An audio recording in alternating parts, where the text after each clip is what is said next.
So before we start the show, I thought I'd come in and talk to you lovely people because, you see, when we started recording, the co-host and I were guzzling down some Celebration Ale, which means we became very loopy and very wild very quickly.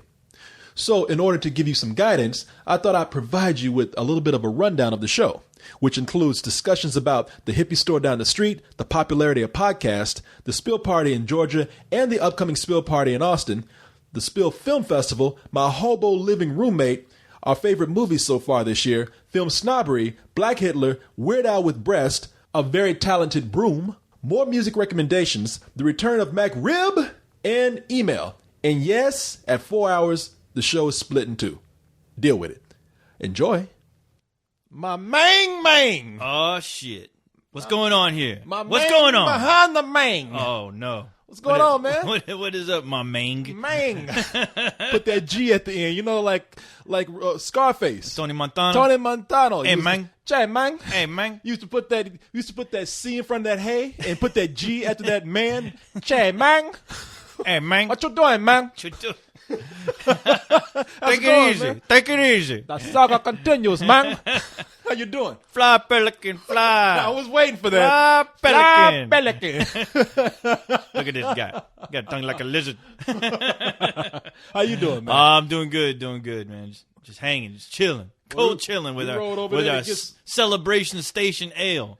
Is that what it's called? Celebration Station? No. Oh, Celebration it's just called Ale. Celebration Ale, yeah. Well, that's what we're doing. It's appropriately titled. Yeah, Sierra Nevada with the, all the Christmas labeling that you can ever wish for, yes. The poinsettias yes. on the label. Yeah. This is good stuff, man. It is.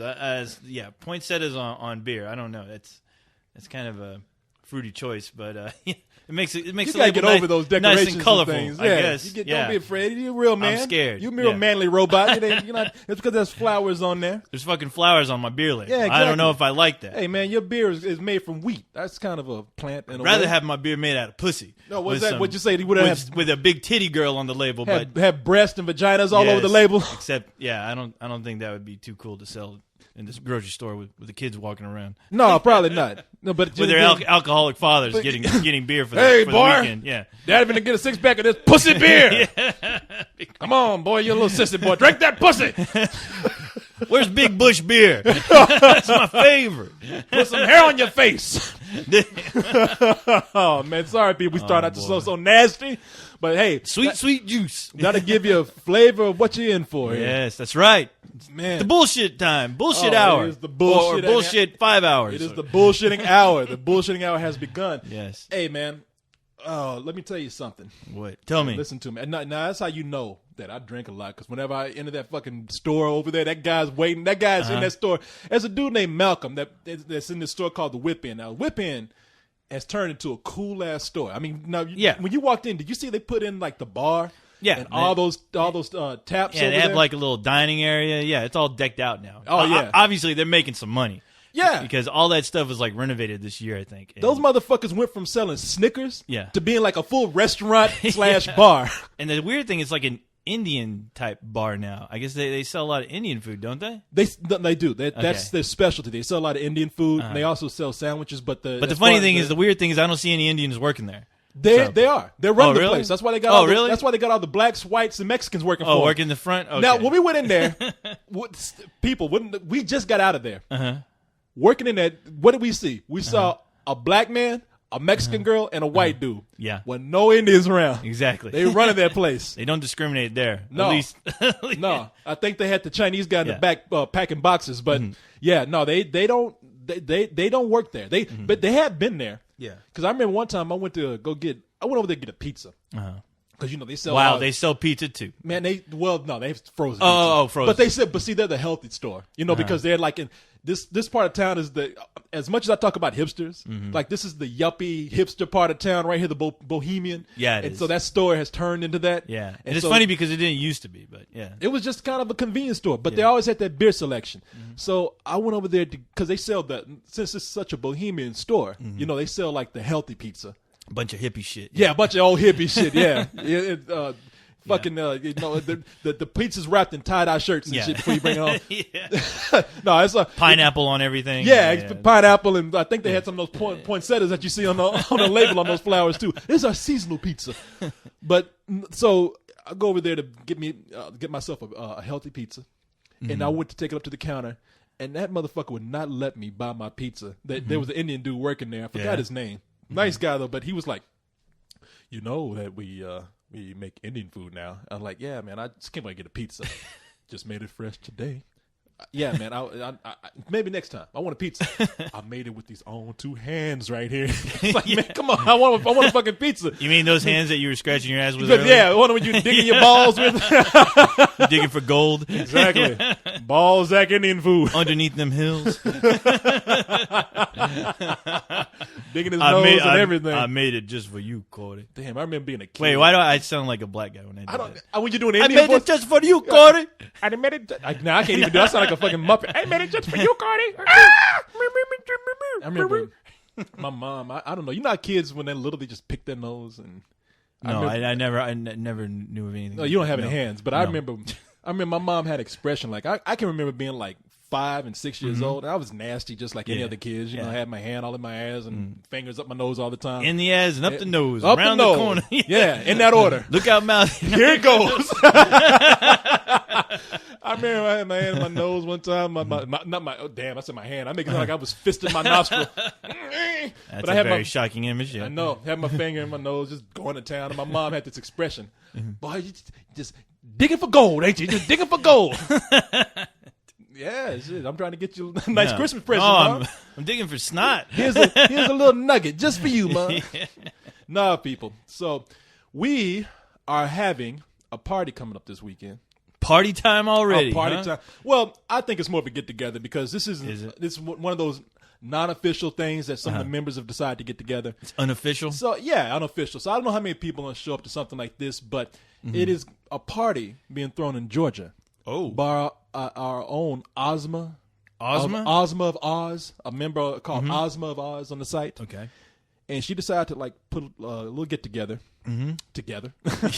And she asked if any of us would come in. I know Leon was talking about going at one time. And Leon talks about going to a lot of places. And never goes. And never goes anywhere except for the comic book store. Except for that's where his money goes. That's why he can't go.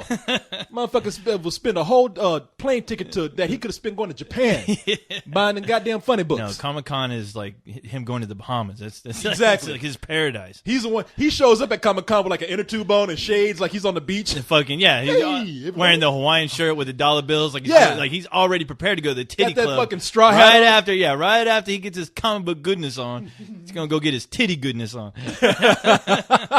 Sit up there and read comic books with the stripper. The thing is, you can't beat that combo. Leon always manages to find the stripper that likes to talk about comics.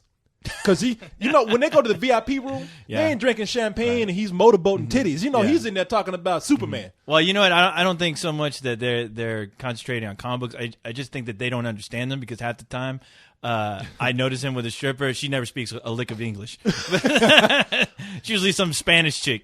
So just going see the whole time. Yeah, baby, we got green lanterns, we got yellow green lanterns, we got red green lanterns. I just don't know how they're bringing back Mary Jane, and they're not even. Her and Peter Parker aren't even married. I just don't understand how that is able to happen with this Redcon shit. I know. She's like, what? And he's always trying to talk cool too. Like he's like guys sitting on top. But yeah, baby, I'm a record executive. No, he sits around and talks cool like, yeah, baby, and see the Hulk went to another planet and now he's ruling a bunch of motherfuckers that follow him, and the girls like, yeah, she saw that like, oh yeah, See? yeah, Superman, yeah, no, Hulk, baby, oh yeah, Batman, yeah. ¿Qué es esto? Oh, see, Underdog, oh yeah, see, oh yeah. But Batman es muy bueno. Sí, papi, sí. Batman es muy bueno. No, Batman tu pouco. Oh, by the way, welcome to Let's Do This, everybody. Yes. Now, Yes, well, welcome to Let's Do This, the second best podcast on Spill.com. Yes, according to... what are your sources? Where did you get that from? According to Carlisle's numbers. Yes. those imaginary numbers? Yes, I had no clue. And I was always scratching my head, scratching my head up against that old tree, wondering, where do we rank on this goddamn Spill.com? Yeah, Number 2. It's like number shit. Yeah. No. According to the numbers, according to his in-depth research, his bizarro world research. Scoop Carlisle is on the case. He's the Nielsen ratings of Spill. Like, damn, where the hell do you find these numbers? Now, keep in mind, people, we don't have this bingo ongoing parlor? war. We don't have this podcast war like some people had thought. We tried not to, as hard as it is. But when you just all of a sudden just bring out some numbers that don't exist, like, and that is why Let's Do This is not listened to as much. If you notice, people do not listen to the end of Let's Do This. If you notice, people don't listen to the end of Let's Do This as much. Every week there's comments about fucking the end of the show every week. I heard, and I was I hate to say it, I was very appalled by what I heard. Or even I looked at the computer and I said, "What the fuck?" I was like, "Motherfucker, I make 4 hour. We sit up here. Yeah. I post up a 4-hour show and I split it up, and people are mad because they can't hear the end of it. People are fucking riding the streets, turning over cars. Yes, they're throwing chicken at cars. They're going fucking ape shit nuts. You talk about the chimpacalypse. Talk about the fucking let's do this fucking apocalypse. I know. Shit, I mean, I just be cool about that. Don't whip out numbers just to convince yourself that something is what you want it to be. Don't tell the audience that. Tell Carlisle that. No, I'm done. I'm letting everybody know. I wasn't gonna bring it up. No, out of the bag now, I wanted to bring it up. No, I'm glad you because did. Hey, I fucking love our show, and I have to admit, I wave our show. I wave our flag up high, and when I hear something crazy like that. Oh boy, I was full of angry when I heard that. I was like, "What the fuck?" Yeah, if I were in that room, if I were in that room, I would have said, "Hey, did you ever listen to that show where there was no show? Did you see how many comments popped up during that fucking that whole fiasco? Where there was no show that existed. There was actually no show, and that was like one of the most popular shows. Yes, the show that didn't exist. But hey, who am I to argue with numbers? But let me say this. And I don't want people to think that I'm sitting up here trying to say that Leog is no good. No, hell no. Or a couple of Coleman's is no good. I'm not saying that at all. I love Leog. All right. I think that all these shows have their distinct personalities. Yeah. They have their own dynamics to them. But I do kind of worry when complaints come in that something is lacking, and so that's. But this you should worry. Yeah, no, because your name's on it. Yeah, exactly. Yeah. And I don't like when people are saying there's a lag here. There's a moment of uncomfortable silence. Why aren't you guys laughing? I mean, because look, when I do this, I tell you the reason why I will always defend this is because I know that to sit here for 4 hours. And not even think about the time at the end of it. Right. Like you look at the clock and you're like, oh shit, we sat here for 4 hours. That means that we brought a lot into it. And I'm not only defending myself here, but I know you come in here every week and we both got shit to do. We sit down and we have a good time with this. We put everything we got into doing this. We do. And if it's no good, this is the thing I admire about you. You come back. You. Me? No, I'm looking at the mirror behind me. This is the thing I admire about you, Corey. I love you, man. No, this thing about that you, is funny because there is a mirror right behind me. I was looking at that mirror. It's like, but oh boy. Since you got in the way. Yeah, all right. Since you got my line of sight. No, co-host you. I would say that one of the things I fucking admire about you, man, is that you will, whether it be this podcast or whether it be a review or something, if it doesn't go well, it's not about the fucking money. It's not about time. It's like, let's do it again. Yeah. That was no good, and we're not here to put our names on anything that sucks. That's why I always get pissed off at people who come in and talk shit about you or talk shit about this podcast because I'm like, look, it's not that I'm trying to compete with anybody, but I know what we put into this. Yeah. And I mean, goddamn, if you're going to come in here and talk shit. I know. About this. How dare you? How dare you? Fuckers, I mean, there'll be no lack of talking here. Oh, no. There will be no No lack of laughter here. There's gonna be laughing the whole time through, unless we're talking about race. Exactly. We have to get real serious for that. Serious. Put on your serious face. And even then, we don't even get mad. No. Well, the funny thing, is like when we do get in discussions about things that you can call obviously they're serious, I guess. And hearing people go, oh no, they were serious. Oh shit, they must be pissed off. No, I mean we're buds, me and Corey. As hard as it may seem, as hard as it is for the audience to believe that sometimes. No, we're pretty good buds, and no, we're just shooting the shit like any good friend would. I mean, how many times have you seen your friends argue and then all of a sudden, they end up beating the shit out of each other? No, it rarely happens. No. And if it does happen, that means obviously those guys don't fucking like each other. Yeah, but, there's something wrong. Yeah, but the thing is that we put a lot of hard work, and the thing is, I mean, speaking for you, I mean, you're in here doing the same thing as I am. We're recording this for 4 hours, and and there's times when when we're done recording, especially a super long 4-hour show. Yeah. You look at the time and then you're like, oh fuck, I'm sorry. You apologize to me almost every time, and I'm just like, hey, dude, I didn't even fucking know. For all I know, this could have been an hour show, and hey, I had a good time. I'm not bitching. Well, that's why I felt bad, because I'm like, fuck, man, I should have been keeping better track of time. Right. I'm sorry. Yeah. There's nothing I need to be doing at 2 a.m. anyway. So it's not like I'm running late for anything. Your ass out of trouble. Yeah, you keep my ass. You off the streets at 2 a.m. You are keeping my ass out of the goddamn strip club. That's what you're doing. There you go, saving some money, saving some well earned dough. All 50 cents of it. Man, that nice shiny nickel we give you every week. Once you spend it all. Oh boy, and I keep that thing shiny like you wouldn't believe. I bust out my turtle wax. Spit shine that shit. Booty shining like you wouldn't believe. But no, I mean, I put a lot. Yeah, we both put a lot of work and a lot of effort into these shows, and I mean, like I said it before a billion times. Like anything I do, I want it to be good, if not great. I want it to be at least fun for me to listen to, and I want the audience to have just a great time listening to it. And once that's done, I can walk away happy, because usually if I feel like either I didn't put in my all, I mean, I'll be thinking about that show or that review for the whole following day. Now, welcome to my world. Yeah, just when you're waiting for the comments to go, nah, this is all right. Yeah, it's good. I'm like, oh well, I fucked up. Yeah, I dread when I think something's going bad. I'll walk the streets in torment, like Edgar Allan Poe. Nevermore. And I will record a podcast. Nevermore. And I think that's why our shows go on for 4 hours, because hey, we are committed to the idea, and I love that about the show. This is like, I think with a show like this.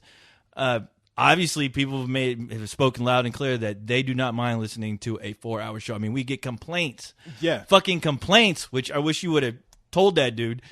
We get complaints when we don't fucking put up a whole 4 hours. We get yelled at. We get cursed at. We get people going, what is this bullshit? What the fuck are you doing, Corey? I know. You lazy fucker.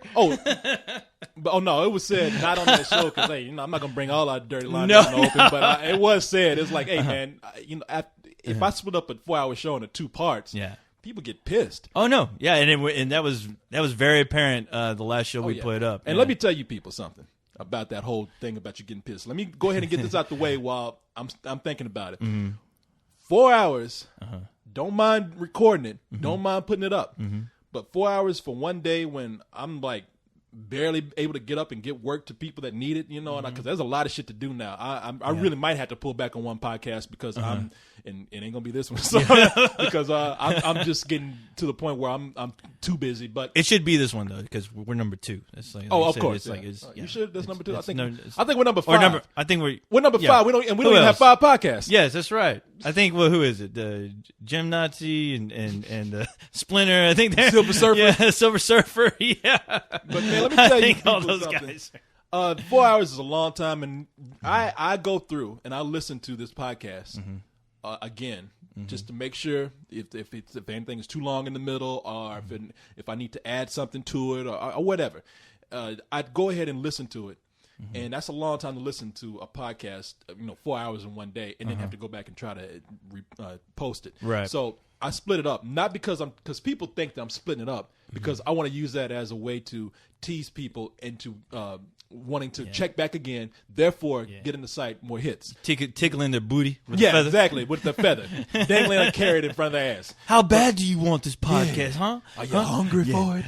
Can you smell it? I'll suck your dick for another podcast, Corey. Well, come on then.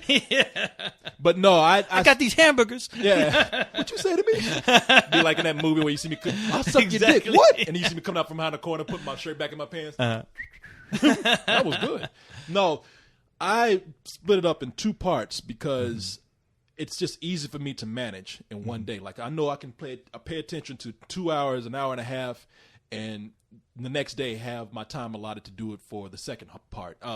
To listen to a 4-hour podcast and try to post it all in one day, sometimes kind of hard. Yeah. I'll do it if I can, but I'm not doing this to tease anybody. I'm not doing this to try to get as some sort of gimmick or some sort of method of getting more hits on the site. It's not that at all. It's really is like, man, I just don't. I remember one day I was listening and I was just like, man, I got to cut it off right here and just put this part up.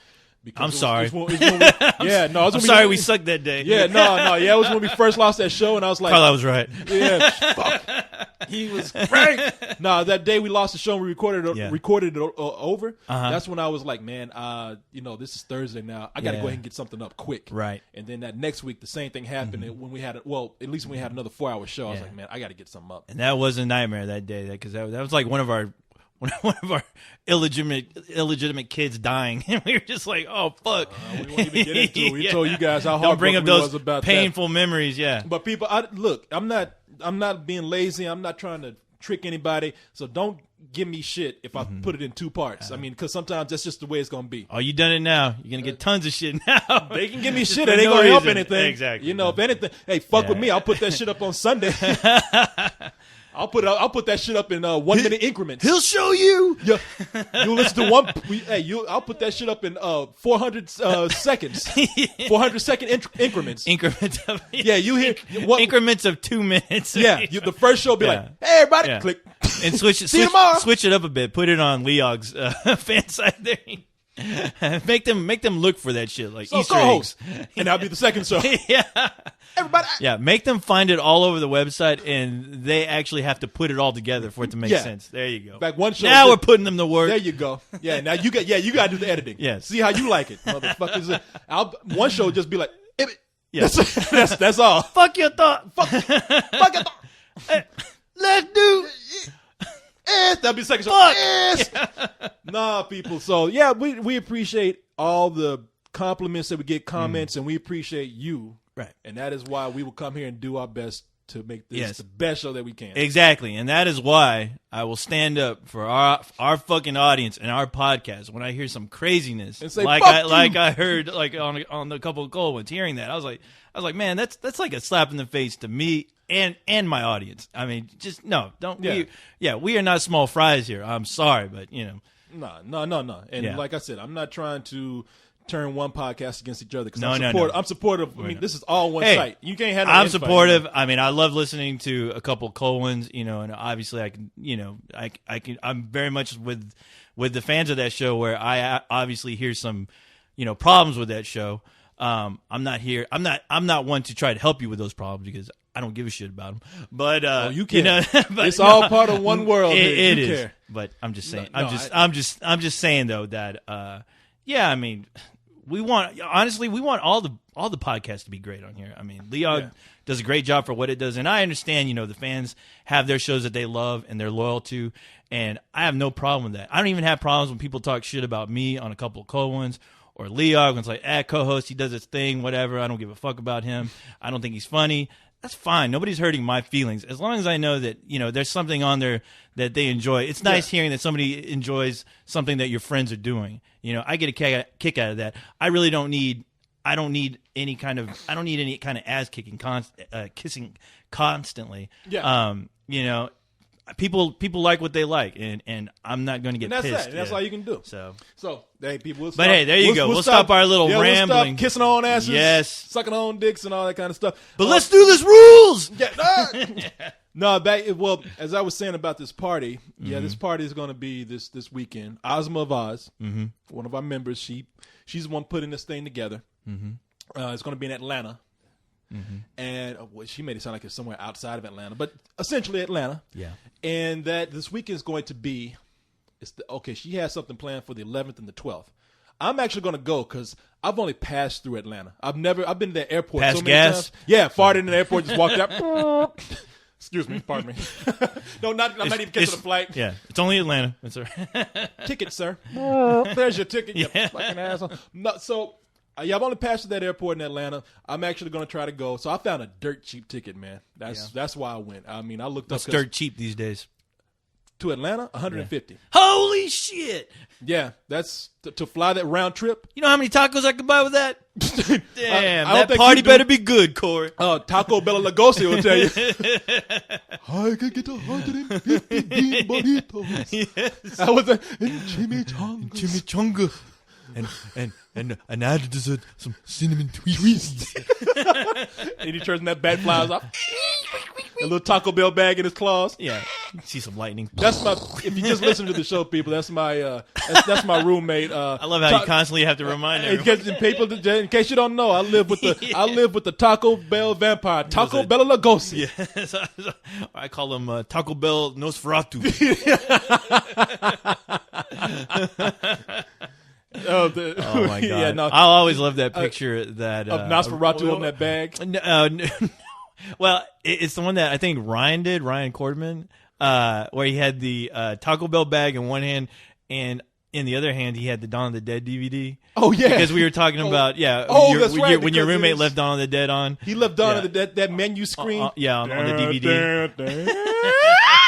I mean, he kept doing it. Yeah, that's like this motherfucker having a seizure in here. Yeah, I was like, oh jeez, and I recognize that menu screen. I was like, this fucker has this he fell asleep, and the goddamn Dawn of the Dead menu screen on the DVD is in loop right now. I mean, this motherfucker ain't getting. He doesn't even hear that shit. Right. First time I heard, I thought he was dead, and then I knocked on the door. Like several times, and I heard those fucking ravioli cans kicking over and shit. Clang, clang, clang, clang. That motherfucker eats raviolis out the can like a hobo. Shit. I'll tell you about this. Let me go ahead and let me finish telling you about this party. The party's going to be on the 11th and the 12th. I will be there on Saturday. Go to Ozma of Oz's page if you want to know more details about the party. If you're local, like at the last minute, I know it's kind of hard. If you can find a ticket for $150 and you can afford it, and hey, you show up, do whatever. But I think it's kind of short notice right now. But perfect timing for the holidays. I know. Fuck your family. Don't buy them shit. Come on over to Atlanta. No, I'm just gonna go because she's been cool. And like I said, I've never seen Atlanta. And there's some other people who are gonna show up that I know who have come to some other parties. Okay. So I don't think it's gonna be huge at all. I think it's just gonna be a get together, and that's fine with me. Yeah. It's nothing like those goddamn things, those hootenannies that Nick Hodges puts together. Nothing like the party starter does. Those hooligans. In fact, I asked Ozma, I said, who's going to show up? She's like, well, I think my boyfriend and my mom, my dad. uncle, and I have 2 cousins that are showing up. They're bringing their dog. We're going to have an early Christmas dinner for you, Corey. No, it sounds like it's going to be cool. We made cornbread because we know that black people love cornbread. Black folks love cornbread. I made some beans and rice and chitlins. No, so I'm going to be there on Saturday. I'm not going to leave on Friday like I told her. I'll be there on Saturday, and I'll be leaving on Monday. Early Monday morning, so I'll get to see like a little bit of the city before I leave. Yeah. Again, go to Ozma of Oz's page. I'm already there. You're already there. You're not even at a computer, but you're already there. You can see before your eyes. I'll see the rabbits, George. I'm gonna look at her pictures. Yeah, and she's having a get together on Friday night the 11th, Saturday night the 12th. I will be there on the 12th through the 14th. 14th meaning Monday morning. That's when I'm leaving. So there you go. And hip hop hooray! I hope everyone has a great fucking time. I like the look on your face, like, yeah, motherfucker, I hope you have a good time. Yeah. Fuck your city. Yes. Fuck your party. Fuck your party.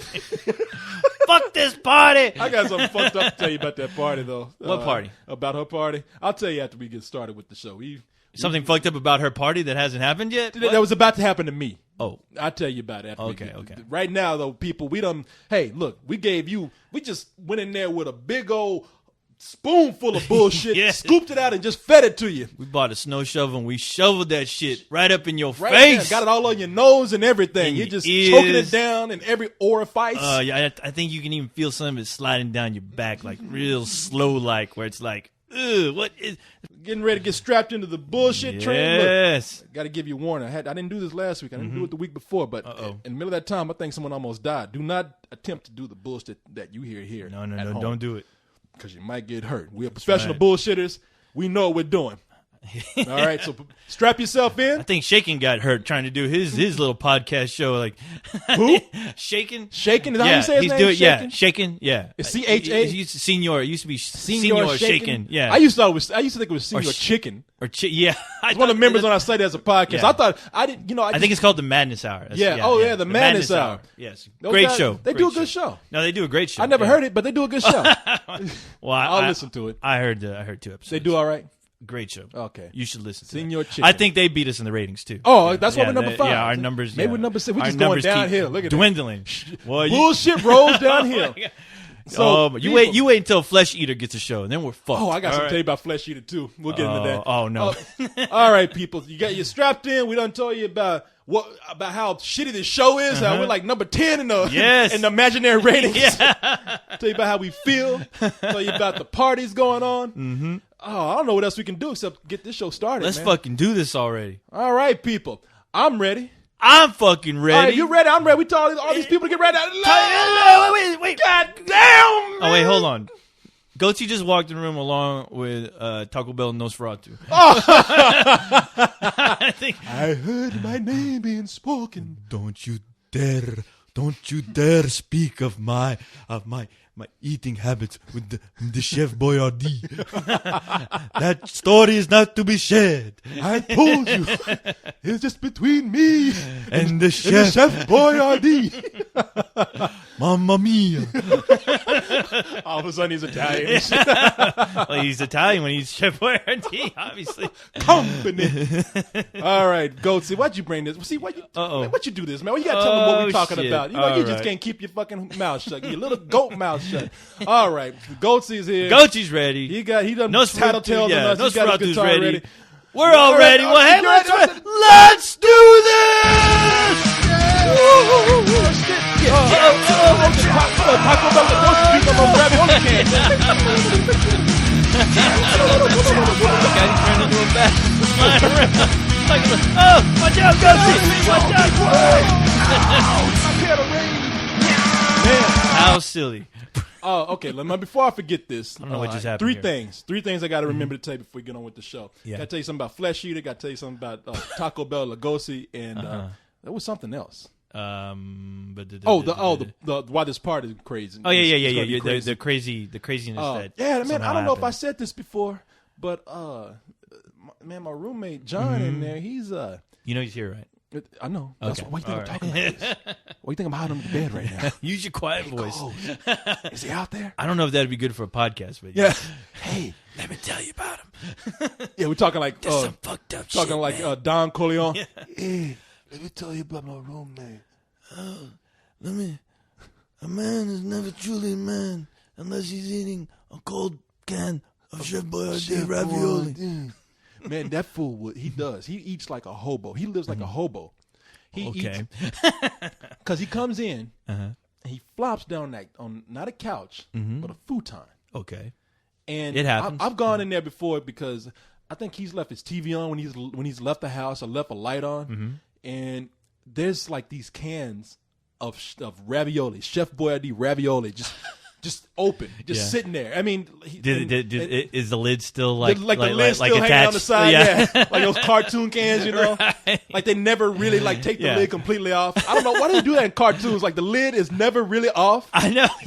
That's just they didn't have the electric can openers back then. They didn't have the pull off tabs. Yeah, I mean, but even then, it's like can technology wasn't going. But they had that.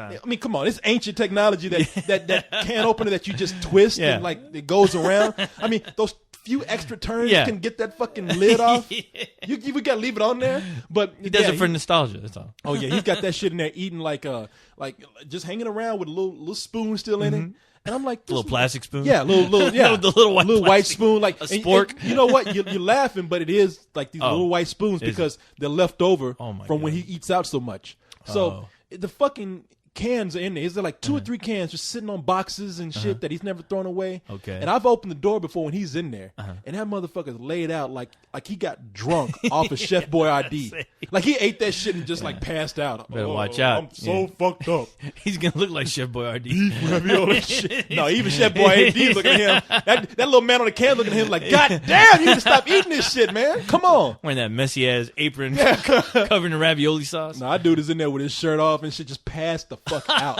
You ever seen bums on a bench, like on a park bench? Yeah, just passed out. That's him.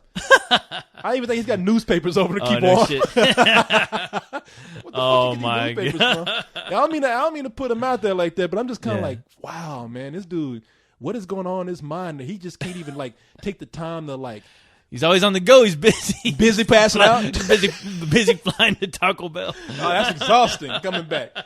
Flying to Taco Bell and coming back, eating your Taco Bell, and then you're you're some still ravioli. exhausted from the trip to Taco Bell. Oh, what a long journey. You know what? Come to think of it, I did see some bat wings on his back, Yeah. but I thought he was at a rave. You know, I thought it was like those little fairy wings that chick wears. He needs to get a stagecoach with horses, just like in the Dracula movies, and have somebody drive him around to the Taco Bell drive-through. Yes. Why does he need a stagecoach when he can fly there? Because it's a lot cooler. Oh, yeah, it's just for the look. Yeah, hey, Vlad had it. Well, why not him? Yeah. Can't you see that motherfucker going through there with a horse? With a horse they can't even get all the way through. They get stuck. It takes them an hour to get through there. You see you know that the drive-through guy who work in the window, he knows exactly who it is because he sees those horses go by and he sees that little lantern hanging on the side of the stagecoach. This motherfucker again. How come he can't get a car like everybody else? Good evening. Yeah. Even the guy at Taco Bell's like, bitch, you can fly. You know, just fly through here. I'll have the usual, Bubby. Damn, we got your bag ready. We had your bag ready for an hour. Chimichanga. Wait. Yeah. What, you want some cinnamon twisties this week? Yeah, you want the cinnamon gordita in the twisty crunch? No, I'm trying to watch the weight. I must save room for the Chef Boyardee. Save room for my cinnamon twist. I must save room God. for the chef. No, man, that dude, I don't know what it is. Really, I'm serious. I worry for his health because I like I said, I walked in that room before. Mm-hmm. Yeah. When he was passed out and couldn't even hear me coming in. Motherfucker just like somebody just knocked him on the back of his head in the middle of eating Chef Boyardee with no shirt on and underwear. I can hear you like tripping all over the cans when you walk in there. Boom, boom, boom. Taco Bell bags falling over. Boom, boom, boom. Taco Bell. Yeah, he rises up like he's all passed out like a drunk, but he rises up all stiff. Yeah. Who disturbs my slumber? I'm trying to get out the room. It's just you, Corey, the black man. I thought it was Van Helsing trying to steal my Chef Boyardee. He's a sneaky fellow. I know, I'm hiding that steak behind my back, you know. Yeah. What's behind your back? Nothing. What's that hammer for? It wouldn't be a steak with a steak. And I'm not talking about the wooden kind. Because if it was a real steak, you and I can have quite the party. Yeah, man. That guy never ceases to amaze me. I've been eating Granny Green fucking apples that he hasn't eaten for months now. For a month, I've been eating his fucking apples that he bought. And I haven't good eaten. For you. Yeah. Yeah, he's been making my life healthier while he's been getting less healthy. But man, an apple a day keeps the doctor away. Keeps the vampires away. Man, Flesh Eater. If you don't know Flesh Eater, people, Flesh Eater is a guy on the site. He's our good buddy. For all intents and purposes, he's a troll. I mean, he comes in, and I like the guy. He comes in, he says things like, first of all, he comes on, he's like, okay, well, let me set up the story here. Yeah, set it up. Yeah, this guy was coming on for a while, just went by Flesh Eater. And when he come on, he'd be like, wow, guys, that was a really great review that you did. Oh, that was a good point that you put there. I like what you said there. And that was funny right there when we went on with that visual. Good review, guys. Yeah. And then it started getting crazy like, yeah, I don't really agree with what you said here, but that's really great right here. Good review, guys. Then we'll come in. Corey is fucking full of shit. I mean, and Leon doesn't know what the fuck he's talking about. Always bringing in comic book shit. But good review, guys. And then it just evolved into like, you fucking assholes don't know what the fuck you're talking about. No offense. Yeah, no offense. Yeah, they always end with no offense. And you know what? Okay, now here's the deal though. That I've been wondering about is he the same guy that used to go on Leog and bitch about no. Let's not even mention that. Let's not even mention that. I'll tell you why later, but let's not even mention that. But is there a legal matter? It's just trust me. It's not even legal, but just you're trust scaring me. me right now. I'll tell you why. Nothing to be scared of. I'll tell you why. It's just a pain in the ass. Okay, no, That's okay. all. I thought it was the same person. It's just a pain in the ass. I'm sorry. But and then we would ban Flesh Eater, and he'd come back with another name. Okay. Well, first it was kind of like Flesh Eater .2 or some Right, shit like that. right. He'd be doing the same thing, come in and be like, "Hey guys, that was a really good review. Hey guys, fuck you. Hey, you don't know what the fuck you're talking about." I mean, one time people were talking about spoiling movies, and somebody said that I had spoiled something that I didn't. We all agreed that look, nothing was spoiled here, but that motherfucker came in. He was like, "You see, you just couldn't shut your fucking mouth, could you, Corey? Spoiling shit. You just couldn't shut up." No offense. Yeah, I think I read that one. But then he come in he's probably the most banned person on the site, and so we've gotten rid of him like about I don't know over 20 times. Yeah. Well, it's almost become like a ongoing like gag almost. Yeah. So I mean, I never really paid attention to the guy until like just recently.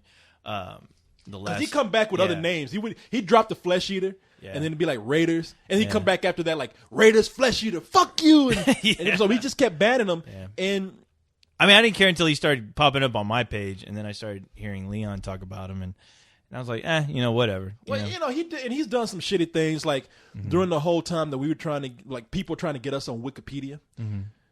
He would go in there and tell the Wikipedia guys, "Hey, these guys ain't even a real fucking movie review site." Are you serious? Yeah, he would talk shit on that. How did that's you guys... what? Okay, in all fairness. Okay, I was about to say. Oh, okay, I was about to say. How Cyrus was keeping up with that. Okay. By the way, I don't know what the fuck is going on that Wikipedia page that we can't have one. But that's you know topic what? For another day. I noticed that on the Wikipedia page today. I was looking at it, and now they're asking for donations.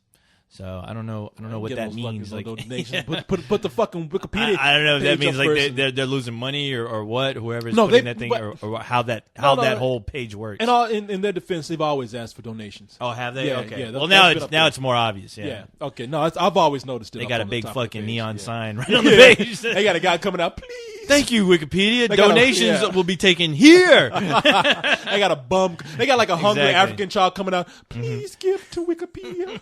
But so Flesh Eater, after all this shit of him talking shit about us and saying how fucked up we are and just how much trying to torment everybody, he sends me a Thanksgiving message, and it's a straightforward Thanksgiving like, "Hey Corey, just wanted to say Happy Thanksgiving. Hope your holidays are well, and I'll talk to you later." And I was like, I had to read that shit twice. I was like Batman. I was trying to decipher that shit. Where's the hidden fuck you in here? You waiting for that axe to come back in, hit you behind the head. Yeah, he's behind me. Huh? Fuck you. No offense. Yeah, no offense. It's like the end of a creep show episode. No offense. Oh my god, that would make the greatest fucking slasher film of all time. That'll be his no offense. No offense.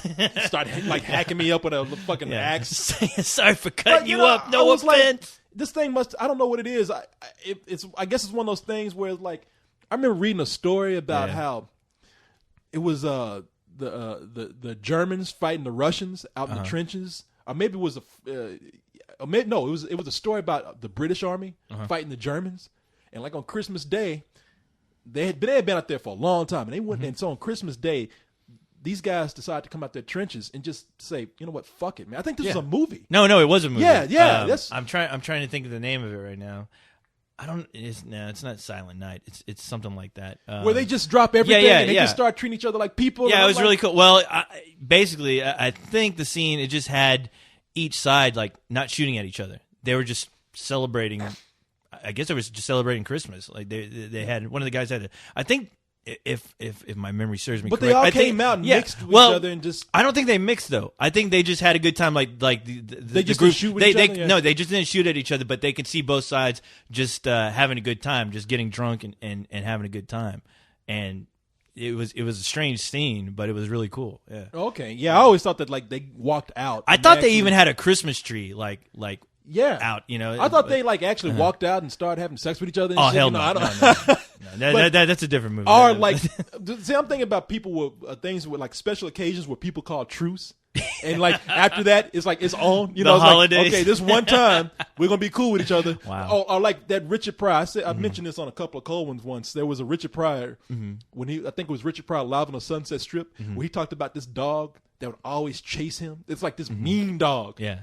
And he had these monkeys, and it's funny the way he talked about how his monkeys died. He's like, yeah, these monkeys they would grab at things, and they just one day they turned on the oven, they didn't have no matches, and they died. Yeah, why would a monkey have matches? First of all, you know, You got me. yeah, but so he when they died, he said he was all sad. He was walking in his backyard, and that dog came over. He's like, "Hey, Rich, what's wrong, man?" Richard Pryor's like, "Man, my monkeys died." And the dog was like, "Man, ain't that a bitch? I was gonna eat them motherfuckers too." And he looks up Richard Pryor's like, "Hey, man, you can't let that shit get to you now. You gotta be strong." Like, I know. I'm like, "All right, man, you be careful, all right?" And he looks back at him. He's like, "Now you know I'm gonna be chasing your ass tomorrow, right?" And that's what I'm thinking about Flesh Eater. Flesh Eater's like, "Now you know I'll be saying fuck you tomorrow, right?" You had an endearing moment on the holidays. He was really sincere, man. It was like he wasn't being mean about shit. Yeah. He wasn't doing anything. He was just like, I was really expecting him at the end to be like, fuck you, bitch. But it was like, no, he just like, hey, I hope you have a nice holiday. Yeah. I'm like, you know, even every villain has at least a little bit of a soul. It's like the scene in Watchmen where the comedian's hanging out with his villain. He's crying, pouring out his heart. Yeah, It's no, like, I didn't go that far. You're the only friend I got. Yeah, I'm gonna wake up one night and Flesh Eater's gonna be in my room. Yeah, I don't crying. know, man. Everybody fucking hates me. I don't know why. Oh, God. Why do I do these things? You're the only one who ever pays attention to me. You're the only friend I got. Man, Kind of crazy, huh? you know? But man, I tell you though, it's this party in Atlanta, it got weird because Ozma had called me and she was like, now first of all, I'm really busy, and if it wasn't Atlanta, I probably wouldn't be going. Right. Like I just never been to Atlanta. And so she calls and she says, yeah, my parents are really kind of worried about this whole thing. I was like, what? I was like, so How old is this girl? Do you know? She's 21. Okay. All right. And that's what I asked her. I said, now, how old are Yeah. you? Because I thought she said Make sure 21. she's not 14. Yeah, I was like, wait, because I remember she said 21. Yeah. That's the first thing I think I asked. I was like, Yeah. okay, if you're going to be doing this kind of thing, you do what you want to. I'm not Right. showing up if there's going to be a party held at McDonald's or something. It's going to be held at Chuck E. Cheese. Chuck E. Cheese, yeah. Yeah. You see a bunch of kids and fucking rolling around those balls, like those multicolored balls. And I'm in the back. Corey, you made it to the party. Fuck. Woo woo. Yeah, I'm in the back hanging out having a cigarette with Chucky and shit. Yeah. Chucky's like, how the fuck you end up here, man? Yeah. It's like, hey, do you work here? Yeah. Why don't you go put on one of those costumes, man? Quit goofing around. I know. Chucky's like taking like a puff off that cigarette. Yeah. No, you kind of a cool motherfucker, man. I like you. Oh, by the way, we call the police. Yeah. But no, so I was like, she's like, yeah, man, my mom is, she thought Pokemon and Pikachu was the devil, and my dad is really overprotective. And I'm like, What hey, the hey, fuck? Look, whoa. Okay, Yeah. look, I said, look, I'm not. Whoa, coming whoa, in whoa. here. Yeah, whoa. Sorry, Yeah. can't make it. Yeah, I was like, hey, look, I ain't going I'm this shit. busy washing my hair. Oh, yeah, there you go. Boy, my socks look real Yeah. dirty right now. I'm going to be washing boy. those. Oh, boy, what is this? Lending Oh, my ass? boy. I mean, picking my ass that weekend. Yeah. No, I got weirded out by that. I was like, wait a minute. Yeah. So, what are you, like, you're making it sound like your parents are going to be there to chaperone and make sure that I'm okay and all these other They're people gonna are- chaperone shit. Yeah. They're gonna fucking lynch mob you. That's what That's they're what gonna, I'm that's what they're dead. gonna do. She's talking about her dad. She's like, oh, my father still walks around. He's so proud. He carries pictures of me in his wallet. I'm like, hey, Oh, boy. nobody come in there and try to fuck you or anything, all right? I thought you said this was cool. I was like, no, I ain't. And I told us, like, look, I'm not there to like deal with your parents. I was like, I'm there to like hang out and have a good time. If this is gonna turn some family thing, fuck that. I'm not showing up. So Ozma, I'm telling you right now, no. the moment I see Party's over. the moment I see fucking goddamn Paul Family Duke reunion. up, yeah, They're gonna have a stage all ready for you, so you can go up there and perform. it's gonna be Like a puppet show. Yeah, it's gonna be like Hostel, except it's gonna be like in the South. Yeah. Hey, we got a barbecue. Tonight's entertainment. Yeah. Corey Cole, Barbecue black man. K Cool man. No, but she said it was cool.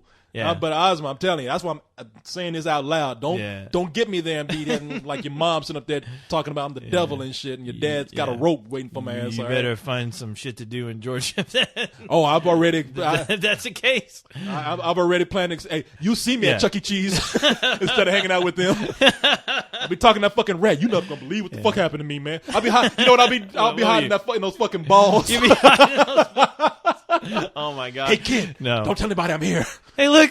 There's Corey. Oh wait! I can imagine you running to that fucking helicopter that doesn't go anywhere. It's barely a foot off the ground. You're really trying to fly that shit. Get me out of here! Wings don't fail me now. But yeah, that's all I say about that. I don't want to make her feel bad. Well, wait and see. Nah. I'm sure it'll be a good party. But people, if like I say, if you show up, that'd be great. But don't think I'm talking bad about her. I don't do that to everybody. I think it's gonna be cool. Don't think that's her parents are cool. They're not gonna lynch Corey. Don't worry.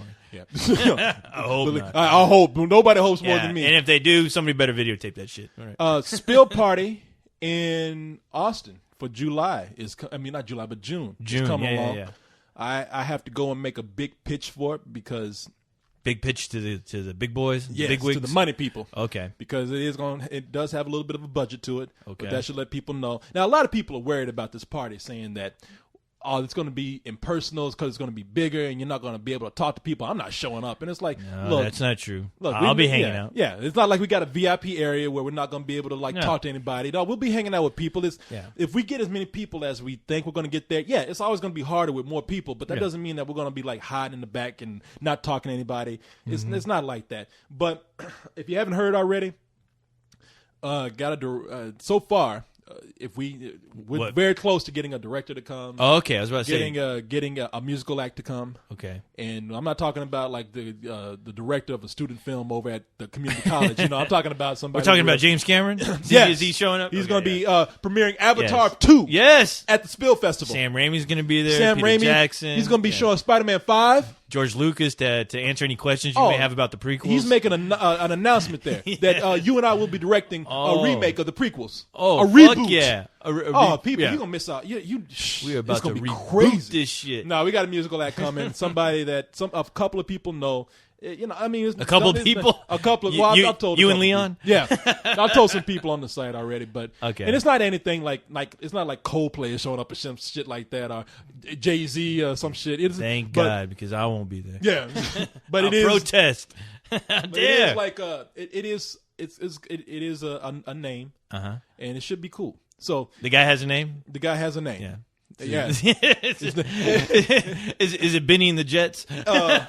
Schlecky Friedberg, the harmonica player from New Jersey. He's gonna be there. Yeah, it's gonna be Richard the triangle player. Oh, that's the opening act. Oh yeah. Oh yeah. He's on the bill too. Everybody loves Schlecky. Schlecky. Yes, and our two top celebrity guests will be Lenny and Squiggy from Laverne and Shirley. If any of the kids out there knew who that is, no, they're coming back. Yeah, the reunion tour. Lenny and Squiggy. Laverne. Hello, Laverne. Hello, child. But so people, that's coming along very well. Let me tell you what we're probably going to be needing from you come January. Money. No, it's going to be, if we get it the way we want to get it, it's going to be, you are going to have to pay, but we're going to make it a weekend where there's a lot of things included. Mm-hmm. That means hanging out with us, going out with us, probably getting some going drinks. Out with us. Yeah, probably getting some drinks and some food. Some things. It's going to be, you're going to have to pay for it, but I mean, really, if you just because we've thrown some parties where nobody had to pay, they just came here. Well, this is a different thing. Yeah. I mean, in order to make it bigger and give you the stuff that people want to see, you got to pay a ticket. And the ticket's just, it's not just for that, because we stand to break even if we sell tickets, not really make a profit. Right. Making a profit is cool, but if we don't, we just want to break even. And even if we do make a profit, a lot of that money is probably going to go into a budget for next year. Okay. So it's not like people are just taking this and just using the money to go out and spend on drinks and whores and strippers. Okay. Well, that's too bad because that's what I wanted to do. Because that's what you do. That's why we're not letting you anywhere near that money. And right now, you're basically telling me that's not happening. So yeah, I will not be attending this party. You'll be there. But I'll be there. I'll be there. Probably what we want to do, and I mentioned this before, so people start thinking about this: a Spill Film Festival. Now, right. I'm officially going to announce this right now, so people start thinking. Breaking news! It's official. This better not change, Corey. It's official now. No. It's not going to change. Listen, we want to do a Spill Film Festival where, in order to make it just completely about us, not about us in a vain way. No, to make it unique, to make it original. Because look, anybody can go out there and make a film, right? And you'll have just another short film fest like any other short film fest out there. And I guess nobody will care. And nobody will give a shit. And anybody knows I don't like to do things like that. I want to do things original. So I'm thinking. I'm not even thinking. What are you thinking? What I want to do, and I'll make an official. What do you know? Start thinking about it now, but I'll make an official page for it and all this kind of stuff later. People, for the film festival is about you, the Spill members, and anybody else who wants to get involved. And what we like is a 5-minute film, 5 minutes or less, that can be animated, live action. You can do a puppet show. I don't care what you do. You can do. Hey, you can do a stage performance art. I don't care as long as it's 5 minutes or less. You can do a porno. You can do a porno. At least that just goes exclusively to the ladies. Yeah, it ain't gonna be shown. That's gonna be the private spill party. But we want to have a 5-minute film or less, less than 5 minutes of any kind of format. Yeah. And the only rule is that it has to be about us, the spill. I mean, the spill crew, the spill crew, and the 5 people who are on the crew. That's who it has to be about. Okay. It could include everybody. It can include only one person, but it has to be about us. Now, we're probably going to select a handful of winners, and then for the festival, they're going to be judged. By who? Well, I'll look at them first. We're going to get a whole lot of submissions, so I'm going to pick a handful of those myself, and then by yourself. By myself. But then But here's that ain't fair. No, here's where it comes in. Okay. Because if we get a lot, then it's just nobody's gonna want to come over here and start screening all this shit. But what I'm gonna do is, even though that would be fun, we might do because that. even the ones that don't get in, I'd actually like to see. Oh, you'll see them all. Don't worry, I'm gonna let everybody see them all. Better. And if anybody wants to, if we all want to get together and watch them, that's fine. But here's the deal: we're just selecting a few, right? And then you guys get to be on stage, judging who's the ultimate winner. Oh, okay. Who's the grand prize winner? Do we have to be nice about it? No. You do not. That's the thing. This fucking sucks. When you submit Who in the fuck made this piece of shit? And see, we're not going to even get go that your far. fucking ass up. Yeah, no. Get your fucking ass up here right now. Where's that guy that made this? Security, get that motherfucker. Bring him up here. He's in a wheelchair. Get him out of his goddamn wheelchair and drag his ass up here now. Up here. Pronto. Come here. Motherfucker. Get that motherfucker up on sage and just beat the shit out of him. So that's the risk that you need a wheelchair for your arms. Yeah, and if you didn't come in with a wheelchair, you might need one on your way out. We're going to roll your ass right down the interstate. Of course, it's going to be shoved up your ass when we're done with you. So I'm thinking we're all going to like pick the grand winner. And see, we're not going to talk that much shit because all of them should be, we're all going to pick the ones that are going to be good. Right. And then out of those, we're going to pick the best one. And we're going to do that live on stage. Now, you might get harassed and talked about a little bit. Yeah. But that's going to be if part of you're the not fun. willing to be on stage, don't submit. Don't turn in a film. Yeah. So that's what I'm thinking right now. So people, go ahead and start making your films. Put your best foot forward on it. Because we ain't talking about no little lottie-dottie shit right here. We're talking about cool, I hear one guy going, man, fuck that. I'm just going to go and drink. We'll see. That's my plan. We'll see how many people do it. Now, once I put up the official page, that's what a lot of people want to do. But that's part of it. No. Hey, man. You know what? People are doing that anyway. So exactly. What's you the might big as well deal? make some submissions and do this, and then we'll have like our party, and then that night we'll go to the big grand party, listen to our musical act, and then we'll hang out, drink some beers, and talk, and have a good time. So that's the plan right now. Okay. So that's Spill Party. That's going to be June. That's going to be the weekend of June 11th. June 11th, okay. Yeah. Who are you thinking about getting for the musical act, or at least? I don't want to say right now. Oh, I thought you said before, but I know. I was just trying to remember. But you had some ideas. Yeah. I had some. No, I did say it. Schlecky Friedberg. Oh yeah. And I'm hoping Benny and the Jets will show up. Benny and the Jets. You know, I remember one time, Leon was telling me about the Chris Rock show on HBO, and the musical guest that night was Biz Markie.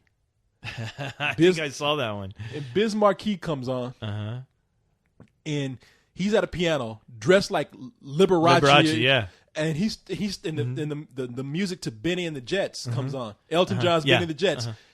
And Leon's sitting there saying, okay, what's the gag? Yeah. When he's going to start rapping. And he starts singing Benny and the Jets. And Leon's just waiting. Like, okay, all right. Yeah, I see. He's got to start out singing in order to really catch us by surprise. Yeah. And he sang that whole song. Benny and the Jets. Benny and the Jets. And he was sitting there playing that piano like he was really playing, but he really wasn't playing. But he wasn't even playing. Yeah, his mouth was doing the piano sounds. Benny and the Jets. Yeah, people, if you haven't heard Biz Marquis's cover of Benny and the Jets, listen to it. It's hilarious. Masterpiece. It is. I heard it on vinyl at first. My friend Tim played it on vinyl. Yeah, of course. Only Tim's is the only dumb motherfucker still buying vinyl. Yeah. Well, no, there was the Beastie Boys put out a magazine for a while called Grand Royal, because Grand Royal is a record label. Yeah, it's a record company. Yeah, and so they put out a magazine. In the magazine, there was a record, like those square like an records. LP. Yeah. And I forgot on one side. I think more like a 45. Yeah, a 45. Yeah, except it was square. And the Beastie Boys had a song on one side, and on the flip side was Benny and the Jets. Oh, no shit. And I listened to it, and I was getting into it. I was like, "Whoa, this shit is nice, man." Yeah. Yeah, I was like, "Hey, I don't know why, but I was like, I mean, that's just goes to show you how great a songwriter Elton John is, because even Biz Markie can't fuck up his song." You should fucking find that. What? Oh, you know what? You should play it for the kids. I will. Corey. Oh, here it is. Hold on. Yeah.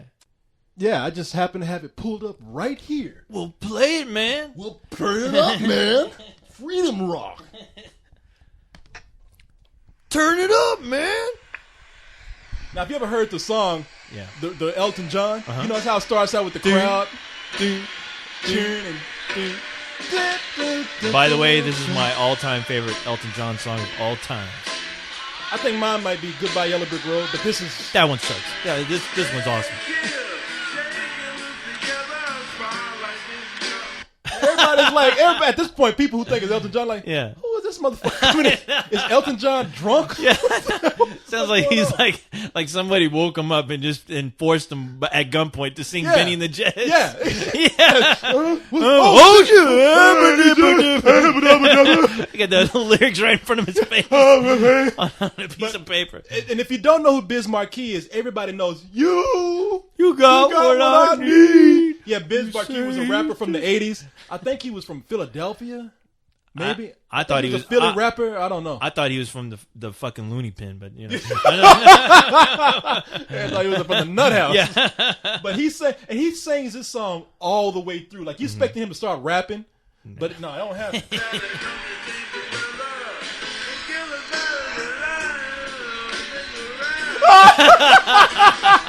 That's awesome.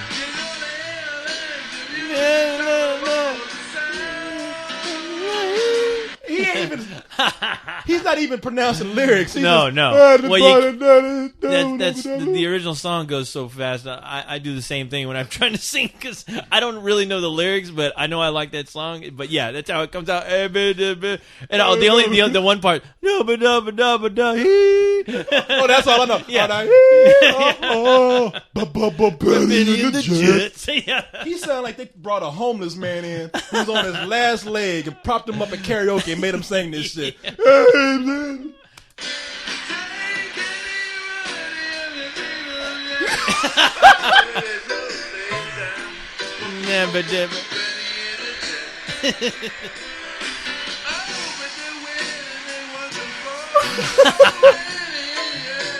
Man, I want what he's drinking. Hey.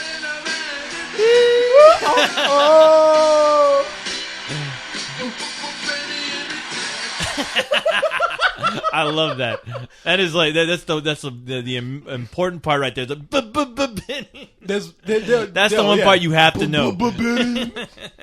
Jesus Christ! You know there are musicians out there like I scraped and I starved and I busted my ass to make a fucking record. Yeah. And this fool gets on This here motherfucker gets up and just starts mumbling shit. And what do? They put that shit on vinyl. And on vinyl.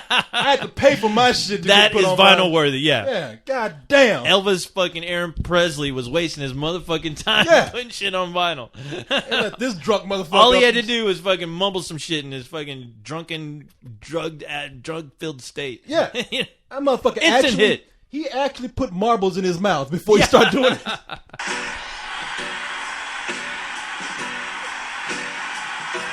I think they got this shit in a loop too. Like I think this is I think they have to sample a little bit of it to take Elton John's voice out. Bismarcky doing karaoke.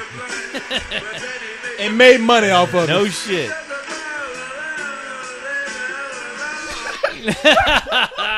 That's a fuck. I got it. That's a fucking shame. That is bad. But I love that. I love that. He showed up on the Chris Rock show on HBO in full costume, singing that shit just like that, and that people loved it. Yes. Hey, you know what? He sounds better than I do. Hey, you know what? There's a reason why Chris Rock had him on the show. All right? Yeah, exactly. You guys are genius. That guy has talent. I don't know what kind of talent it is, but it's talent. Genius. Oh, that's a goddamn shame, boy. Speaking of marbles, I feel like I've had marbles in my mouth after drinking this celebration, dude. Why, is it getting to you? No, it's just, yeah, it is. I didn't want to say anything. No, and I never wanted to go, oh man, it's been a tiring day. I fucking hate it when I hear people say that shit, but wow, this stuff is kicking my ass. But I'm having a good time. I'm having a good time. Me too, man. It was having a good time. It's fucking December, and it's been a fucking tiring fucking month already. You. Yeah. Well, for me, yeah, I'm pretty sure for you, but fuck. But hey, the show must go on. The show must fucking go on. I think that guy might be fucking with us. No. It's always that dude, that dude Malcolm. That's what I was going to say earlier. The dude Malcolm that works at the store, at the whip in. And always comes in, and like before I can even buy anything, he's like, hey there, Mr. Corey. Yeah. You want me to recommend something for you? I think that motherfucker's like testing us with chemicals or some shit. I don't know. I think we're lab rats for him. He manages, if he's been recommending you shit for the past few shows, when we do get really fucked up. Yeah. He recommends you some of like the hardest shit, to where after like one beer, I'm already loopy. Oh yeah, and this shit, it's appropriately titled Celebration. Yeah, because it makes you we're gonna be doing the podcast like him, like I'm ready Bismarcky. I'm ready to walk out and start singing some fucking Benny and the Jets outside in the freezing ass cold rain. And we're not gonna even be singing. We're just gonna be trying to talk a podcast. What the fuck am I doing? Hanging out in here doing a podcast, entertaining motherfuckers on the internet. I need to be entertaining the world. No. Go out there, Benny and the Jets, double, hee-yo. That motherfucker is that dude Malcolm is like he's a scientist. He don't really work up there. That's he's experimenting with us. I don't know what he's giving us. I don't know what the project is, but he's going back in his lab after we buy this beer, and he's got a camera in my place looking at us. I was about to say, I think there's a camera attached to the fucking case to there. The case right there, he's looking at us. Seeing how fucked up we get. Yeah. Yep. 5 minutes to maximum fucked upness. Everything's going smooth, boys. Corey has grown an ear out of his ass. It works. That robot's gone cross-eyed. Eureka! Success. Yeah, because he's a little bit too eager when I walk in there. Oh no, yeah, he's like that guy is fucking like a drug dealer. I mean, that's what he looks like. He looks like a drug dealer. He's like, what's your pleasure? I know. Even when I'm introducing to you, I was like, hey, Malcolm, this is my robot right here, Cole. He's like, hey, how you doing? Robot, huh? Hey. I bet you can drink just about anything, eh? Let me tell you something. I got something just for you. He's like that creepy dude from fucking Hellraiser. What is your pleasure, sir? Hey. I'm looking at your bed right now, waiting for that fucking post to pop up with all the fucking dead babies on it. In the chains. I got it. And hear Goatsy's voice in the background. Man. No, this is some great beer. No, it is. Anyway, enough about that. The show must go on. You gonna hang in there though? You gonna be all right? Oh no, I'm cool. Okay. I'm fucking awesome. You know something? It's that time of year. It is that time of year. Fucking to get fucked up. No, and spend all your fucking money. Yeah. It is that time of year. To definitely spend all your fucking money. But where people start getting their top 10 list together. Right. Top 10. See, I told you. I know. So you fucked up just We by got saying yeah. that. I didn't realize how fucked up I was. They should call this fucking beer Marble Mouth. I mean, really, Biz Marquis should be on the label. This whole show, I felt like I've had fucking marbles in my mouth. I got balls in my mouth. Got balls in my mouth. Man, so people are getting their top 10 list together right now. And hey, good looks to them. Yeah, because I can't figure out my top 2 right now. I'm like, what the fuck came out this year? How come nothing's hitting me? I mean, I think I've only had like 2 films that I remember. That's all you saw was 2 films. That's true. Yeah, so there you go. Case solved. It all makes sense now. There you go. No, but yeah, I mean, it's just, I don't know. I think this year's just been kind of lackluster as far as, like, if we're talking about Oscar-worthy top 10 type films. I mean, you haven't seen as many films as we have. No, but then again, you know, if there's a great film out there, I will definitely know about it. And I don't think there's been any real like great buzz about any film. There's been recently. some movies that have come under the radar. I think people are still trying to decide what they consider to be the best of the year. Like there's still performances. I mean, look, right now, I hate really getting a top 10 list together because I start thinking about it and I'm like, man, you know what? I really don't. This year, they're not in any order for me. These are just great films. Yeah, that you and I like. just want to name. Yeah, like one of my top films this year. Right. I mean, I'm the same way. I was thinking because before we started, I was like, man, you know, that's kind of hard to get that together right now.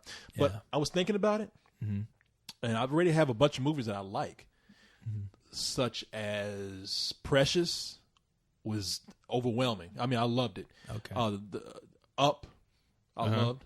Up, yeah. Speaking of animated films, the fantastic Mr. Fox is up in there. It is? Yeah. Okay. Man, have you not seen it? Nope. I gotta let you see the screener. It's okay. funny. Oh, you have a screener for it? Yeah. Okay, yeah. Because you know what? Honestly, I haven't heard anybody really talk about that film except you guys. Well, it's because it hasn't done that much business. Okay. The reason why is because it's animated in that old-fashioned stop-motion way. Right. No, because I remember seeing. We went and saw some film with involving kids and dogs. I don't even remember the name of it, but I remember seeing that preview for it, and all I thought, I was like, wow, is this from the guy who directed like some of the Tool videos? Because it looked really just creepy. I was like, this is the guy that directed Gumby and shit. It looked really creepy to me. Yeah. Well, and it made me itch. Yeah, because that fur kept moving around. I'm like, why do I feel all itchy all of a sudden? That fur kept moving by itself on all the foxes. This trailer's making me feel uncomfortable. I don't know if I like that. This trailer's giving me the motherfucking fleas. But that's because it's old-fashioned stop motion. And they knew what they were doing. Right. I mean, they wanted it to look that way. It's a Wes Anderson movie. And I was one of those naysayers when I saw the trailer. I was like, man, this movie looks like shit. All right, old-fashioned stop-motion animation. Yeah. Well, it gives on me, the big screen, maybe I'm not into it. Well, I saw the movie, I loved it. It was giving me a headache, like some of those Adult Swim cartoons with the squiggly lines. Like, yeah. Like home movies. Is it just the squiggly line, or is it the fucking cartoons themselves? I mean, Adult Swim made some shit. Oh yeah. And you just came. I know animators that were pissed off at the time, like seeing like animated films like Beavis and Butthead and like home movies, and just thinking, wow, why are these shows doing well with like the shitty animation? I'm like, no, you're not getting it. It's funny. It's funny, okay? Yeah. So why you always, that was my argument. I'm like, hey, as long as it's funny, honestly, I don't give a shit about the animation. Yeah, while you over there watching Praise and Quest for Camelot, I'm having a good time. And there's too many animators that are trying to fucking do Disney, and I'm like, you know what? Not all comedy. Well, that's one thing I can praise Adult Swim for. They're not trying to do any kind of Disney, and that thank God for television animation, man, keeping 2D alive and actually bringing out some cool shit. Because we're talking about I can't remember what show it was that you guys were talking about it, but as far as 2D animation, I'm like, it seemed like everyone was like, well, it's not really doing anything at the box office as far as you don't see 2D animation, but I'm like, it's making a killing on TV. Really, what was that? What as far as 2D animation? Yeah. Well, I'm talking about like Justice League. I mean, just as far as nothing CG, Oh yeah, no, 2D animation on television. They taking, going in bold steps, man. I mean, it's never been stronger than it has before as far as television goes. Yeah. I mean, you look at Fox; they didn't fucking making a killing off of animated shows. But yeah, the fantastic Mr. Fox is good. What else did I see? A couple of movies dealing with war, which would be The Messenger. Love that movie, and The Hurt Locker. I keep hearing about that movie. Man, I The need Hurt to see Locker. that. I wish I had a screening for that because Yeah. The Hurt Locker is not like your typical heavy-handed war film. Right. It is a suspenseful, nail-biting film, man. Really? Because it deals with a guy. I think the guy's name is Jeremy Renner, who's going to be. I think if they make an Avengers movie, he's going to be in it. He's going to be like the Hawk. Or They're not ever making an Avengers movie. they're talking Hawkeye. about Hawkeye. I know. The Hawkeye's going to be. Yeah, he's going to be Yeah. Hawkeye in that. But he's great in the movie. He plays a guy who defuses bombs, and every time he has to go out there and defuse a bomb, you're like, man, I'm so nervous that this is going to go off because in the movie there are people who you don't think are going to die, and they die, and so anybody's bet. game, and you just don't know. You That just is crazy. don't know. Yeah, that's crazy. Just thinking about that job. I have a buddy who's in the military, and he was doing his best to try to get that job. Yeah. Oh, Disarming. really? Yeah. And I thought he was crazy. I mean, the guy has a family and everything, but he gets a fucking hard on for like. That's this working guy in on the it. movie, man. Yeah, This guy's yeah. addicted to disarming IEDs, the improvised explosive devices. Yeah. And these things could be anything. They could be anywhere. And Yeah. it is. I don't know. Why would anybody want to fucking do that job? Beats he- the fuck does out of he- me. is he depressed? I constantly Did his ask girlfriend him. break up with him? No, not at all. He just has a hard on for doing that type of work. But the thing is that he took a test and he missed like one. I don't know if it's certain procedures that you have to go through to do something like that. But he fucked up on one of them, just one out of this big long test, and he's not going to be able to do that job No, ever because fuck no. because of one slip up. He So- probably fucking cut the wrong wire. and I'm blew like, up yeah, and everybody. I'm like, exactly. I'm like, no, not the blue one. Kablam! Yeah, kablooey. What's this? Boom. Yeah. No, but You know, like he's playing yeah. Operation and shit. I'm Exactly. trying to get the wishbone. Kablam! And I was like, hey, Private, this Yeah. isn't Operation. This is a fucking life or death goddamn situation. Hey, you know, but he was always badass at Operation, though. He always won that fucking game. Well, Oh my god! Yeah. well, no that's pun the intended, ultimate but he blew operation. it. Yeah. So, fuck him. I wouldn't want him out there either. No, Yeah. no, that's the kind of job where Yeah. look, I don't know. I don't want to act like I know what I like. I know for certain. Like I've been in the middle of that situation. I have not, but it seems like one mistake.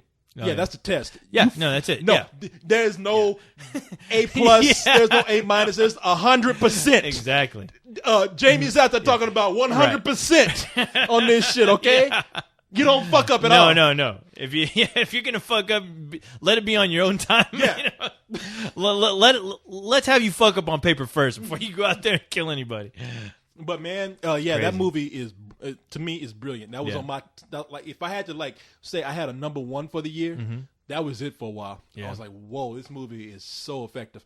Other movies that are in my top 10, not in any kind of order, are District 9, of course.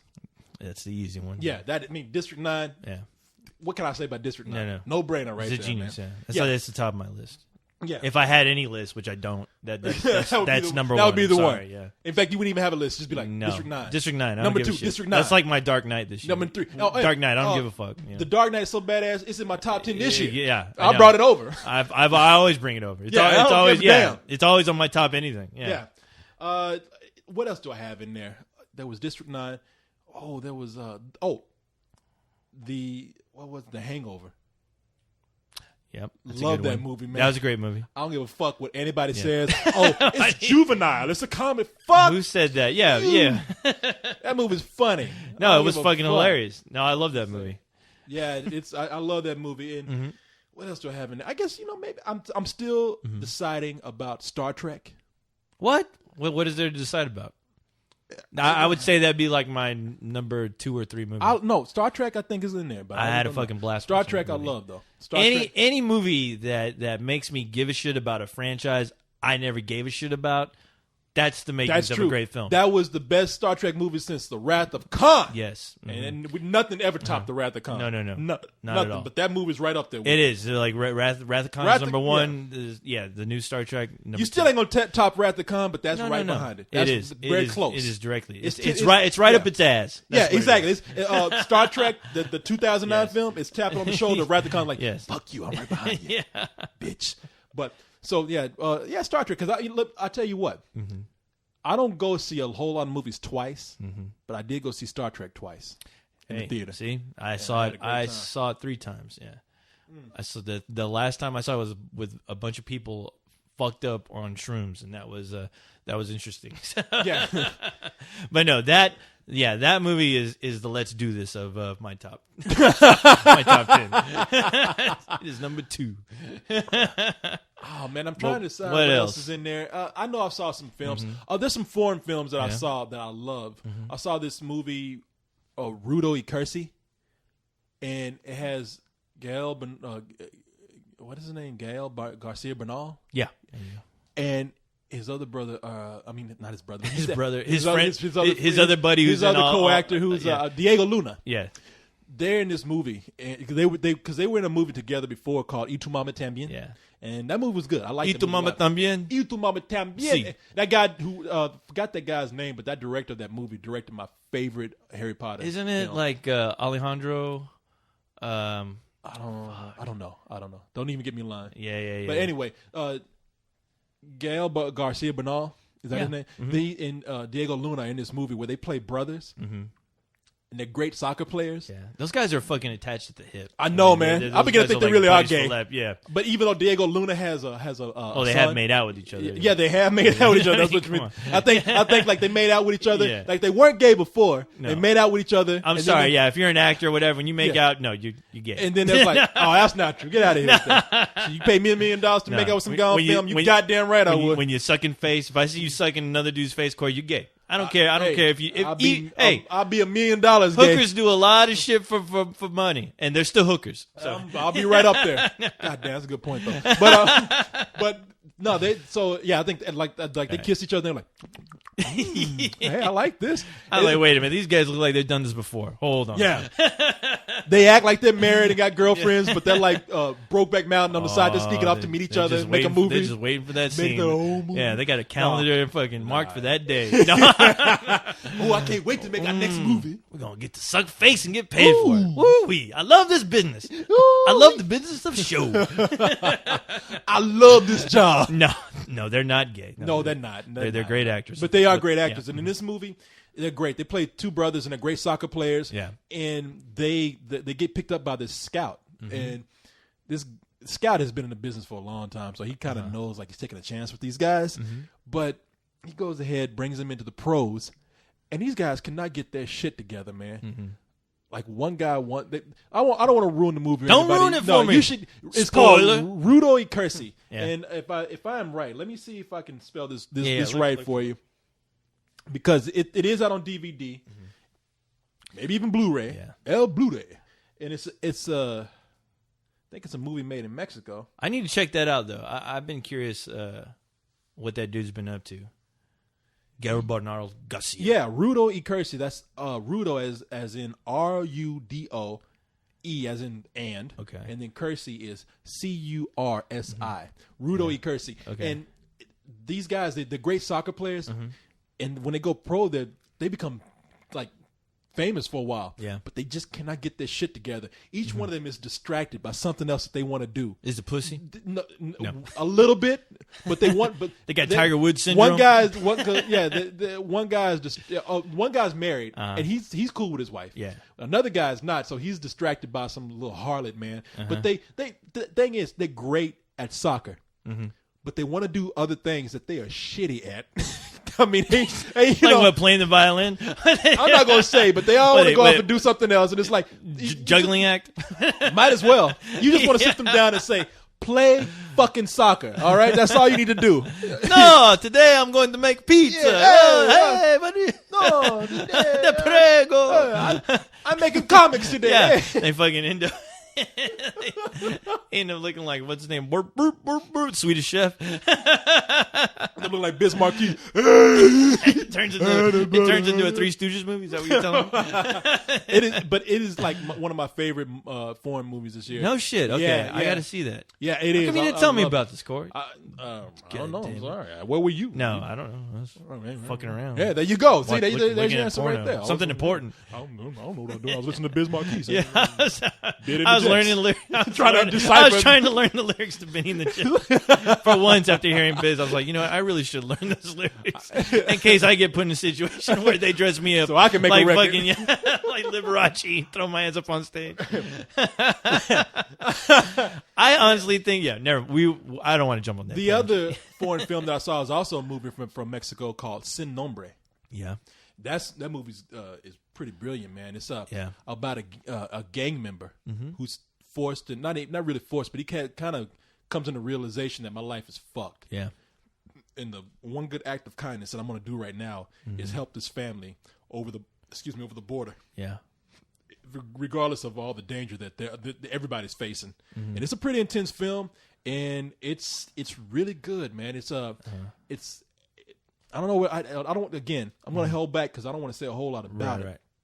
But it's some of the scariest gang members I've seen in the movie. For a while. No shit! Anytime you got gang members who want to tattoo their face, it's like, okay, you're hardcore. Yeah. I can't even take tattoos on my back. You gonna fucking tattoo your face? Fuck that. I don't give a shit. I'm tattooing my eyeball too, which apparently does happen. People, you don't need to send me any more pictures. I remember that show. I You didn't believe I me. had like 20 pictures of people getting tattoos on their fucking eyeball. Told you that, yeah. I'm like, owie, okay, that's cool. But nah, I get man, it. That's awesome. That's not a top 10, but those are movies that I know just immediately stand out to me. Well, see, I need to fucking see those movies. And the thing is, I know like these films, they probably get released for like a week here or something, and then they're fucking gone, which pisses me off because. Well, I'm looking at what the screeners. Do you have any of the last two that you were just talking about? Do you have any screeners for that? I have.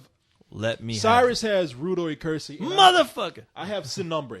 Yeah. Okay, cool. Let me borrow that. I'm gonna lay this out for you right now. Thank you. Watch that. It's good. Oh, badass. And I'm going to give you. I tell you what, man. You can talk all the shit you want about Mexico, but those motherfuckers can make some great fucking films.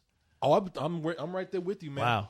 Yeah. Okay. Whoa. From the studio who brought you the Motorcycle Diaries, 21 grams in traffic. Yeah. No. Bring you. Sin Nombre. Sin Nombre.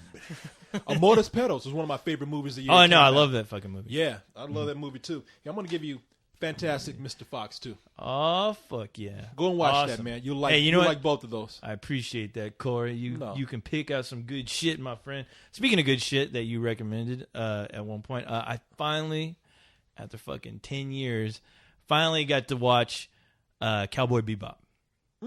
Wow! Wow! No, I didn't see the movie. You watched the show. I watched the first 4 episodes of the show. Cowboy Bebop, man. Wow! How many?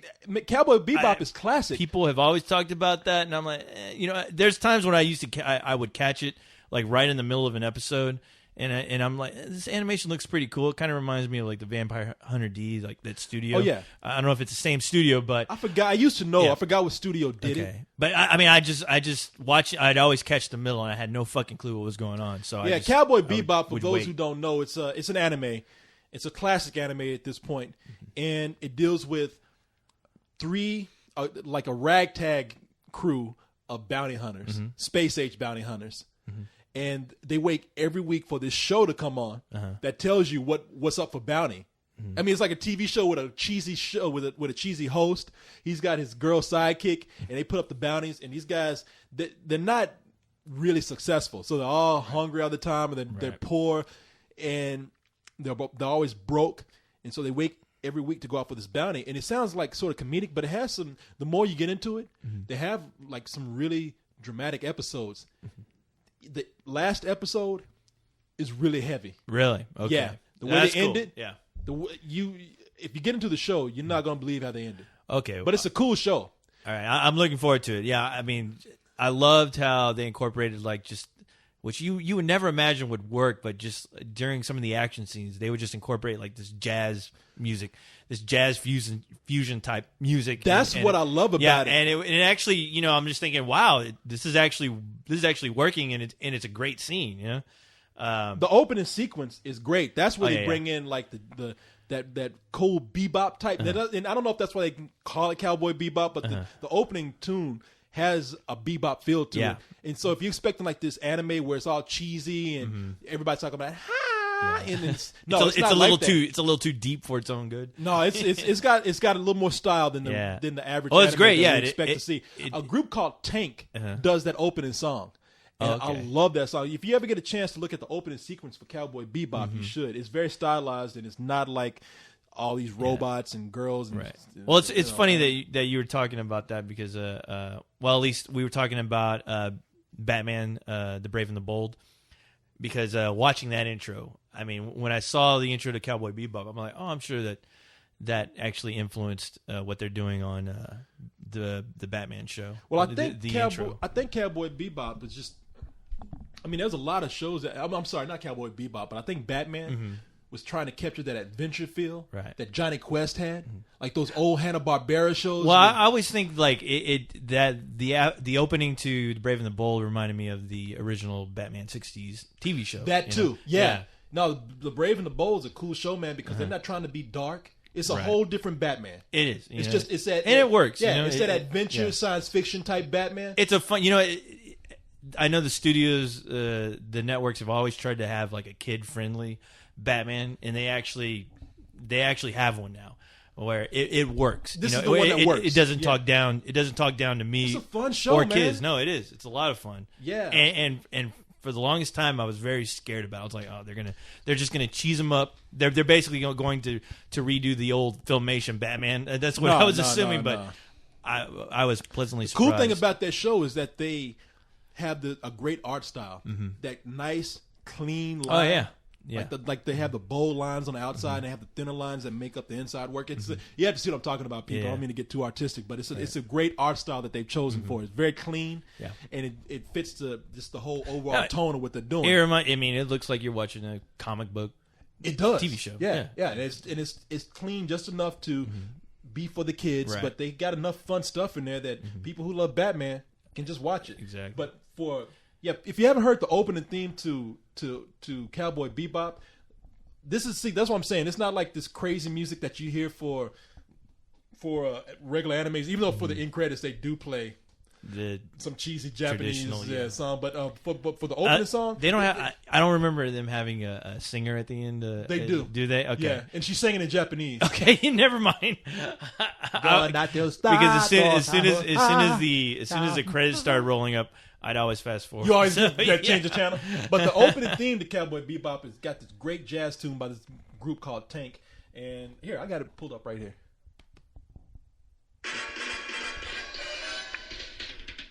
Yeah, man. Yeah, cool. Yeah. Hey, Daddy-O. What's going on? Yeah. That's like Ready for the World. Oh, Shayla.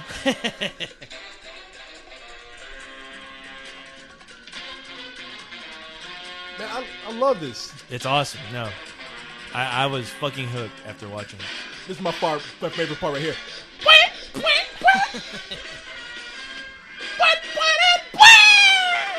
Damn. That's when you get punched in the balls. That's what you hear.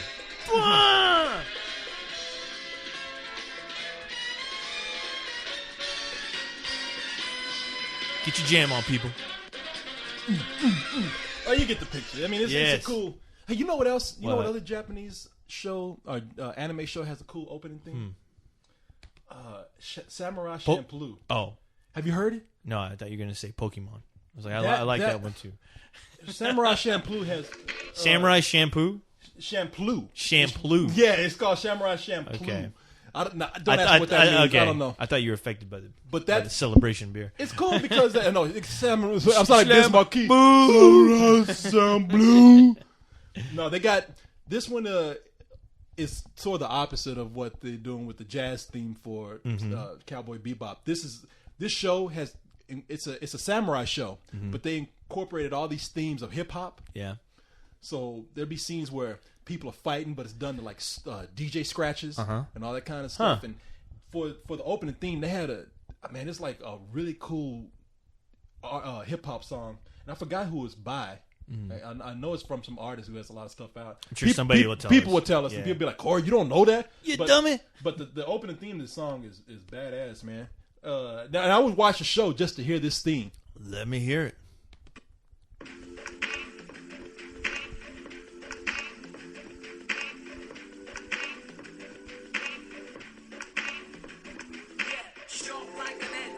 You gotta see the visuals for it. Look.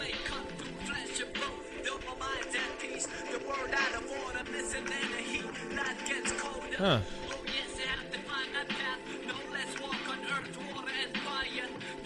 And see, when the samurais fought, they would like do breakdance moves. It sounds corny.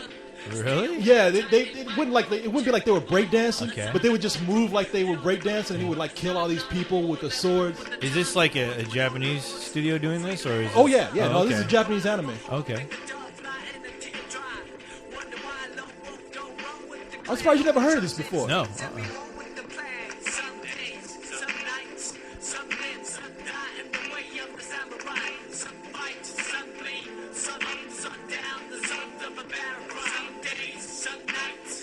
What show does this come on? It came on Adult Swim for a while. No shit. Yeah, they only made a few episodes. Okay. Yeah, that's the name of the song, Battle Cry. Have you ever seen Avatar: The Last Airbender? Oh yeah, Okay, yeah. Leon's been just hyping that show up for me. Nujabes is the guy that does this. Oh, yeah. I think that's how you say his name. Nujabes. Uh huh. Yeah, man. I used to Okay. I used to watch that show just to hear that theme song, man. Well, I was asking you if it was Japanese or not because I didn't know Avatar was made by an American company. I was actually surprised. It was. like, wow. They mimicked that Japanese style Hey, excellently. They did a great job of it. Yeah, I was fooled. Yeah, no, Yeah. that's one of the things that I didn't watch the show a lot, but whenever I was turning channels, since I didn't follow it, I never knew what was happening. Okay. But I always thought like, wow, this show looks great. Yeah. And I was like, man, the lip sync is really on for this to be Yeah, to be dubbed. like Yeah. imported I was over like, and translated. okay, so it was done by an American company. It was Wow. done by an American. I know it was. I don't think it's Japanese. I don't know if it's purely American though. I'm sure. I mean, the work gets farmed out. I'm sure. Yeah, it's of probably course. Korean or something. Damn, boy, this beer is fucking me up. I was kind of just I like, know. yeah, hey, all right, whatever. I But know. now I'm just like, you know, it's whoa. yeah. At first, like when you were like, "Hey, should we get some beers?" I was like, that always sounds like a great idea. It's just that like out of all the days today, I was super fucking busy and it just almost killed me. And I was like, you know what? That's exactly why I need a beer. And then I realized, oh shit, maybe yeah. that's not a good combination of being tired and drinking. Yeah, But hey, I'm having a good time. Having a good time with the show. yeah, today, I didn't so sleep last night no either, worries. so I'm kind of like, whoa, I know. whoa. But hey, I think we've been Whoa. doing a good job so far. No, man, you been enjoying the show so Yeah, far? it's been a All good right, show. you've been all Yeah. right. Hey, well, Let's don't don't worry. worry. It's gonna be a slow climb, Corey, back to number one. But I don't know. We What? can get there, baby. Boy, they can cut Give me you- some yeah, yeah, ka-ching. cling. Yes. Some of that, give me some of that Celebration. confidence juice. Celebration. Yes. I'm expecting like, you remember that song? Celebrate great times. I'm expecting Kool in the Game to Yeah. come out this bottle, me and crack it open. Come on. Wasn't Lionel Richie part of that group, or was that the Commodores? No, I always get that was the Commodore. okay. I get them confused. I'm Cause sorry. I'm easy, man. Easy like Easy like Sunday morning. now that was just Lionel Richie though. That wasn't. No, that was the Commodore. that was the Yeah. Commodores. I Okay. wanna be high. So high. Whoop, whoop, whoop, whoop. You know, they always come with that guitar. But you know what though? Faith No More did a version of I that. was just about to say Faith No More. Their version is honestly to me the version. I don't know why. No, I don't say that. love Lionel Richie. I love that fucking version. And you know it's blasphemous what I'm saying, but I swear to God, every time I hear Lionel Richie's version, I want to hear Faith No More's version. But hey, I love them both. I love them both. I like their love version though. both. I do like Faith No More. But I version. love their fucking video for that song where they're hanging out with the cross dressers. With They're just hanging out. I thought those were real chicks. And a bunch of dudes. I guess I never watched into that video. You getting turned on by those chicks putting on their lipstick. Whoa. Yeah. It's like, wow, well, check out that apple. Hey. Look at the ass on that guy. But no, that video is great.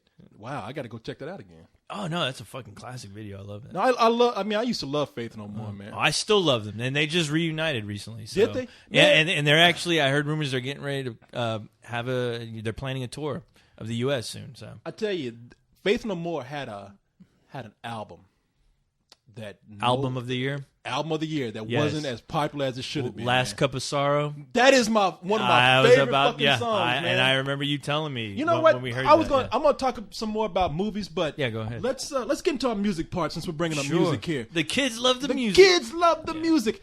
If you are a hard rock fan or a metal fan, you got to check out Faith No More's album of the year. Album of the year, yes. Came out like in mid 90s, like Yeah, 95, like late something like 90s. that. It was their last album.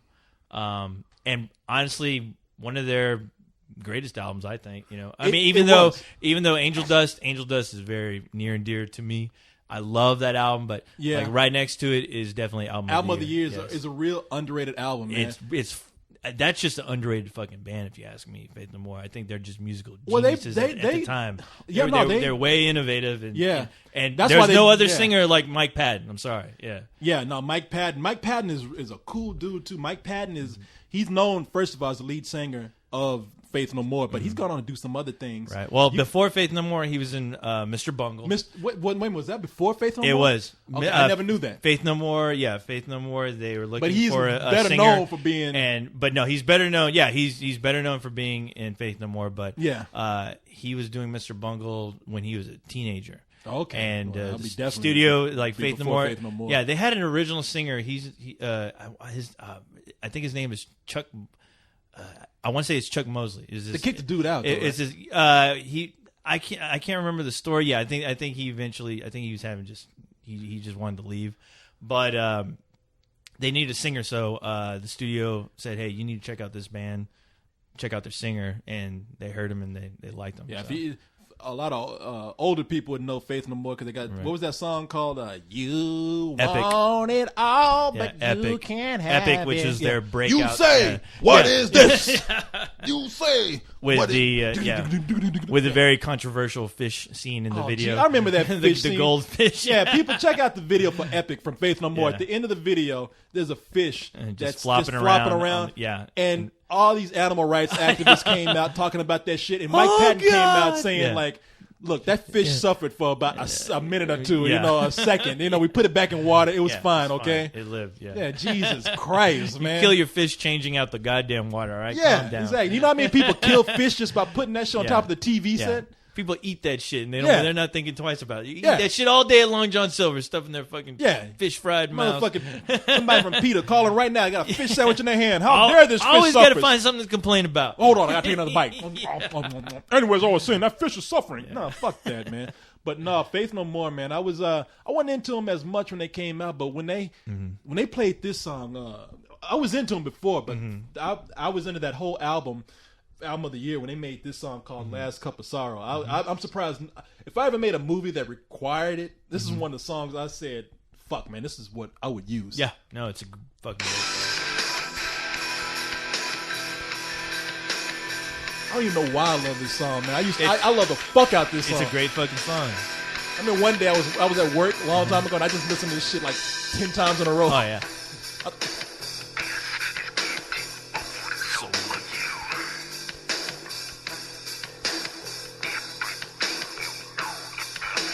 I wish I'd seen these guys in concert, man. I guess I have my chance now. Oh, yeah.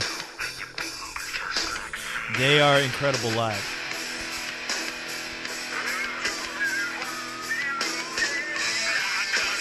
It's my favorite part, right here. Mike Patton's mad now, Oh, yeah. Always mad. You motherfuckers. I'm going to show you what it's all about. I'll tell you when my favorite part's coming up. Oh, you talking about the chorus. It's the epic, the epic chorus. You see Mike Patton and his singing chops. No, this is my favorite part right here. Your last cup of sorrow. You're ruining it, Corey. You're ruining it. I can't help it.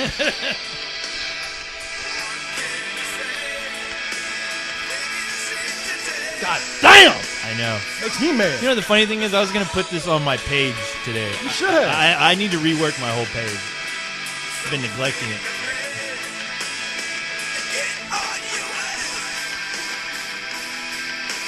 Fuck yeah. Oh, shit, man. I can't take it. I love that song. I'm going to put a few Faith No More songs on my page tonight. Yeah, people, if you're a fan of heavy rock or metal, I mean, that's... It's just good music. It's right just fucking good music. God Yeah. damn. You ain't got to be a part of any kind of group. You know, you don't have to, not at all. cut yourself off to any kind of music. You know, it's funny because damn. Faith No More actually, they kind of crossed me over into the metal genre because, since we're talking about music, real quick, when I was a bitty 8-bit little jerk, Yeah.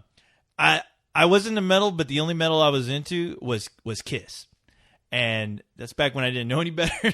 But Kiss, they were epic to me because they looked like superheroes. They looked like characters. They were superheroes. You remember? And they were. Kiss versus the Phantom of the Park. Kiss meets the Phantom of the meets Park. the Yeah. Whereas Space Ace, Star Child, the Demon, Catman. Yeah. Yes, I remember that awful, terrible film. Oh, it's awful, man. But yeah, when I saw it when I was a kid, I loved it. No, at the time, they were living superheroes. And the thing is, I had all their LPs. I had all their albums. I had Kiss Alive, Destroyer. I had all that shit on LP. And I remember the day when Ace Frehley had left the band, and I think Peter Criss left, and all of a sudden I was not into him anymore. But for a while, like when I started to get really into music again, I got into like early rap, like Run DMC, Public Enemy, Fat Boys, Beastie Boys. I was really hardcore into that stuff for a while, and then I think around the late, or maybe it was early 90s, when MC Hammer started coming out in NWA, I kind of, for some reason, I just lost the connection there with that type of music. It's MC Hammer. I can understand him kind of warding you off, but NWA... Yeah. You know what? Those for some reason, changed the landscape of hip hop. They did, but at the time, like listening to the lyrics, I thought it was more funny than it was serious. And watching the videos, I'm like, oh wow, it's like convicts have taken over, and it's like, oh, you got scared, and you were like, fuck this. It wasn't even scared. I was like, there's a bunch of guys. I mean, the music was great, but I just couldn't relate to what they were singing about all the time. So I just slowly got out of it. I still love NWA. But the thing is they they are the pioneer. It's funny now we have to use the word pioneer, pioneers of gangster rap. Well, the thing is that to me, I always thought I was more into Public Enemy than I was into NWA. I thought, well, with Public Enemy, I like what they're rapping about, and I get it, and it's about fighting the structure. Yeah. And with NWA, it was more like, this is how hard we are, and I was like, all right, I get it. Fuck the police. NWA was all about that too. They just said, we're just gonna tell you like it is, and if you can't take it, fuck you. I mean, NWA. Well, they told me to fuck off, and I did. So, well, no, NWA was kind of like, hey, look, in our community, police fuck with people, right? And in your community, maybe you think they're great, but where we are, we get fucked with, and you just don't see it. All right, fuck you. It's like, hey, this is what we sell drugs because sometimes that's what you got to do to get by. You don't like it, fuck off. Well, when I heard that, I was like, oh, that's great, that's good what you're doing there, I guess, but I don't care. So I mean, I just got out of that, and for a while I was like in music limbo. I was like, there's no real band is really doing it for me until I saw Epic. Faith No More's Epic. Where when I saw the video, when I heard the music, I was like, wow, this is like a kind of a cross between a little bit of rap and some metal, and it sounds great. I dig it. And listening to that band, it made me want to get into heavier stuff like Metallica. Like when I saw Metallica's one video, because there wasn't any like radio stations. I was like turning the dial, trying to get turned on to new music. We didn't have like Pandora or anything back then, where I can just like I like this band. Let me see what I can get into. No, it wasn't like that at all. So when I saw Metallica's one video, it had a real it hit me in the face where I'm like, wow, a metal band that isn't dressing up like a bunch of chicks and isn't singing about shit like hanging out at the club trying to get chicks, which that's all cool and all, but I don't want to hear about it in a song. Well, back then when one came out from Metallica, I mean, just like the way Guns N' Roses came out, and they had long hair and shit, but they weren't all they weren't all about singing rock ballads and being about the image of, hey, we're wearing lipstick and which is what I hated. Shit. I hated that shit. No, Guns N' Roses came out and said, you know what? Fuck that. We just gonna come hard with this shit. Where Guns N' Roses was great at the time. I mean, I didn't get really into them because they still had that very LA kind of scene. That look totally to them. But even though the music, I listen to music now and I appreciate the music a lot more than I did back then. Well, when Guns N' Roses came out, they were just kind of like, look, man, fuck that. We all about just fucking making hard ass music. We ain't about this image and shit of like trying to sit out there and sing about every rose has a thorn and shit like that. And But you fucking girls. the thing is, they weren't about the image, but at the same time, they still kind of dressed up like that image. Like they were still wearing the leather pants and the headbands. No, they did. They where did. Where They did. Metallica, where they were just wearing black pants, black jeans, a black shirt, and they were in some fucking that was big gonna ass abandoned aircraft hangar, Yeah. just fucking jamming out. Well, that And was I gonna be like, my point wow. with Metallica. I was Yeah. like, just like Guns N' Roses came out Yeah. and just really concentrate on the music. Yeah. Metallica pulled even further back, and they said, "Fuck all the image." You know, we got the standard metal look, but we just gonna make music. Well, the thing is, like, the funny thing is, when I got into Metallica, you realize, I mean, there were obviously other albums before Injustice for All. Oh, yeah. Where there was Master of Puppets, where when I heard Master of Puppets, like, I remember buying Injustice for All, and then I went and picked up Master of Puppets. But the thing is, actually, no, I take that back. Somebody gave me a copy of Kill 'Em All, and I heard Kill 'Em All. I'm like, wow, this shit is like just fucking raw and in your face and heavy, and I love the lyrics. And then I picked up Master of Puppets, and that was like that was like the Godfather of metal right there. That was like listening to that album. That was just an epic, that was just an epic metal album. Where just listening to those songs, I'm like, wow, if I were to see these guys live, it would have to look like a Death Clock show. It'd have to be like epic in proportion. These guys would have to be performing on a fucking mountaintop with lightning and fucking dragons flying all over the place. I mean, I was floored by the music and just how great it was. And then, of course, later on I got into Slayer, which a guy noticed I was listening to Slayer, and he's like, if you like Slayer, if you like that heavy, dark shit, if you like it fast, listen to this other shit. And that's where my whole death metal thing started. But there's a lot of bands at the time. I mean, one was the one that really the song "One" from Injustice for All. That was the song from Metallica that just everybody. Oh no, that hit hard. That hit hard. Yeah. The thing is, it was that video. It was that video that really that video took images from a movie called Johnny Got His Gun, and it was it's fucked up, the concept. I mean, the movie was the video took scenes from that movie and dialogue from that movie. Yeah.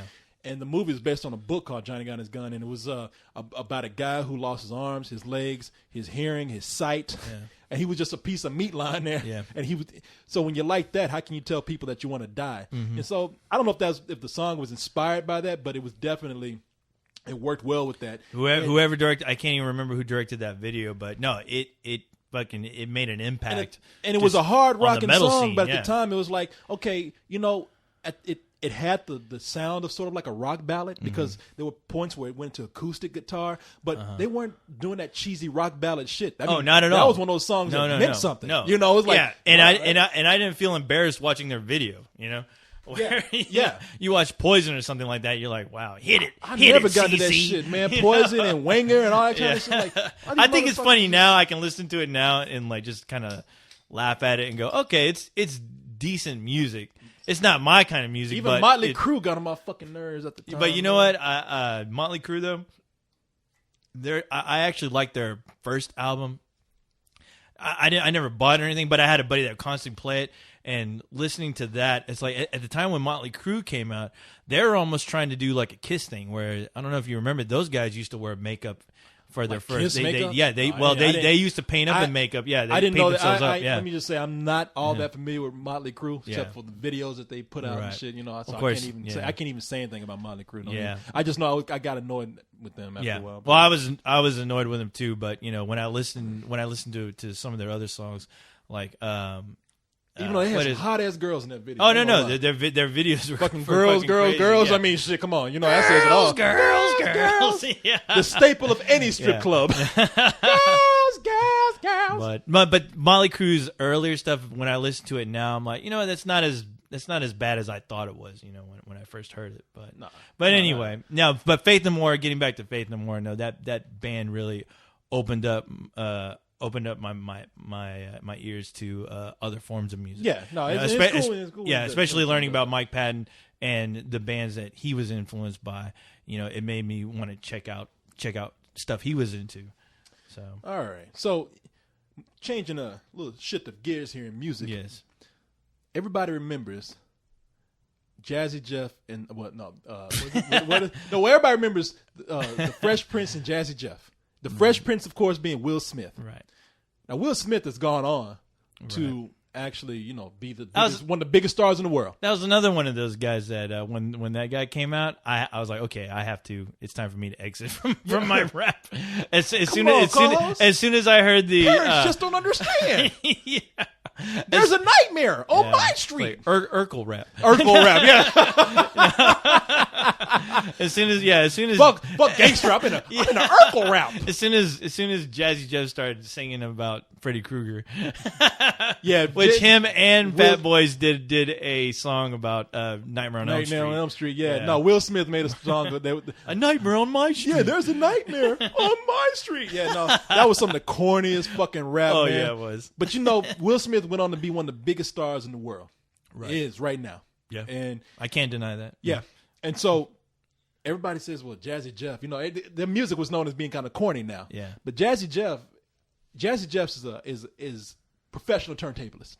And that's how he makes his living. A lot of people, well, let me just put it this way. A lot of people don't realize that after all that corny music that they put out, and let's not forget, not all of it was corny. You remember Summertime with Jazzy Jeff and the Fresh Prince? Summertime! How can I forget they played it every fucking 5 minutes on the radio? No. That song was shoved down my throat. But everybody used to love that song. I mean, they came out with some cool songs. I mean, let me see if I can find Summertime with the Fresh Prince and Jazzy Jeff. Or was it Jazzy Jeff and the Fresh Prince? It was DJ Jazzy Jeff and the Fresh Prince. So Jazzy Jeff took first billing. I still remember that shit, yeah. Yeah, and look at the poor guy now. Oh. And I think Summertime was taken from the Commodores. It probably was, yeah. Because they had that, Commodores had that song. And I can't, don't even let me try to do it right now. No, I want you to keep trying. No. Come on, let's hear it, Corey.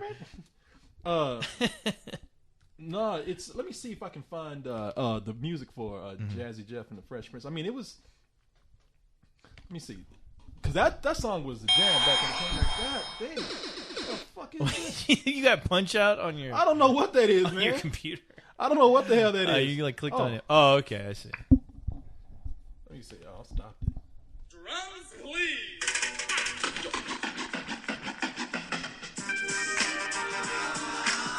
Everybody used to love this shit, man. Summertime! I always like that weird...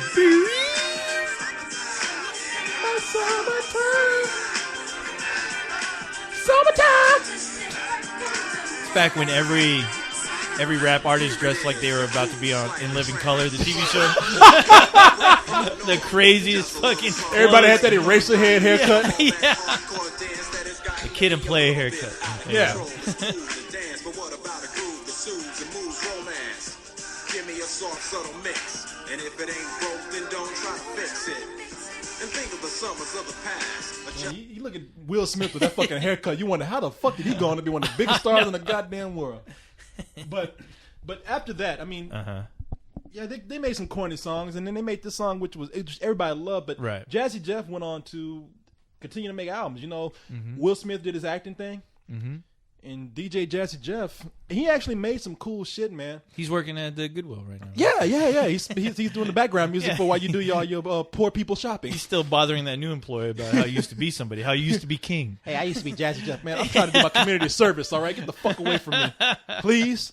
But no, I was listening to some stuff that, I looked up Jazzy Jeff one day and just said, I'm just curious. I look up people who you don't hear from. Yeah. And the guy has a lot of albums that are out. And I actually went ahead and got some music. I mean, this is one of the songs that Jazzy Jeff did a couple of years ago called The Return of the Magnificent. Okay. I think some of these songs on his album can be found on another album. But when I was listening to this, it's really cool, man. I mean, talk about a guy who's been able to change with the times, He's been able to do that. That guy, the title of the album is The Return of the Magnificence? The Magnificent. The Magnificent. Oh, okay. Yeah. Okay. Yeah, referring to himself? He's on the cover, so I would think so. Kind of presumptuous. Yeah.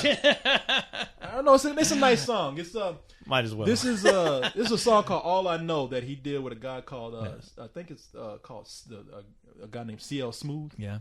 And I like the song, and the song has a nice groove to it. That's cool. Let me play it for you. I think I'm gonna have an album come out called Co-host, the King of Music, The King of Awesome. The king of podcasts.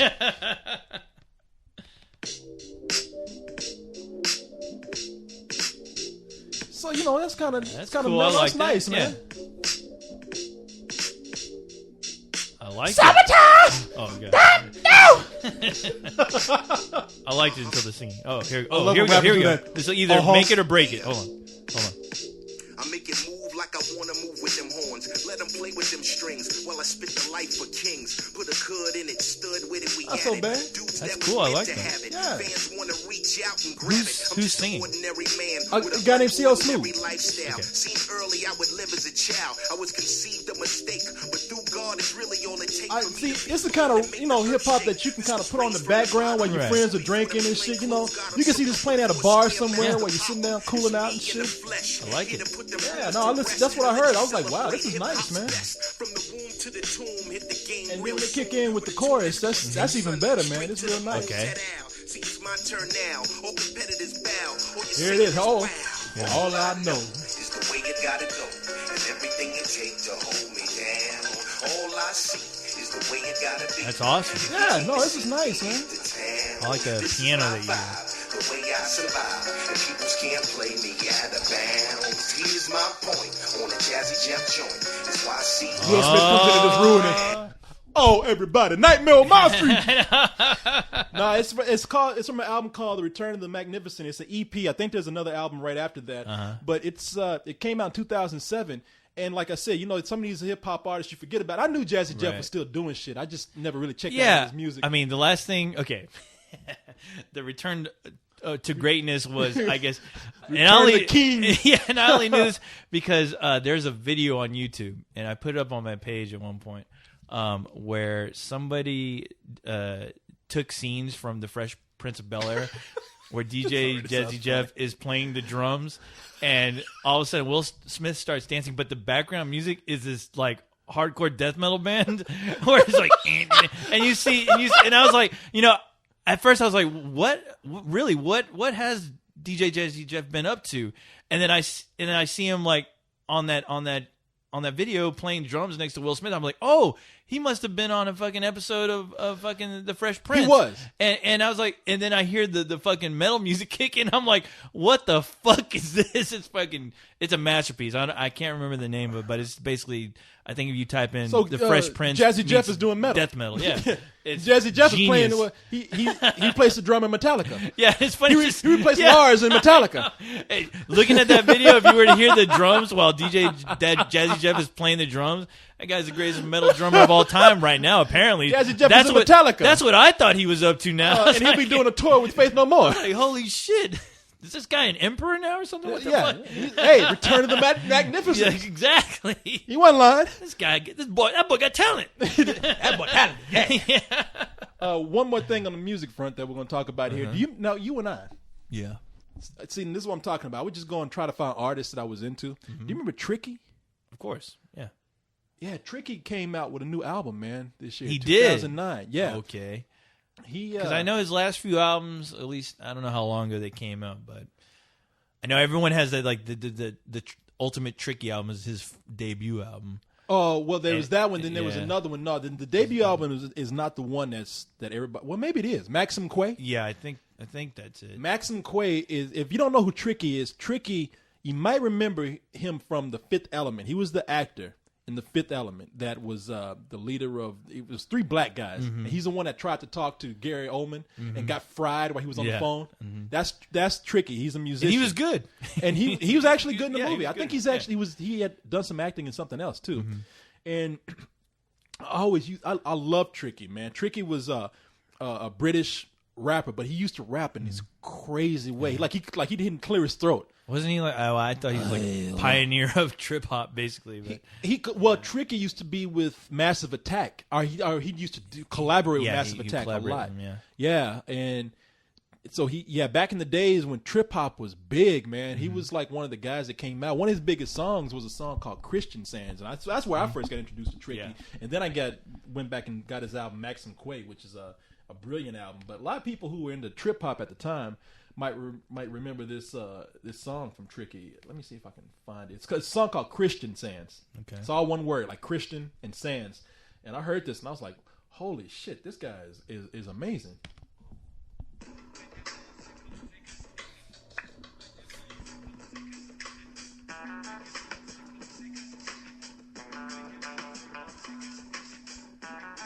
I love that. That beat is cool itself.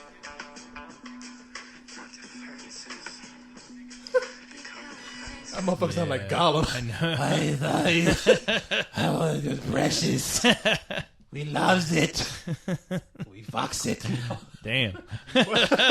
But yeah, that's the only thing. You get used to it after a while because it actually. Yeah, you do. His voice. There's some voices where we would say they're not conventional and they can't sing, but they become instruments themselves. It caters to the music. It does, and Tricky's voice became an instrument in the song he was singing, and I used to love this song. I changed my face.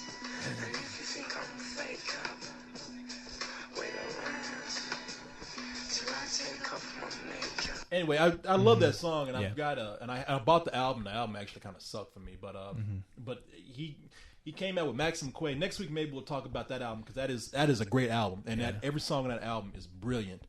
And he came out with some new music recently. Tricky did. Doesn't sound like he has as much spit in his throat as he does on this song that he came out with. But Tricky recently came out with an album a little bit more produced. A little bit, yeah. It was which is the only, I don't know. It's always been kind of my issue with music these days. A lot of it sounds way too produced. Yeah, and it's kind of annoying. Well, with this is still cool. I mean, it's still kind of I mean, I haven't heard it, so yeah, I'm not gonna judge it. Tricky came out with an album called Tricky Meets the South Raucous Crew. South Raucous Crew is like a dance hall production crew. Yeah, and so he kind of joined up with them, and it does offer a different sound than what Tricky usually does. And you can. I downloaded a song that I really like off that album called Joseph, and it's if anybody's a Tricky fan and you haven't probably not you're probably not gonna recognize the music too much. All three people out there. Yeah, all three of them. That's too much credit. All two, me and you. They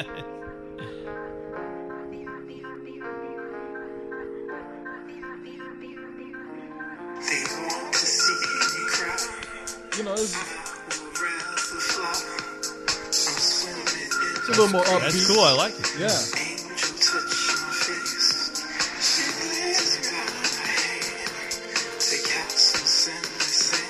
Kind of has that Massive Attack vibe to it. It does. Yeah. It still does. Even though he's working with a different production crew. I like it, man.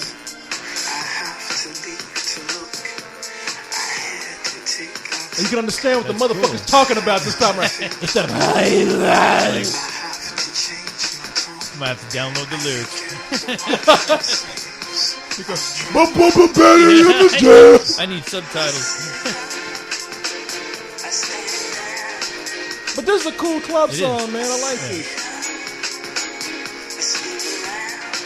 Yeah, the song is called It's a cool Joseph. song. It is a cool song. Joseph. The song is called Joseph. It's off Tricky Meets South Raucous Crew. So Raucous is spelled Rakkas. South Raucous Crew.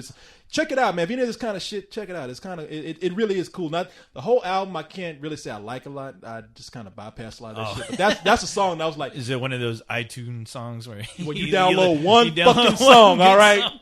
You know, it's just, it happens. Thank God for the digital age where I got to buy this goddamn album, Exactly. put this shit on tape, and then return the album the next day. Remember the days where, there's a record store here called Waterloo Records. And the thing that I loved about that record store was that if you bought a CD, you can take it home, open it, listen to it, and if you didn't like it, take it back. You could take it back and switch it out, or you can. You couldn't get your money back, but you could just easily just switch it out and get something that you really want. Keep doing that shit, which is what and God knows I did. Everybody did. Yeah. Shit, I went in there I went in 5 5 days in a row, got 5 different albums. Take the CD, burn that shit, go back home. Man, this album stinks. I'm sorry. Can I get another one? Damn. Please? Sorry. I need to free breeze my automobile. The stink that the CD left in my car just sucks. No, but oh man. That was actually pretty cool. I like to check that out. Before we leave the music part here, Tricky works closely with this girl named Maria Topley Bird. You might have heard on the Gorillaz album. There was one that was done with. I forgot the name of the song. It was done with Roots Manuva, who's another British rapper, and she was on there too. She did like one lyric. That's it. But she. And that's it.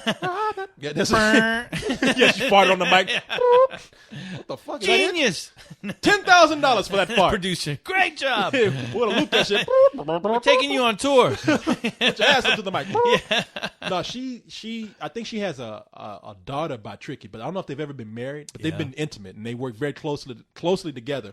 She came out with a solo album. I think it was 2008, 2007, 2006. It was way far back. But last week I told you I love that just that airy, kind of space-like vocals that come from females. Yeah, and she came out with a solo album, and she worked very closely with Tricky on both Maxim Quay and Christian Sands. You can hear her doing parts on there. But this album is heard without Tricky, and one of my favorite songs in there is this song right here, and I think it's an underrated album itself. Like not completely, it's just something missing from the rest of the songs that makes it an album that you just don't go out rushing and tell your friends about. But again, in the day of the digital age, Maria Topley Bird, if you listen to that album, and I think it's a self-titled album. No, it's called Anything. The album. Okay. This is a song that I like on there. It's called I Still Feel. This is the kind of chick you see her coming into the room with no clothes on, getting ready to get on the bed with you. Thought really long and hard about this, huh? Yeah, I have. I have a whole scenario in my head worked out for this. I'm a hired girl to perform to this song. What's it called? The song is called I Still Feel. I still feel it. You're ruining it for me. Stop it.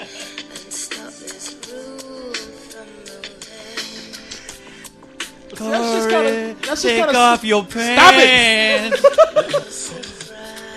That's kind of I'm sexy, about to though. suck some dick. Oh, now you're singing it. Yeah, that's Sucky. Tubuku. I'm playing with your balls.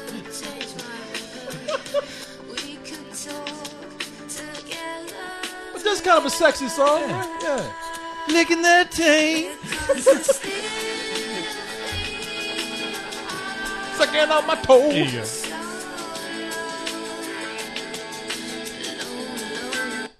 Sticky balls. That was great, Corey. I'm sure. That's what I'm gonna have to say. That's a great. I still feel you having anal sex with me. No, that was cool.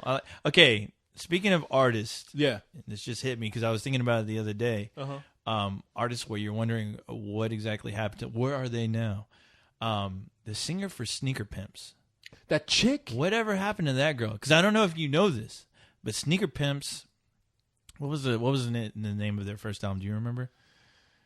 They're real popular. It's like, I can't remember. The one with Six Underground? Six Underground, yeah. And I had that album. We both have that album. And the thing is that, I don't know if you know this, but Sneaker Pimps did come out with a second album, but it had a different singer.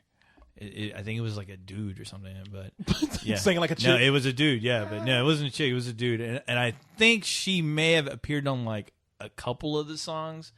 Now I don't know if she left the band. I don't know the full story about that, but I've always been curious what happened to her because I always loved her voice. The chick from Sneaker Pimps, you know something? I don't know, and I'll look that up. We should look that up. I'll look. You know what? Next week we'll find that out, and we'll play some songs from Sneaker Pimps. People, if you haven't heard of Sneaker Pimps, we'll play the music for you next week. Because I haven't got it up here, and I don't want to bring the show to a lag. But they did a song that I swear to God that you've heard, and if you haven't heard a Sneaker Pimp song, you've heard a song that the lead singer of this band did with Marilyn Manson. Yeah. Because they did a song for the Spawn soundtrack, and that song is being used for a Nicolas Cage movie now where he's fighting some witch. Are you serious? In the trailer. Oh, God. Yeah, in the trailer, I recognize Nicolas Cage. I'm sorry, I'm laughing at Nicolas Cage fighting a fucking witch. Yeah. What the fuck is that? Would that witch happen to be his fucking hairpiece? Wow. That's why he's fighting that witch. He finally made a movie somebody's going to give a shit about, huh? And witch is asking, hey, could you give me some real hair? It's I'm gonna come after you if you don't give me some real fucking hair. Based on a true story. To the break of dawn, I'm gonna fight you to give me some real fucking hair. I'm tired of this fucking animal on my head. In a world where Nicolas Cage and his hairpiece just can't get along. Needs real hair. Nicolas Cage, the singer from Sneaker Pimps. You see him with a fucking torch fucking underneath the I'm Capitol. not gonna stop until you give me some real. Looking for his hair. fucking hairpiece. Yeah. I'm gonna put this horse's tail on my head until I get some real hair. I want to sit under this horse's ass God. until I get some real hair. But The writer of the Da Vinci Code needs to write that movie. go, get his hair. I'm gonna kill 6 children unless you give me some fucking real hair. But Hey, did you see the trailer for Kick-Ass? yeah, I saw some scenes from Kick-Ass, and let me tell you Yeah. something. As much shit as we talk about Nicolas Cage, he looks badass in that movie. You know what? All I thought was like, wow, a movie where Nicolas Cage can finally look like a badass being a superhero for once. You know? Yeah, no, Nicolas Cage looks amazing in that movie. Yeah. And He does. yeah, look, I was like, hey, you know what? Hopefully this will be the guy's last film. He's one of those guys that probably needs to retire. And you know what? If he You've were to been talking about retire, it. He ain't gonna retire. Kick-Ass needs to be that movie. if he does a great job in Kick-Ass, I'm all for him making more movies. I'm just tired of people pulling him in movies where But they you know want he him to won't. be. You know he won't. You know he'll fuck up. They want Nicolas Cage. See, this is my problem with certain people, with certain actors. And say what you will, maybe I have no right to say this, but this is what I notice as a film goer. There's certain people that they want to be them in a movie instead of them trying to do something else. Right. That's why I can always give Jim Carrey credit. He tries to venture out and do something else, even though people want him to be Jim Carrey. But there's people like Eddie Murphy and Nicolas Cage where people get them and they say, hey, you know what, do your thing. Yeah. And like somebody needs to reel these guys in and like say, no, hey, those scripts are yeah. written for them to be who they are, them. You know, Yeah, come where they're on, not man. playing characters anymore. yeah. But, man. When you see Nicolas Cage in a movie being Nicolas Cage, it's like, fuck that, man. That's Yeah. why with Bad Lieutenant, everybody's talking about how great this sequel or remake or whatever it is, a Bad Lieutenant is. And the one thing I keep hearing from people is, oh, man, because it's Nicolas Cage being bad, but it's Nicolas Cage being bad times 10. I mean, he just goes over the top. And I'm like, why does that sound good? Right. Like, And, you know, pitch that to and all anybody. I think is he still ripping off his character from Wild at Heart? Yeah. I mean, Yes. you know, Yeah. 'Cause I mean, I didn't see the movie. I'm not going to say it's bad or great or anything, but I mean, looking at some of the scenes that I've seen, I mean, it's like he's still channeling that character. yeah. you know? Look, see, the thing is, people, and this is what I hate when, like, in New York, they go around and they pitch the show to people. Yeah. For the advertisers, and a lot of the advertisers say, "Oh wow, you know, our people who want to work with us are like, oh man, these guys are gonna come out and talk shit about people. They're the renegades of the group. They're the guys who are just the assholes who like being assholes. Yeah. Like, no, you know, we're fair people. We'll say what's on our mind. A lot of people misconstrue that as, oh, we're against everybody. We're just gonna come out and try to be the what do you call it, the bad boys of this kind of industry. And it's like, no, it's like I think Nicolas Cage is an awesome actor. I think he's a brilliant actor, but I think people just let him be Nicolas Cage. Yeah, and that's and that's always been. Not here to talk shit about No, Nicolas Cage. no. And that's the thing, though. I mean, I know the guy can do better, and it seems like with Kick-Ass, at least what I'd seen in the trailer, I'm like, wow, okay, He looks amazing. somebody fucking putting some effort into him being a badass. Yeah. And it looks like it's gonna work. And here's a hint: that director, he said that this for me is like working on the most expensive home movie ever made. I'm just working on this because I love it. Right. And he was kind of talking. great to hear. Yeah, Yeah. no, it is great to hear. Now, the only thing I say he's full of shit on. But then again, but we've heard that. yeah, I tell him to his face. But like, man, looking at that that's trailer, good. I was like, okay, yeah, it looks like they do give a shit. No, they do give. No, it's not that he didn't give a shit, but I tell him, you're full of shit to his face. I'd be like, man, come on. That's like, nobody's going to spend this much money and not think that they're not going to get distribution. Right. Oh, yeah. There's this movie coming out called Kick-Ass, people. And Kick-Ass is based on a comic book, which is about this kid. I think he's about 16. Goes out and tries to be a real superhero. And the first issue of the book says he goes out, tries to be a superhero, and gets his ass kicked. But then he becomes like a kick-ass superhero. But he has no powers. Yeah. And that's why when you first see him in those first couple of books, he just gets the fuck beat out of him. He gets ran over by a car. And it's the whole premise is well, what if somebody really tried to go out and do all this stuff in real life? Yeah. The consequences are you would probably get your ass beat. Right. Probably killed. And they address that. But the kid goes on to like actually learn how to, he learns the ropes and learns how to at least go out and fight crime in a way that won't get him murdered. Yeah. But Well, I've definitely, I haven't read that comic book, but you haven't? Leon the Spoiler has just told me plenty about it. I so think. you probably, when you talk to him, you read it. That motherfucker will act it out, draw stick figures, all kind of shit. He told me once about it a while back. But He'll draw the comic book for you. You don't need to have the comic. He'll draw it out for you right there. No, but he'll draw the ending first. No, he didn't draw it. He reenacted it for me right there. But he started from the end right and worked there, his way back. right in front of Cyrus's house. Oh, wait a minute. You got about 3 hours? He said, hold on. No, he said, hold on. I'm going to run to my car real quick. I think I got a blanket in there. Hold on real quick. Yeah. Sit down. Yeah. Make yourself at home. Yeah.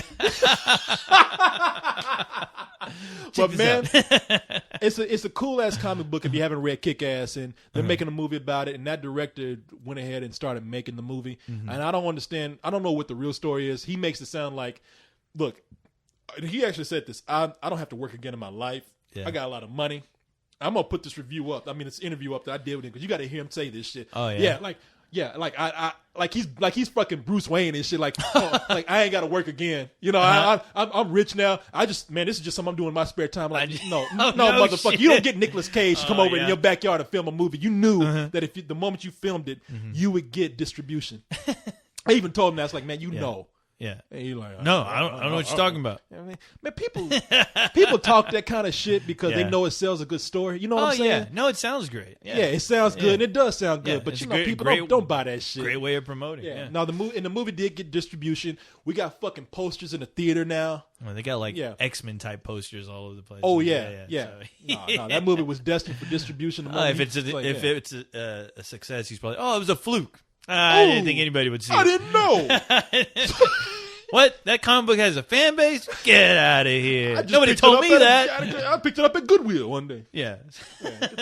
Some funny book boy just presented me. He just presented me the idea. I was like, sure, I ain't doing nothing. I'm bored. One of them funny book boys came I've up. been looking for a project to work on. I ain't got shit to do. Been hanging out at the house watching Oprah.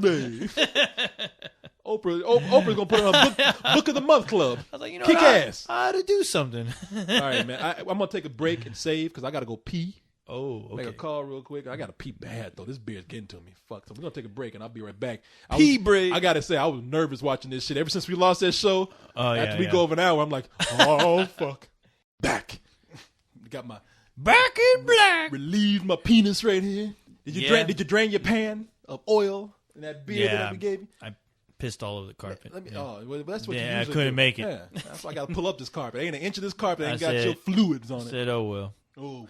Of course, you step in the piss. Yeah, always. Yeah. Used to being pissed on by life. Yes. I'm gonna tell you something, man. I don't know what it is. I don't know if I'm just as tired as you are, and I haven't eaten today. But let me ask you something. Are you Yes. getting the tingles with this beer? The tingles and the shingles and the Tingles. What the fuck? Oh man, no. the tip of my fingertips are like kind of just that's the. Do I have to call fucking 911 now? Get you like you about to have a stroke? Get my stomach pumped and shit. Old man Coleman. It's finally that time. My heart. Yeah. What kind of beer did you stay this for, Sonny? It's making me feel all tingly in my You're toes. gonna come back and all tips. fucked up next week. Stroke Yeah, victim. my mouth is gonna be hanging aside. Hello, everybody. Welcome to Let Oh, by the way, wait, let's do this, brother. The heck, Sound like Biz Marquis. How you go? And at the bottom, yeah. Look, everybody, go here. Oh, look, Goshi. Oh, no. Here come Goshi. We on the bullshit train. Always late. Hey, man, I saw this. Oh, welcome to Fuck Your Thoughts. Oh. The email of the show. Oh, don't know. Oh, no, another email. What your favorite? Oh, Excuse me. no. I'm stepping on my lip right now. I hate what your favorite question. It made me so angry. Yeah, now you're getting into an Asian voice. Oh, come on now. What are you doing? Leave them Asian. What are you doing, man? Leave them Asians alone. Unga. Ah. Fa-ra-ra-ra-ra-ra-ra. Oh man! Anyway, what were we talking about? You know what? I just got to tell people about this movie that I saw. Oh. I saw this. I think it was. What is it? What would it be? It would be a German film. Yeah, me. You saw it. Are you sure you want that? The way I feel right now, I'm like, huh? Yeah. You sure that wasn't you? What I did. No, I saw this movie. Uh-huh. It's a German film, directed by Michael Haneke. Now, have you ever heard that name before? Nope. He directed Funny Games. Nope. Never heard Funny Games? Nope. Funny Games was a movie. Michael Haneke, he directed a German film about these two preppy-looking boys that come over to this couple's home. The couple have a child, and they just commence to mentally and physically torturing this couple. I mean, it just being really cruel. Uh-huh. And they say, let's play a game. Okay. We say that we're going to kill you, and you say that you're going to make it.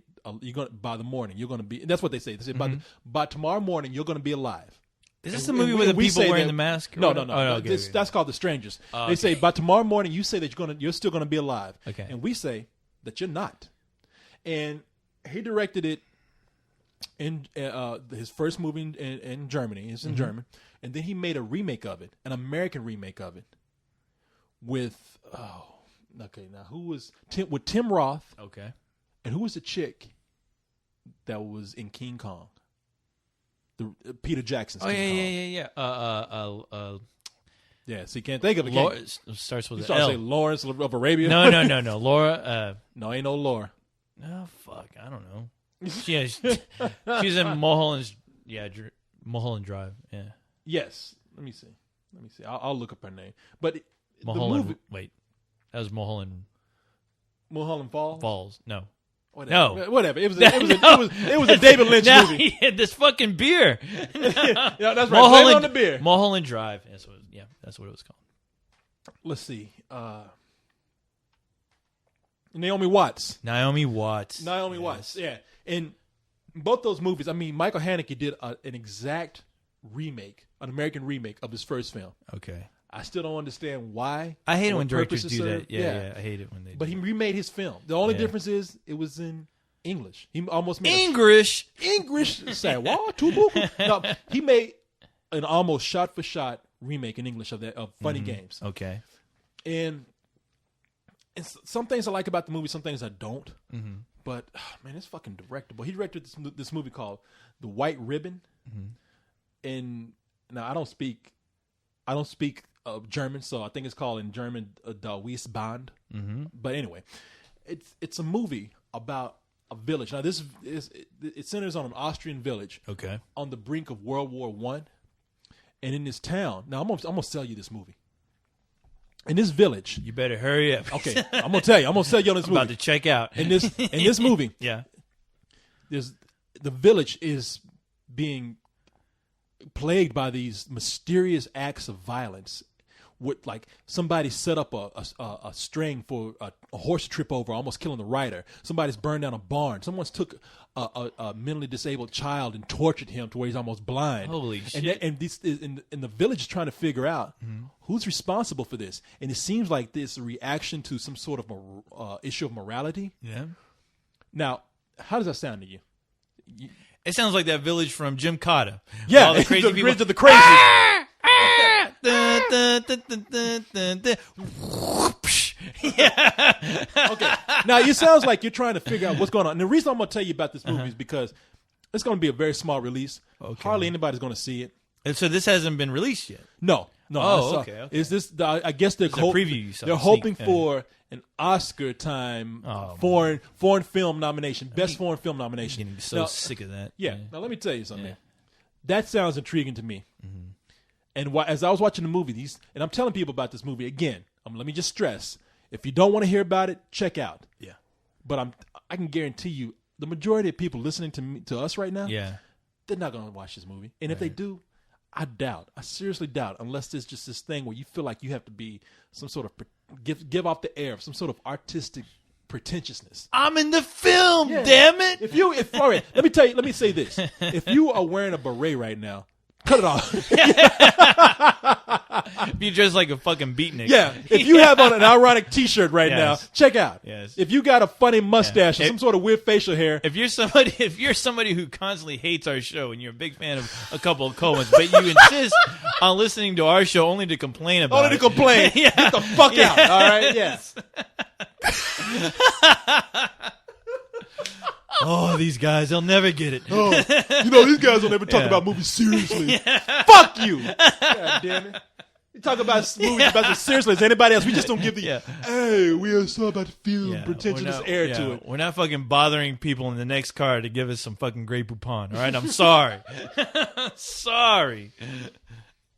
Yeah. So I'm a shithead, all right? I you know get what, it. people, fuck off. But we're not serious enough about film for you. Just get the fuck out. You Yeah. know, really. If you were in my house right now, I would Yeah. pick you up and throw you over the fucking balcony. When I want to laugh and turn off my brain and go take a shit, I'll listen to co-hosts. Yeah. And I've heard that so many times. Like you have nothing at all to say. Yeah. And when I want to laugh, I listen to girls. Fuck Hey. off, man. You know. Hey, if they want to laugh at me, I'm fine. God damn, you know. As long as somebody's laughing. I'm sorry. And I got Carlisle in the room not to laugh at my jokes. Yeah, because he ain't gonna laugh at him. Hey, that's pure comedy. That's comedy gold. What the hell's your problem? Maybe if it was funny, Ah, you son of a I'd bitch. throw you a bone. You want to know funny if it bit you on the balls. Now that's humor. No. Oh, wait a minute. Hold on. I'm gonna do my impression Yeah. of Carlisle for you. All right. Hello? Oh, you get that joke? Oh, yeah, I'm still here. Yeah, oh, whatever. Wait, Oh, wait a minute. Let me Here. tell you who I met the other day. Hey, let me write that on the internet so you can read it on Oh, by Skype. the way, I was hanging out with my buddy Harry Knowles. Hey, I fucked that up. Here, we're gonna re-record that. Bullshit, I ain't getting paid for it. No, but sorry, people. This No, will all be cut out. Don't worry. no, it won't. Oh, whoops. Oh, that one left. Whoopsie. Sorry, but We no, love giving shit. Hey man, look, we give shit to No, I everybody know. just because. Let's I not wish that dude hey, would let's get not mad because we explain gave him it. shit. Yeah, let's I not wish he would get mad. Are you making fun of me? Man, we make after how many months of making fun of everybody else? All of a sudden, you Yeah. special. You guys don't talk shit about Oh, what are you anybody. talking about? What are you I talking take this seriously. I'm not the one that loves film. I'm serious. We're drunk, but No, the only time I'm serious is when I'm taking a shit, because that's some serious business. yeah, fuck out of here. But anyway, Must evacuate. but this movie, man. Okay, so they set up all these interesting mysteries, and this movie is about fucking nothing, man. God, I watched a 2.5 hour Yeah. black and white film, Right. which looked great, and has some look. I was- Okay, hold on. You just told me it's in black and white? Mm-hmm. Oh, God. It's like, There God you go. damn, man. How? Check, you know- pleek. Look, I wish I could be that motherfucker in the theater going, what the fuck? Yeah. Black and white? This is like 2009. What the hell? fuck outta here. We're about to enter a new decade and they're fucking black and white? What the fuck? There's some color dude fucking at fucking the Technicolor sleeping on the job? Yeah, he's like, yeah. What happened here? What the fuck? I just paid $8 to see a black and white piece of shit. What did y'all fucking raid Yeah. fuck from film stock left from the 1930s Yeah. and shit? Where is Michael Bay when you need him? Yeah, did Charlie Chaplin give you this shit? But no, man, the black and white looks good. I actually Yeah. do. I like black and white. I enjoy but it. only Hey, Night of the Living only Dead. if, Night of the Living Greatest Dead. black and white film ever made. But really, if it's serving a purpose. Yeah. I mean, I'm watching a 2.5 hour movie. Now this is called The White Band, and it's I don't know, man. It's first of all, being in black and white for no reason already gives me this air of I'm trying too hard to Right. just separate myself from the mainstream. I'm an artist. Yes, but it's an interesting film.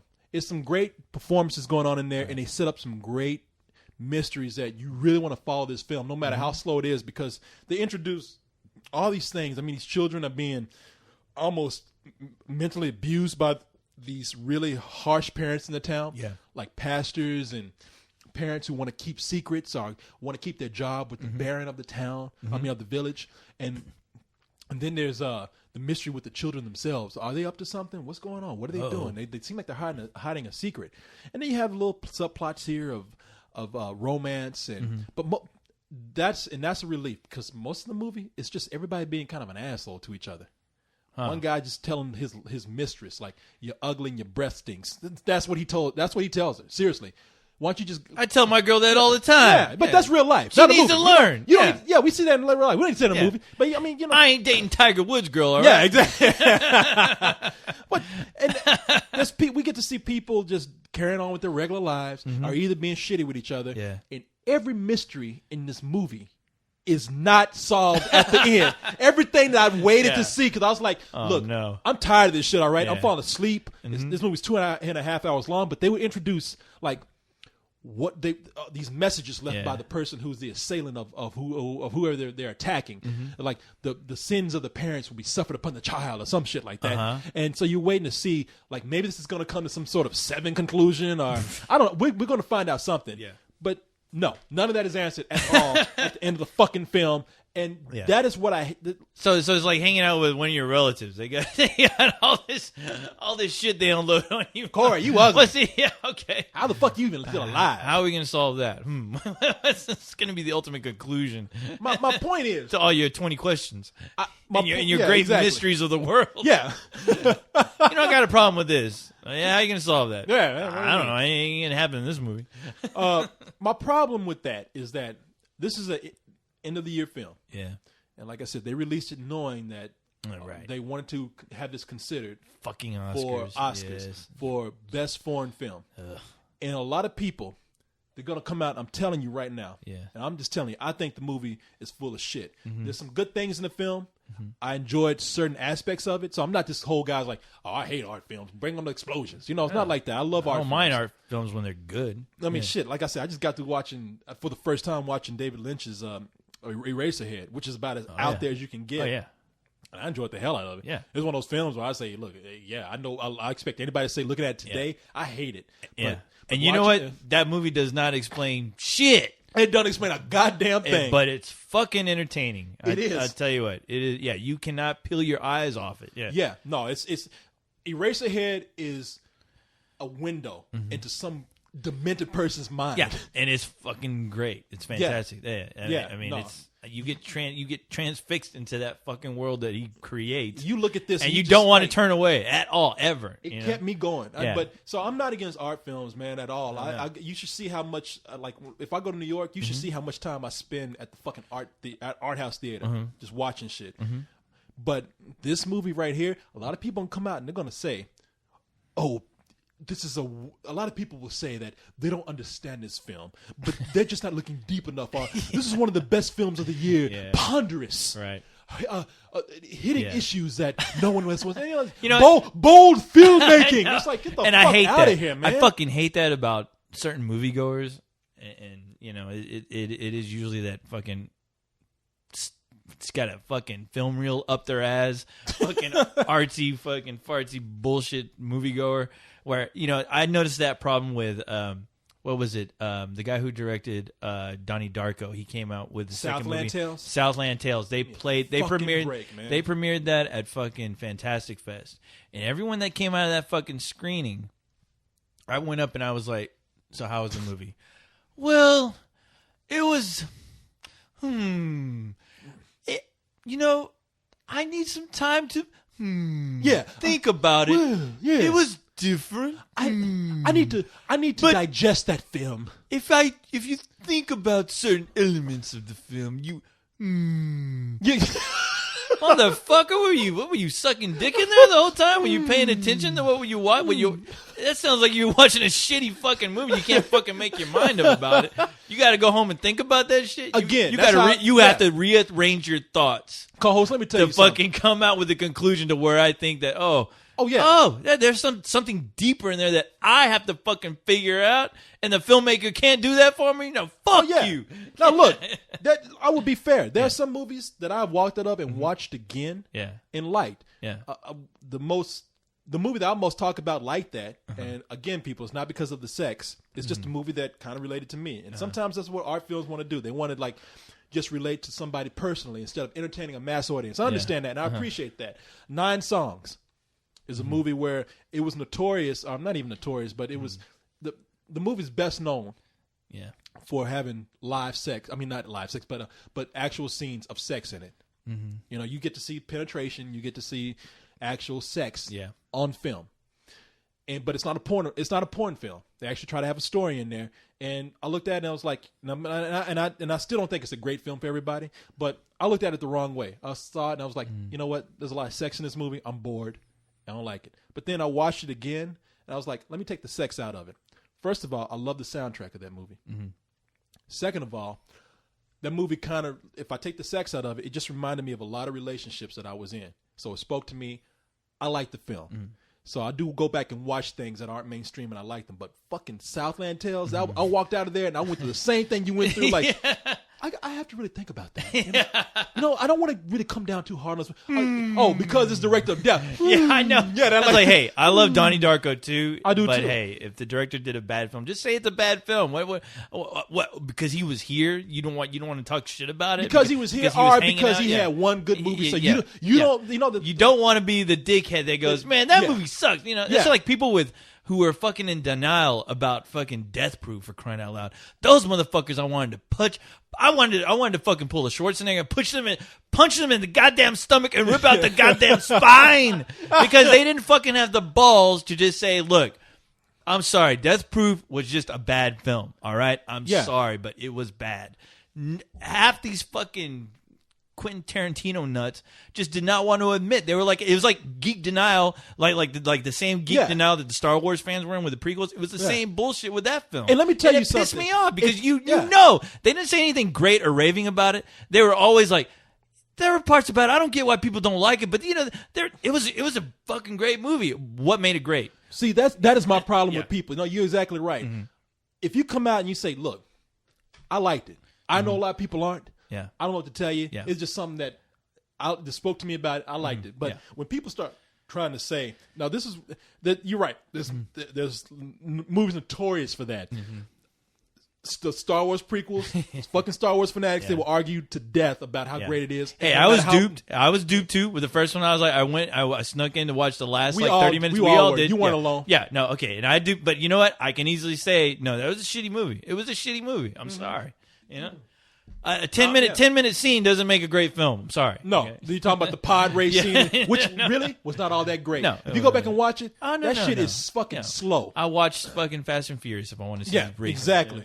No. The prequels, or fucking Road Warrior. And I know how people feel. Yeah, the prequels. I mean, I walked into the first, episode 1. Yeah. And I walked out and I was like, we all did our review on that. Yeah. When we had the Access show, we were like, no, we were waffling, man. We were like, were. It's good. No, it's good. It's just, it's not what we expected. But and finally, we had to come. You remember we came back the next week and we're like, people, we are sorry. Okay, that movie's bad. All right. I had to apologize to my girlfriend at the time because I dragged her. I mean, I didn't drag her. Was your anywhere, girlfriend but, the toaster? Yeah, the toaster. I dragged the toaster over, and you know, we had tickets and everything, and I was just so caught up in all the hype and all the nostalgia. Where I put on the fucking blindfold and I was like, it's good, you know, it's good, and then like the more I thought about it, I was like, God, I'm lying to myself. I'm fucking betraying what I loved about this film. What you really feel? And no, I can't. I'm sorry, I can't do that. But I should feel kind of upset right now. I'm not going to say fucking George Lucas destroyed any part of my childhood, for crying out loud. No. But no, it was not a great film. There's no way I can look at somebody in the face and go, you need to see this film because it's everything that you loved about Star Wars. It's all there. And and see, that's the thing with these movies. It's like I understand how people like love something or love a director so much because we went through it with that case right there. Yeah. But Southland Tales and Grindhouse are Death Proof were the main ones, especially with Death Proof because I can't tell you how many people. Now look, this is our opinion, so I can't. If you really enjoy it, that's why I said if you came out and said, I like the movie, fuck you. All right? I was like, whoa, okay, you got me there. But when you come out saying, well, hey, man, look, you don't understand this part or you didn't get this part. Because I can't tell you how many people have come to me after talking about the movie and they say, because my argument for Death Proof is that, man, you got scenes where Quentin Tarantino is trying too hard to be Quentin Tarantino. There are girls talking about nothing. Yeah. Nothing. And he uses certain words too many times. I mean, he's talking about it. He's trying to impress you with his history of movies and music. And it's like, is meaningless, okay? And people have said, okay, you're right, it's bad, but that's what Quentin Tarantino does. He just writes dialogue. I'm like, but you just told me it was bad.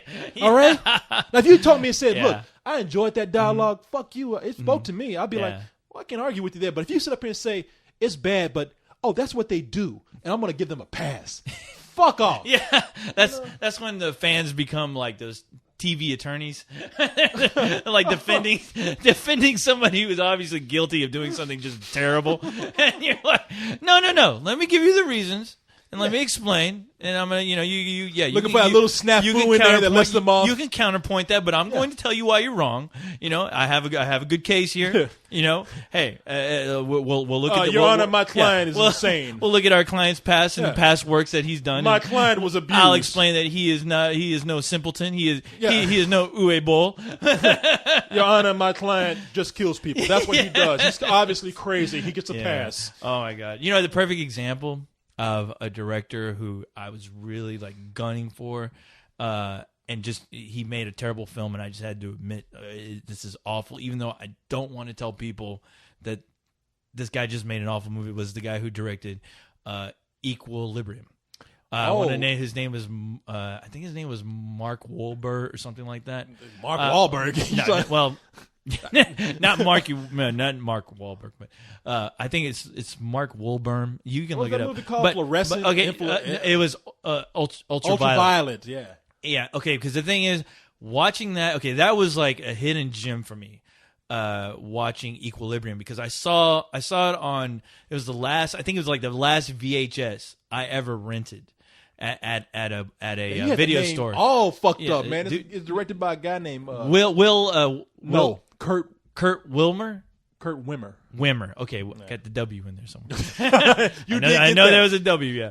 Yeah. By the way, kids, last week when I was trying to figure out the acting coach it was Stella Adler. I said that. It was you mentioned Lee Strasberg, I think. Oh, okay. Yeah. But no, it's all. Don't worry, they all taught Excuse this. me. They all taught the great actors. Robert De Niro. Pardon me. He took instruction by both of them. But Stella Adler, sorry. she was the three of you who wrote that on the comments. You were absolutely right. Stella Adler was the acting coach I was talking about. But anyway, getting back to what we're talking about. Watching Equilibrium, that was the last VHS tape I found, because I was like, it was cheap. It was better than renting the DVD, because I was like, this kind of looks like a Matrix ripoff, so I'll just get the VHS in case it sucks. It'll be a little cheaper. I'll watch it on VHS. But you went to the movies to see it. No, I didn't. I was not there with you. Not at all. I never saw it. You saw it at the theater. No, I did not. And believe me, I love that film so much, Corey. I would know that. I honestly would know. Equilibrium. Equilibrium. No, I'm Equilibrium. sorry. I thought you were talking about Ultraviolet. No. You saw Ultraviolet in the theater, right? Ultraviolet. Equilibrium's badass, I saw it man. opening day. I saw Ultraviolet on opening day. But the thing is, I saw Equilibrium. I saw the VHS tape copy of it. After I watched, I was like, holy fuck! It's like it reminded me of when I rented Evil Dead 2. Equilibrium is amazing. Fucking Equilibrium. It was badass. After I saw it on VHS the following day, I bought it on DVD and I showed every fucking person who I knew loved film. I showed that film to them, and they all fell in love with it. I even showed girls. I even showed chicks that would come over to my house that did not give two fucks about movies. And I showed them that last scene where fucking Christian Bale is fucking just going off in that hallway with all those troopers, all those fucking like stormtrooper looking guys, fucking just hanging out and just blowing them all to hell. That great fucking scene, the greatest clip changing scene where the clip falls out of the gun, falls onto the ground, his fucking under his sleeves clips like shoot out of his sleeves, and he loads up his guns with those clips. I had the biggest fucking heart on. I came so hard all over the fucking TV screen. I was like, fuck yeah. No, and that movie, because you know why? Yeah. That movie, you should, people, if you haven't heard of Equilibrium, go on YouTube and watch some clips. They introduce what they call gun fu. No, it's called gun kata. Gun kata. Okay, Yes, I'm sorry. Gun kata. You're close. Gun fu. Okay, Sorry, all don't right. worry. Hey, I've been drinking. I'm not gonna be a dick about it. Gun kata. It introduced gun kata, and it was badass. And the funny thing is, like watching gun kata, you'd always think, wow, that's something somebody's gonna rip off because it just looks so fucking awesome. The only show or the only thing I've ever seen anybody try to rip that off was Smallville actually ripped off that scene. Really? Yeah, but it was Oh, cool. sorry, I'm a But week anyway, much, really? anyway, I digress. Yeah, I digress. They no, I was all gung ho about that film and its director. Listening to the commentary is pretty cool on that DVD. As far as you realize like what small of a budget that guy had to work with and what he did to make that movie just look epic. Now, I was all gung ho waiting for his second film, and I heard that Mila Jovovich was going to be involved, and that he wanted to incorporate a scene that he could not afford to put into Equilibrium that he was going to do for Ultraviolet. And when I heard the premise, I was like, okay, it sounds kind of like a Blade Part 2 or something. And I went opening day to see that film early in the morning to see the first showing. And oh boy, was my heart broken.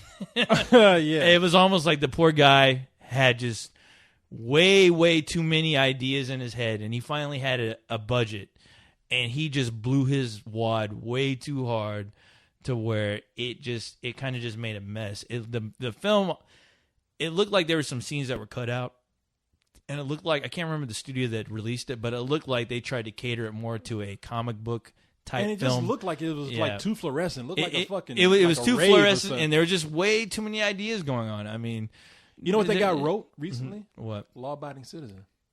Really? That director, yeah. Really? Yeah. Huh?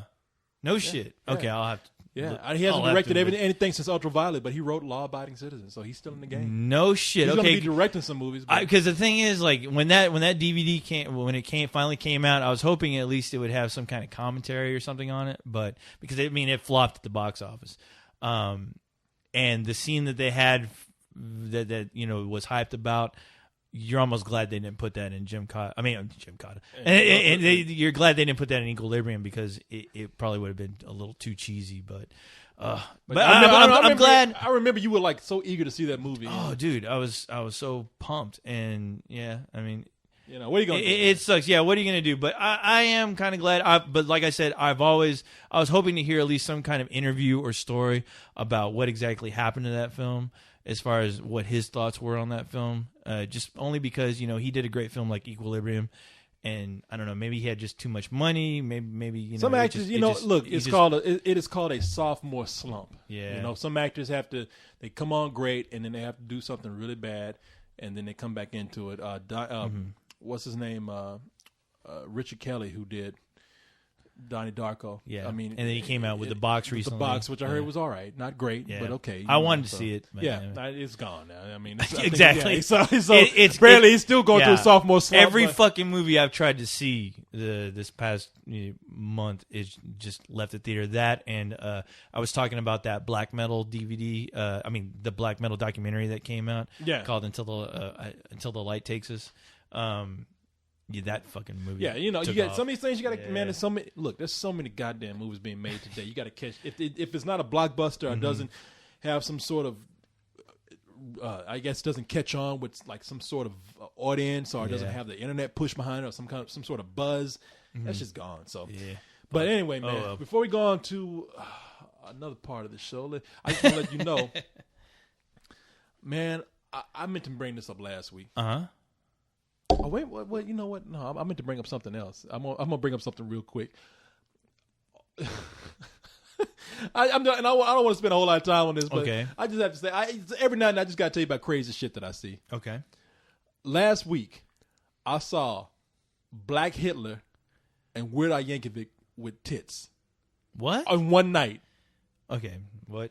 Tell me. I was going to, where was I going? I was going to, I think I was going to a party. Okay. I was trying to find the address, and I pulled over to check my phone, find out where the fuck I'm going. And I was where am I going, phone? Yeah, where the hell am I going? Phone, tell me, please. I don't know. Corey, you fucking What I look like to you? You're fucked up again, bitch. Yeah. Just turn your ass around before you hurt somebody. Go back home. Or hurt yourself. You're not only putting your life in danger, you're putting my life in danger as well. I told you to keep your black ass at home. But while I just pulled over. And it was, do you know that Wendy's right off of I-35 off 7th? I try to forget it, but yes. But you know what I'm talking about. So I pulled over on that street right behind that. I'm checking my phone, and this guy comes up to the car. knocking. And I'm like, oh fuck, okay. It's one of those things where, hey man, I don't have any money, and I really didn't. I give homeless people money, but I didn't have any money. Yeah. Except this guy didn't look all that homeless. He had on like a jumpsuit and a cap. Didn't look dirty, but here's the thing, man. And there's a black dude. That motherfucker had a Hitler mustache. That little square right under your nose. Zig Heil, brother. Look here. No, he came. He talk came like on. that? Yeah. Hey, no, he came on. No, he talked like this. He came out of the car trying to say he thought I was parking. So he comes over and he's like, Look here, over there, $200. You park here for free. I'll watch your car for you. now. First of all, I don't understand what the fuck he's talking about. Yeah. Talking So, about, go ahead. he's spitting. There's fucking spit, but every word like globs of slobber. Please tell me none of it hit your face, man. None of no. Okay, a little bit sprayed on me, and I was like, "Fuck!" Oh, but most of it was just It dripping. might as well have been his jizz. Oh. He looked like a fuck one of those Saint Bernards that just drool at the jowls, man. Watch with your car. I even told him, I said, "Man, how the fuck you gonna watch my car? You can't even keep water in your fucking mouth." Just Look here, Spitty McGee. my brother just talking. You about to drown my ass in my own car. Why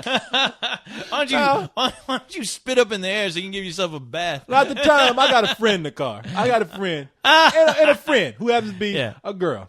And motherfucker just embarrassed me. He stopped talking like He embarrassed you. Yeah, he embarrassed me. And he embarrassed himself. Sorry, baby. Yeah, I'm sorry. I tend to pull up into the Wendy's. I know. I need to wonder where the fuck I am. I'm getting a car wash right now. This man provides his own water. It's cheaper than a regular car wash. Now, this brother comes up and he looks. I don't know if he see. I can't tell if he's talking to me or if he sees who's sitting next to me. Mm-hmm. But he's like, "Hey, look, bro, you trying to get some pussy, ain't you?" And I was like, God, I was like, Jesus Christ, man, come on. He told you that? In front of my friend. Like, I see what's going on here now. You got a feet in here. Pussy pleasure. Yeah, pussy galore. I was like, Jesus, man, come on, man. I just like. How much you paying for it, huh? Damn, brother. I cut you a deal on my sweet pussy. Have you no coos? You are in front of a lady. Sir. I took my glove off and slapped him with it. How dare you? How dare you, Call sir? me sir, goddamn. I rolled his hand up in the window and drove off with him still sticking to the car. Let him go after I got on the highway. But no, I was like, look, I ain't got no money, man. All right, fuck. I told him, I said, man, I ain't got no money. He kept talking. I was like, I'm gonna run over your feet. Get over, put it in the car, right? I'm sorry. I'm not usually that way to homeless people because I'm not. I don't have this attitude like, oh, I'm better than they are, or anything like that. I give them money if I have, and if I don't, I'll be like, man, I'm sorry. I know it's hard out here, and I'm not gonna insult you by giving you like a dime or two out of my pocket. All right, you know what I do usually during that set kind them of on problem. fire. You No. I tell them what you need. What I'm sorry, I can't hear. And then right when they get their fucking neck right between that window. They're like, What? I can't hear you. What? and the little co-host will be. They're like, hey brother, can you give me the? You must be busy. I'll let you go, but I can't understand you. Yeah, I can't understand. Man, I need a. You just got a whole nother mess of problems. And then you let the time window. Man, what the fuck is wrong with you? I can't understand you, man. Well, fuck you. I just wanted to borrow the. How can you borrow something when I obviously have to give it to you? I don't have a for you. You motherfucker. Oh my God. Anyway. But, man, so we went to eat. And we went to go see this DJ that was playing on 5th Street called Ursula 1000. And damn. You know, you're like, who the fuck is that? I got all the greatest hits. Yeah. That was a cool DJ, man. We just went to go see her DJ show. So we get in there. I recognize two guys. They're my neighbors. And they're my gay neighbors. And they're real cool guys. But they're hanging out with all these girls. No comment on the game. And I saw, that's their friends. These two guys were together. No, they're my neighbors, man. They're real decent fellows, man. Yeah. But good chums. Yeah, good good facts. They're real cool guys, man. Great neighbors. They keep get to along themselves. very well. No, man, they're real good people. Yeah, man. they have great But parties. Man. Now, I sound like those people, like white people who. I sound like white people are racist. No, They're the black good guys people. across the street. No, they're good. They're good. Yeah, well mannered. For black people, yeah. They speak really well. Good natured boys. Yeah, them. no. I mean, when I say boys, I don't mean. Yeah, I'm sorry. When I say fags, I don't mean. They haven't spread AIDS on my door yet or anything. No, I hate saying it like that. No, they're good guys, and I saw them over there, and I said hi to them and everything. Yeah. We hung out for a little bit, and I noticed that there was this guy over there with them, and I knew it was a guy because he had a mustache. Now, when this guy gets up, this guy's got a fucking kick-ass body, man, for a woman. What? Listen to me when I'm telling you. I could not I'm figure sorry, out. Corey. I'm all confused right I was now. confused. I don't know what the fuck was going on. The only thing, okay. All I can say is this dude looked like Weird Al Yankovic. He had that long Weird Al Yankovic hair. The kind of Jewy long That hair. kind of Jewy long hair. He had the mustache. Yeah, But when he got up, because I thought it was a guy at first. I thought it was like one of these fucking, skinny hipster guys. Because they were dressed up in one of those 70s shirts with the big collars and some tight white pants. Damn. But when he got up, Saturday Night Fever. he had tits. I was like, boy. what the fuck? Now, I can't figure Yeah. out if like the mustache was glued on. What? Okay. Or what? Was this around Halloween? No, What this was going on? last week. Okay. This was Saturday. Okay. All right. All right. This motherfucker had an ass on him, her, what, and tits. And I was like, looking at them from behind, and they came back. Because at first I thought like, oh, well, that's just a drawn on mustache. And they got closer, and I was like, that's fucking hair. Oh, no. I was like, what the fuck? What the? I was like, what the fuck? Are you here? I would have walked up and go, excuse me, are you here to stir up confusion? Is your name Confusion McGee? I went up to him and said, I don't know. Yeah. I'm fat. You know it. Yeah. Weird Al, I'm a big Weird fan. Al, I love your music. Look, everybody, it's Weird. What the fuck? It's Weird Al with tits. Weird Al with tits and a knocking ass up. And I'm kicking ass. Holy Banging jeebus. ass. Boy. I tell you what, though, man, I couldn't figure out what the fuck was going on. Yeah. It's one of those things where you get so confused. Let me put it this way. Corey, it's best to leave it I alone. know. I'll put it this way, my friend. Yeah. I've had these thoughts that have kept me awake for an hour at night, wondering, is the universe infinite? How far can it go? I cannot conceive the concept of infinity. I stayed up that night figuring out what the fuck was it I just saw? Weird Al Yankovic with tits. Corey, that was infinity. That was an infinity, yeah. I don't know if you're Infinity is Yeah. Weird Al Yankovic with tits. I don't know if you're a fan of that DC comic called New Gods. No. I don't know. Okay, And I don't want to be because it's going to have me up tell at you, night there's thinking a about certain, this there's a shit. certain wall in the end of the universe. I'm sure that dude was on it. He's looking at you, Corey. Man, let me tell you something, my friend. Into my mangina. I got a mangina. I'm old gray. I'm Weird Al Yankovic with tits. Into my mangina, so you can see the rest of what the universe has in store for you. That's what that dude told me. Yeah. You're making judgments about Yeah. me, but you don't know me. You don't know what I got. Yeah. I got tits. I'm gonna- Weird Al Yankovic has tits. I'm gonna hurt you. I'm gonna hurt you. I'm gonna write a song about you. I can see I you. love you. I like you. I can see you right now, Corey, going through that mangina, and then it's gonna end up like in fucking 2001. It's gonna be like kaleidoscope of light all around you.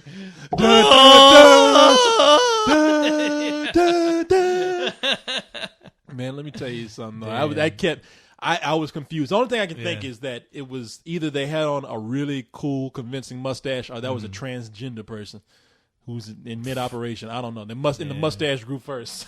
Usually, I just call it a mess, but that's me. Hey, Hey, look at that mess walking over there. hey, if you see what's her Yeah. name, Cher's daughter. No. I forgot her name, Chastity Bono. Yeah.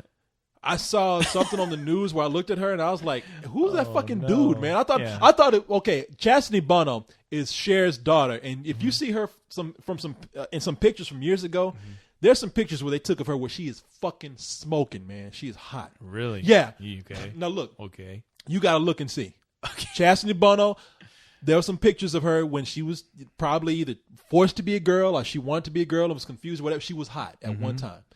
And you look at her today, she looked like fucking one of the Backstreet Boys who gained a lot of weight. And that's what I thought. I saw that. I was like, I no. recognize that person. I was like, is that one of these dudes from a boy band that got fat?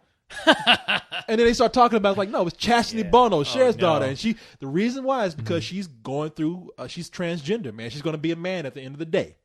Okay. Yeah, so that's what I was thinking about this girl. I was like, hey. okay, or maybe it was a chick who's like, that's her last stage of her operation is shaving that fucking mustache. That was the night she was celebrating her last night of the mustache. Or maybe they were in, maybe her and that dude that you saw, with the Weird Al chick, maybe they were both extras in fucking The Fly. And they fucking got in that Brundle machine, whatever. And fucking came out the other end. Like, what the fuck? What happened? Oh, no. Oh, that would be fucked up. Black Hitler Yeah. and Weird Al Yankovic with tits fused together. That would Fused together, I yeah. would kill my fucking self. If that happened. Oh, my God. I couldn't handle that. Throw in a platypus for a fucking... for fucking comedy gold. Yeah. They're walking out. Well, how do you do? I'm gonna be crying in the fucking room. Fuck, I'm telling you that Chastity Bono was hot at one time. I can't find one hot fucking picture of Chastity Bono. Those hot pictures are gone. Yeah, I mean, I got pictures of her. You know what the funny thing is? I've never seen this chick. Let me see. Well, I can't find the hot pictures, man. I can't. That's her trying to, on her way to being a guy. But Holy shit! I know. Well, you know what? The first thing that comes to my mind is, damn, she must have crossbred with fucking Rosie O'Donnell. No. Rush Limbaugh. It's like, wow. Holy Jesus! I thought that's who it was when I saw that picture. I was like, is that Rush Limbaugh In drag. It's like when you were trying to find pictures of that poor woman who was ripped apart by that chimp. Yeah, when you came I across found you found like fucking. I'm sure you probably found some members of the site. You found their picture. I was trying to look for a woman who was mutilated by a chimp. I typed in that name, and the thing is, I found like several people who were mutilated. No, with the same name, but not by chimps. No, they were not mutilated because when I looked at these pictures that you showed me, all they looked like were just fat chicks, and you were like, "Holy shit! Damn, all what right, the that's fuck fucked happened to her?" And I was like, "Corey, she's like somebody's mom. she's just kind of fat." Holy fuck! What the hell? What the hell? This person needs to be Look put what down. happened. Put them out of their misery. What did that chimp do? I'm like, Corey, that's a picture of Cyrus. What do you know? We're still on the site. What did that chimp do? Taking to McDonald's and buying 3 quarter-pounders with cheese and a Big Mac? What kind of humanity? Oh, for the sake of humanity, this chimp needs to be stopped before he buys another chick food again and makes her fat. Motherfucker looks like Mayor McCheese.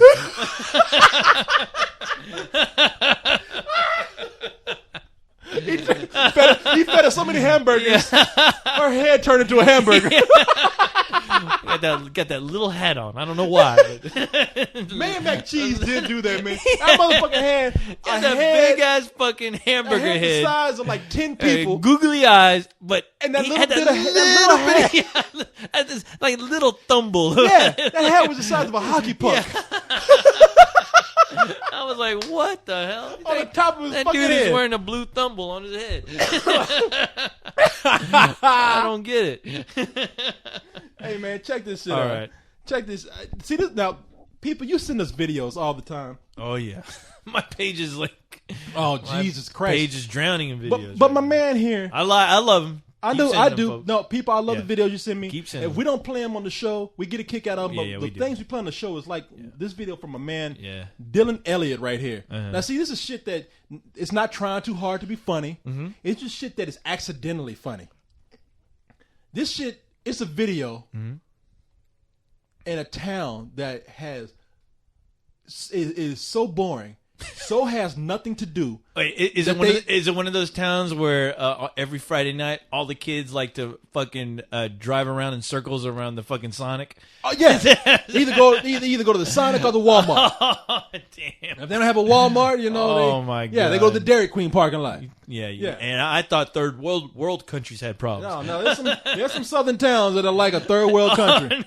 There's some towns everywhere Got around that one America. Sonic. Oh, Yeah, they party got that- time. Oh shit! Yeah, I'll get my bag of tater tots and drive donuts all around this fucking parking lot. Fuck the Mickey D. Yes. You got Sonic to drive around. Whoa. I'm gonna get my limeade or whatever, my cherry limeade. I could Get see, fucked up on I cherry could- limeade I and drive could- around the parking lot. I can see the menu as I drive by. I'm gonna press the button. What? Oh no. That milkshake looks fun. Hey, they're gonna come out on roller skates, man. Let me tell you something. I don't want to. Do you remember Cisco Cisco, no. from the show that we did for the WB? Oh, okay. Cisco and I drove to Houston to interview Okay. Kevin Spacey. On our way back, we stopped by a Sonic. Mm-hmm. It was the weirdest fucking Sonic I ever been to. Uh-oh. The Sonic was dominated by like 4 teenage boys on roller skates who looked like girls, and one. What? Wait. I'm telling you, what? and one creepy looking manager. They were teenage boys. That Sonic was on Dateline. They were teenage boys, all of them on roller skates. Because me and Cisco looked at each other like, "Do I notice a pattern here, or do you see the same thing I do?" And it's like, you're like, yeah.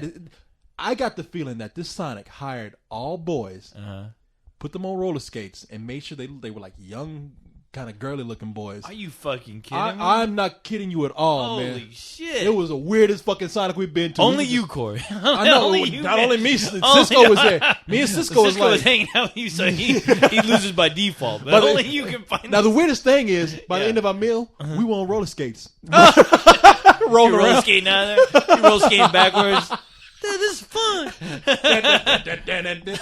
we were serving hamburgers to people. It's like a Twilight Zone episode. We got in there.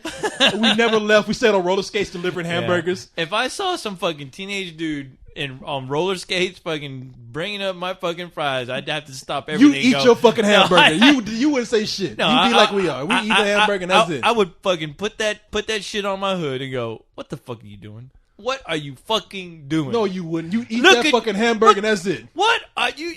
That manager treating you like a little piece of chicken." Yeah, he was somebody's tater tot. No, we just looked and we saw that manager. It was kind of an older dude, and we were like, You Okay. fuck! I would have screamed out, "You fucking pervert! Pervert, you goddamn- fucking fat McGee!" no, we ate a hamburger and drove out. Came back the next day. Did you enjoy the mayonnaise? And listen to you asshole. French excellence. That's how he gets them.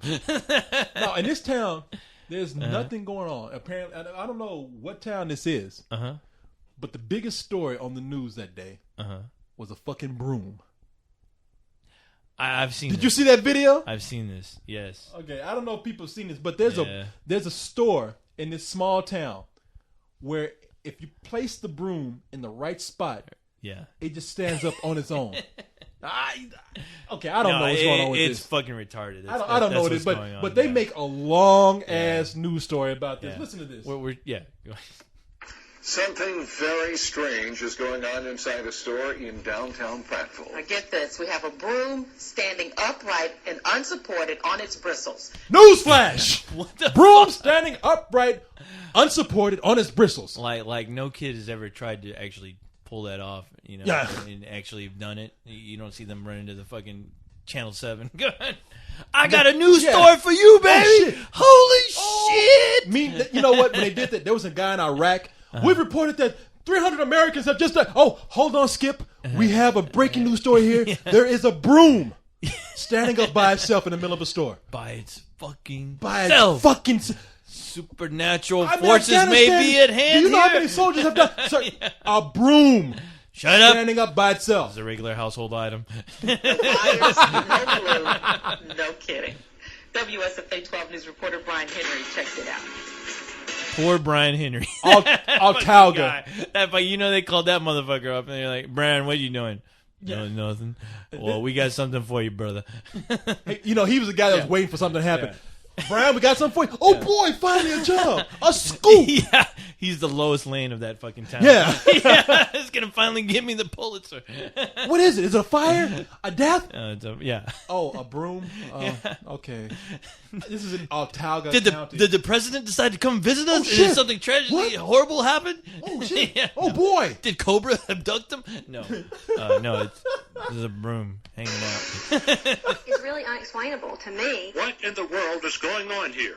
A lightweight broom standing alone. Ooh, no, I didn't have the ooh kind of feeling or spooky kind of feeling. It was more of just, how is it doing that? It all started late last week for Christy Burdett when she... And they showing it in slow motion, too. It all started last week when Christy Burdett was sweeping innocently. There's a flashback of last week. The broom attacked her.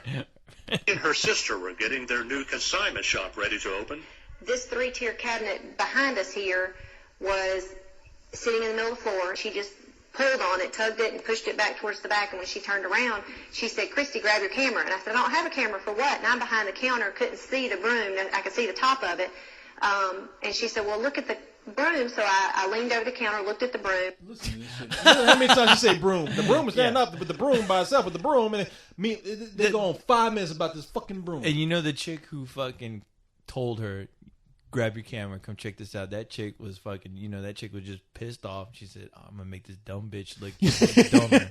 Don't make me partner, will you? Oh my lordy! Look at this broom. Get your camera. Get your camera, girl. We're about to be on the news. We're gonna be famous. This is some supernatural shit going on. It's super duper. I can stand up by itself. Super duper natural. Oh, the bristles. Yeah. And then she's And going, sure "That dumb enough, bitch." It was standing on its own. From here, the news about the strange broom swept through town, generating hundreds of curiosity seekers, according to Burdett. Hundreds. People ain't got shit I to know. do in this And town. you're like, hundreds. I only see 2 people looking through that window. I would feel so stupid if I left my house to come take a picture of this fucking broom. You know what I would do? The only way I would show up is if I would show up to say, "Hey, lady, let me in. Let me touch the broom. Let me test this out." Notice these people are standing outside the door with their cameras. Yeah. It's a broom. Look, picture this. There's hundreds of people outside of a fucking window taking picture of what? Yeah. A fucking broom. Yeah. So we're told. Yeah. So we're told. It's like if 100 people can fucking find this small town, No, that's the thing. That's a news story right there. Ain't 100 people in this town. They said 100 people are showing up. They got 2 old ladies at the door. I know. It's a broom. And it's standing up by itself. They got 2 people that are about 100 years old. They're looking at that fucking room. I ain't never seen nothing like this. Yeah. 5 hours Does it come in HD? later, literally, it's still standing, and here we are. It's one of those things that people ask, well, everybody thought it was glued to the floor. Push it a little and the broom stays in place. Knock it down, and you can put it right back where it was. Not just in the center of the store, but in 2 other locations as well. There's a little Holy Spirit in here, I think. Oh, Jesus. Jesus is sweeping the floor. Holy What the Holy Spirit? When the fuck do you think Jesus decided to become a janitor? No shit. It must be an unemployed Holy Spirit. Yeah, Jesus rose from the dead, came Yeah. back to fucking sweep your goddamn floor. Get the fuck out of here. Back in the center, the broom takes a spot just inches away. The only thing from that's an holy electrical is your fucking brain. A connection? Maybe, but Burdett isn't buying it. The electrician that we had hired to do all the work had not restored these yet. Christy Burdett says she It's a magnetic fucking field or something, okay? Goddamn. is not the least It's a fucking broom that's being magnetized somehow. That's it. bit spooked about this. As a matter of fact, she's already making plans to make this a selling point for her new business. But it's definitely not leaving the shop. In the meantime, Christy Burdett is In going the meantime, this broom will be opening for Kiss. This broom is going to open for Jay-Z. Oh my god. Millions come out to see the broom. about her preparations to get her business ready to go, satisfied with leaving the mystery behind the standing broom a mystery. Okay, now here's the funny part. You think that story was funny. Listen to the anchor here, what she Okay. says. If all goes well, Christy Burdett plans to open next week with the broom, the star of the show of her consignment shop. Valerie? And what's the deal? Some kind of magic pill? What's the deal? Some kind of magic pill. Magic pill? What? Okay. The broom swallowed a pill. Yeah. It can stand up after that. Did somebody feed the bristles a goddamn magic pill again? Again? This is the 5th time this shit has happened in this town. First we got people looking for leprechauns up in the goddamn neighborhood. Then we got a group of kids trying to be fucking the Watchmen. Somebody gave that broom Viagra, Yeah. and that motherfucker just stand up straight. I'm at attention. This bitch talking about what somebody gave it a magic pill or something. Bitch, shut up. This is an anchor woman who believes in magic pills. Lifted up, you did feel a sense of a Even that guy anchor didn't laugh. He just kind of like, okay, I don't know about that. dollar. And what's the deal? Some kind of magic pill? I don't know about a magic pill, but He's kind of definitely like, you dumb bitch. No, I don't know about a magic pill, but when we lifted it up, you did feel a sense of a magnetic pull, but we never found any magnets. So it's just a regular run-of-the-mill broom. Less than $5. Wow.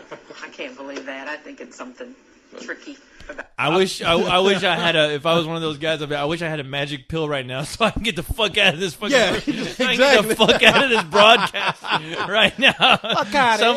Somebody give me a fucking magic pill so I can enter the Matrix. It's some kind of magic pill. Yeah, get out of this fucking cuckoo town. It's some kind of. like she said, and she trying to sound smart too. Like, I don't know. I think it's something kind of tricky. Tricky.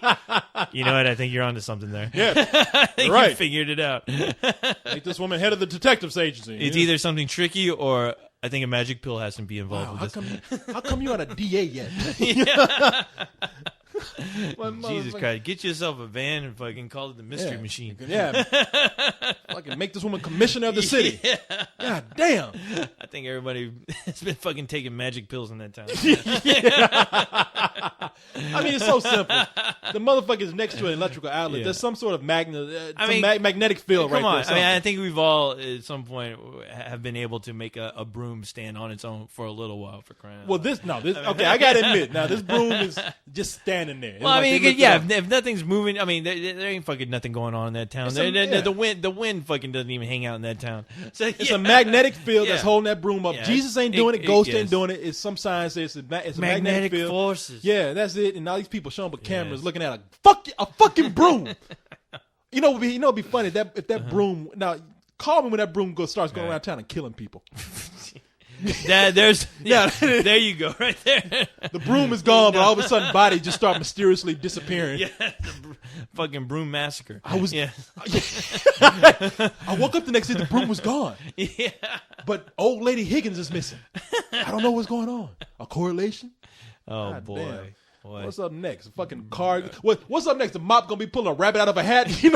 Call me when that shit happens. The squeegee's gonna be doing the card tricks. Oh, shit. Wow. You motherfuckers up there. It's the broom. Yeah. Stand it up. No, call. Yeah. That woman's out of business now. You know that shit. Jesus. Hey man, let me tell you something. Call me when that fucking broom starts doing raps with fucking DJ Jazzy Jeff. Yeah, it starts to open up for DJ Jazzy Jeff. When that broom becomes DJ Broom, Yeah. DJ Broom upright, then I'll go see that motherfucker. When that broom is spinning records, I will be there. Let me know when that broom makes a better film than Death Proof, all right? You got a story right there. Then I'll be there. But other than that, fuck you and that broom. I will watch that shit. God damn it. And that fucking broom. Hey man. Yes. I have to make a quick announcement here before we move on. Mac Rib is back. And I have to say I had a Mac Rib moment where I was like, oh fuck, I was like a recovering crackhead who had like crack put in front of his face.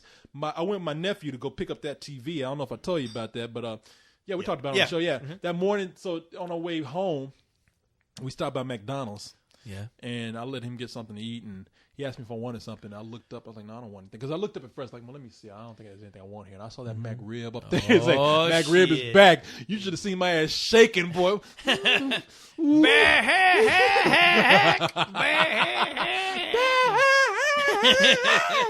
All right. Well, Mac Rib is back. Oh boy. Mac Rib is back. I better call up a pretty lady. Get the candles out. Hey, Coles, I might just tell you, if I tell you to lock me in a room, and no matter what you hear, don't let me out until the Mac Rib is gone. Do that, okay? When you hear me in the room, Mac Rib!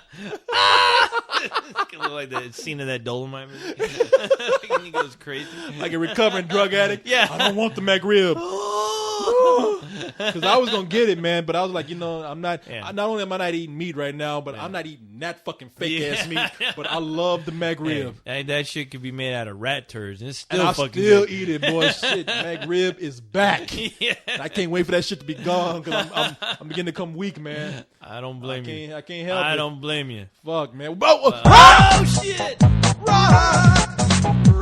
Rockin' and rollin'. Boy. Oh shit! Here it comes. Whoa, whoa, whoa, whoa. Look at spinning around. Yeah. Goddamn magic pills. Oh my god! Leave that broom alone. Oh, welcome to Fuck Your Thoughts, Yes. people. Brought to you by Broom, the Yes, musical yes, stylings of Broom. Exactly. Broom's playing all instruments. Exactly. That's the only way I'm gonna say that fucking Broom. That Broom was doing a one-man band thing. He's a stand-up guy. Yeah. Pa-pa. Yeah, sitting up there playing Oh, harmonica, fucking playing a guitar and shit, looking like Bob. Yeah. This is the Bob Dylan of Brooms. Behold. Behold. Hey, what do you think about this piece of art right here, man? Look at this shit. Oh, I saw that today. That's pretty cool, fucking huh? awesome. Yeah, Yeah. that's badass. Who did that? Lord Fly Donk or whatever. I don't know. Lord Fordak. I don't know what the fuck that was. man. Whatever his name is. Yeah, it's Lord, awesome. it's awesome. I'll put your name on there, man. But that's a great piece. picture. Yeah, I'm gonna put it up on the podcast. Yeah. All right, let's see what we got here. We're gonna do some. Questions. Hey, Coach, we're gonna fuck some thoughts right now. Time to fuck. Yeah. Trying to fuck your thoughts. Somewhere we'll be Spread them thought butt cheeks. gentle. We'll be. Let me gentle. get lubed up. Let me see who we have here. I'm trying to get some people who we haven't had before. We have Dave, either Coulier? 1-3D or I3D. Oh, Dave, let me see right here. I'm going to say Dave I3D. all right. Okay, cool, man. The co-host, please be the first to de-virginalize these thoughts. I'll do it. Have your thoughts bleeding all over here. Now, okay, first of all, goddamn, 2-part question, man. We told you motherfuckers about this shit. One question per customer. You fucking assholes, all right? Greedy motherfuckers, you. Let me see which one. I'm going to go with the first one. And if we can't answer it, then that's it. Has there been a scene in the movie that the filmmakers don't show, but you wish they showed? And what would you guys have done with the scene if you were the director? For example, in Mission Impossible 3, I always wanted to see a scene where Tom Cruise got the rabbit's foot in the building in Singapore, and not just see him get in the building and bust. I don't even remember enough about that. What the fuck you're talking about? You really love that movie. Oh man, there's some movies where we don't get to see the most gruesome parts, or they might mention a character and you don't get to see them. There's a scene that disturbs me, and it disturbs me more because I haven't seen it. But I'm afraid that if they did show it, it might not have the same effect. But it's the scene in La Femme Nikita where the cleaner comes in and he gets that guy while he's asleep and he's pouring acid on his face. Yeah.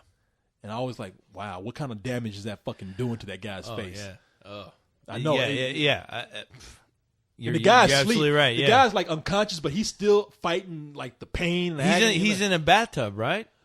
He's in a bathtub. I don't or think a bed. I don't think he's in a bed because that Now, did you see like the remake, or are you talking about the original? Well, maybe it was the remake, but Because I always thought that the guy was lying in a bed in La Femme Nikita. Maybe it was. They called Maybe this guy it was, to yeah. come in The called cleaner. the cleaner Yeah. to come in and cover up all the loose ends of a mission. And if there's somebody who could be a suspect, they kill him.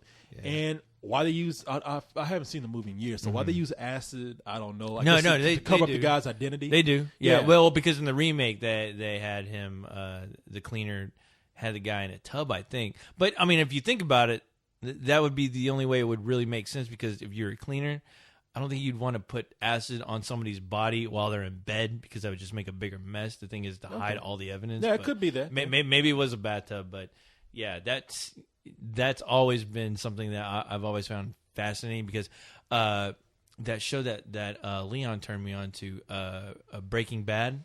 Oh yeah. There's they a got scene. that. Yeah, there's a scene where he tells the guy, okay, go pick up this container at the store, because we got to get rid of this body. Yeah, Breaking Bad is a movie about a teacher who becomes a meth dealer. It's a because TV he's show. hard Yeah, up. it's a TV show on AMC. On AMC, and he deals up. He teams up with one of his students or one of his his ex-students who was just a fuck up, like, but he's like the biggest meth dealer in the town. And they accidentally kill these drug dealers, and they had to get rid of the bodies. Yeah. And he tells that guy, look, get a plastic bag, a plastic tub. Yeah. And you got to get this kind of plastic. Yeah. Uh-huh. And you got to get this kind of acid, and that's how we're gonna get rid of him. And this guy fucking puts He's just the, like, the body. He doesn't even He's like, fuck it. I'm just gonna put it in my tub. I'm gonna pour the acid, and then of course the guy shows up.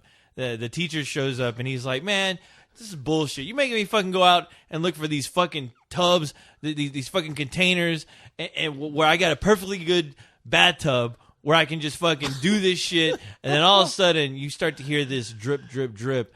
And then they look at the ceiling, and then the ceiling just fucking collapses, and it's just a fucking slime of just red goo. Yeah. And it just hits the fucking floor, and it splatters all over their fucking faces, and you're just like, oh, fuck. And that teacher looks at him, and he says, I'll tell you to get those tubs for a reason.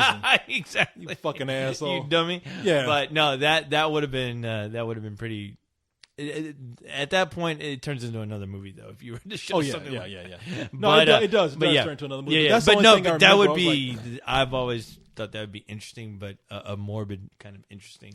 Yeah. But my answer would be easy it? peasy. What would it be, It's going to be a boring answer, but please tell me. it would have been kind of nice to see that intergalactic battle I've always heard about called the Clone Wars. It would have been kind of cool to see that in those Star Wars prequels. Well, there's a TV show. I ain't saying TV show. You might as well tell me that there's books out there about this shit.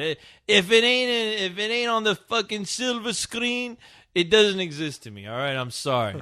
If it's animated, I don't care. But no, it would have been nice to see the Clone Wars.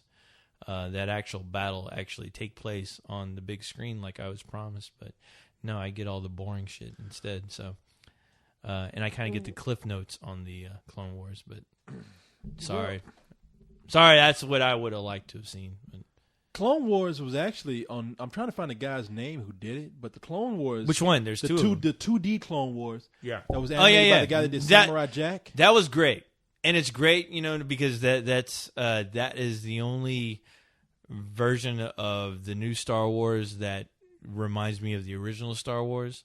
It has the same feel, it has the same dynamic as the original Star Wars. Yeah. And as far as I saw a little bit of the CG Clone Wars, which is cool, but the thing is, it's like, it's almost like fan fiction to me. If it's not really coming from George Lucas and if it's not presented by real actors, it's just fan fiction to me. I don't really. Gendik Tartakovsky is, I think, that guy has a fucked up name. Yeah, he has a fuck. But that version of Clone Wars was cool. Now, it's a great show. That fucking cartoon alone, like it captured everything that the original Star Wars meant to me, and it's sad because it's a cartoon form. No, but the thing is, I'm sure it has a good fan base, but I still know a lot of people who've never even seen it or heard of it. No, people, if you think the Clone Wars that they show right now, the 3D animated Clone Wars, because that one, if you just don't consider it's hit and miss with but me. You know what? If you don't consider it Star Wars and just take it as its own thing, it's decent. It's decent. Yeah, no, it's not terrible. It's not It's bad. a fun show. I've yeah. actually seen some cool episodes. Yeah. And they actually kill people on that show, so I thought, hey, that's kind of cool. But it's the 2D Clone Wars that was done back in 2003. That's far superior. Yeah, it's brilliant. It is. And they're done in small chunks too. There's hardly any dialogue in them. Yeah. Oh man, no, those things and they have the epic scope that Star Wars, at least the original series, was known to have, and they just never. George Lucas just kind of fucked that up with the prequels. But I don't know. It like I said, a cartoon or CG. It's more like fan fiction. It's other people presenting their ideas of how they would have done it. But if that's not on a screen with actors, really, because I think a film is it's the ultimate experience for me, where that's what I'm going to really remember. And if you present a shitty presentation of what the Clone Wars were, like the prequels did, it's going to leave a sour taste in my mouth, and I just didn't buy it. I didn't like it. So Okay, I respect that. right now I'm really drunk. So. I can tell. I never heard you talk about anything so deep when you did the Clone Wars. Because I'm just realizing right now how ridiculous my statement was. Okay, but hey, have. Well, you don't have it upstairs, do you? No, because I hear noise. Like no, there's noise next door. I don't know what that is. But it sounds like it's coming like from. No, that's. It sounds like somebody's either I think walking it's on the coming from ceiling next or door. something. I don't know what they're doing. I don't know if they're mad. Oh fuck! I don't think they're beating on the door at us though. Maybe it's. Good evening. Thank God for Taco Bell. Okay, I have a question here. I just had it. What was it? Jesus Christ! I just clicked off of it. I had a good question. Puffy don't need no combs. Ooh. Who says? Nice name. Come on, man. My thoughts is not good enough for your fucking. Oh no, they are. They are. Your thoughts looking pretty attractive right now. Puffy says, who don't need no comb, says, now this is what they say. Is there any movies? Are there? But is there any movies that's in the past for kids that has a very deep message in it? And, that's easy. Well, they bring up now before you say anything. They bring up the example of Babe. They say they think Babe does. What can you think of? As far as animated films that have a message? Well, just movies that they say are meant for kids that have a deep message. Oh, yeah. There's a few of them. Watership Down, Animal Farm. I mean, no, Animal Farm. I don't know if those movies were actually meant for kids. I remember Watership Down. That's what I'm thinking of. Yeah, Well, I don't know if they were. okay. I think they were made just to attract both children and adults. Oh, really? Well, I've always been curious about those films because, I mean, were they ever really theatrically released or? I don't know. I always saw them on TV. Yeah, I know. Or I'm videotape the or same something. generation where I saw those on TV, but I I'm pretty sure Watership Down was a theatrical release. But Well, how about this Animal one? Farm always seemed like I don't think Animal Farm ever had a theatrical Yeah, release. I think that it was on movie was TV. released, I think, in the 60s or Yeah. 50s. It's an animated film. Yeah. But you think about those times, I mean, where I don't think too many adults at the time really cared for animation. You know? That's not true because. Well, I mean, I can say Looney Tunes, the cartoons, those would usually appear before films. You had the sometimes, period right? where, before television, where they would play shorts before a feature. Right. Or between features. You know, you go to a movie theater all day and sit down, you'd watch a feature, then you watch some shorts from a serial, Yeah. you watch a cartoon or two, and then Yeah. they go into another feature. And then television came along, and at that time, a lot of people forget that animation had a lot of primetime appeal when it first came out, like the Flintstones. Yeah. Not only that's did they true. come on prime time, but Yeah, that was the first prime time.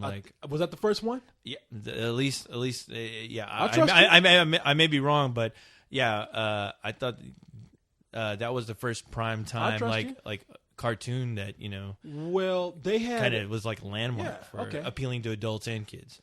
Well, they had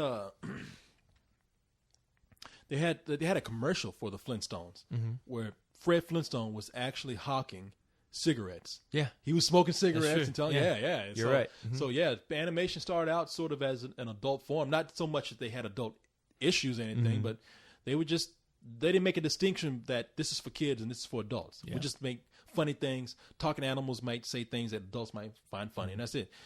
But as time went on, animation became cheaper looking, and sort of became, as thanks to television, became sort of pushed aside as a kids media.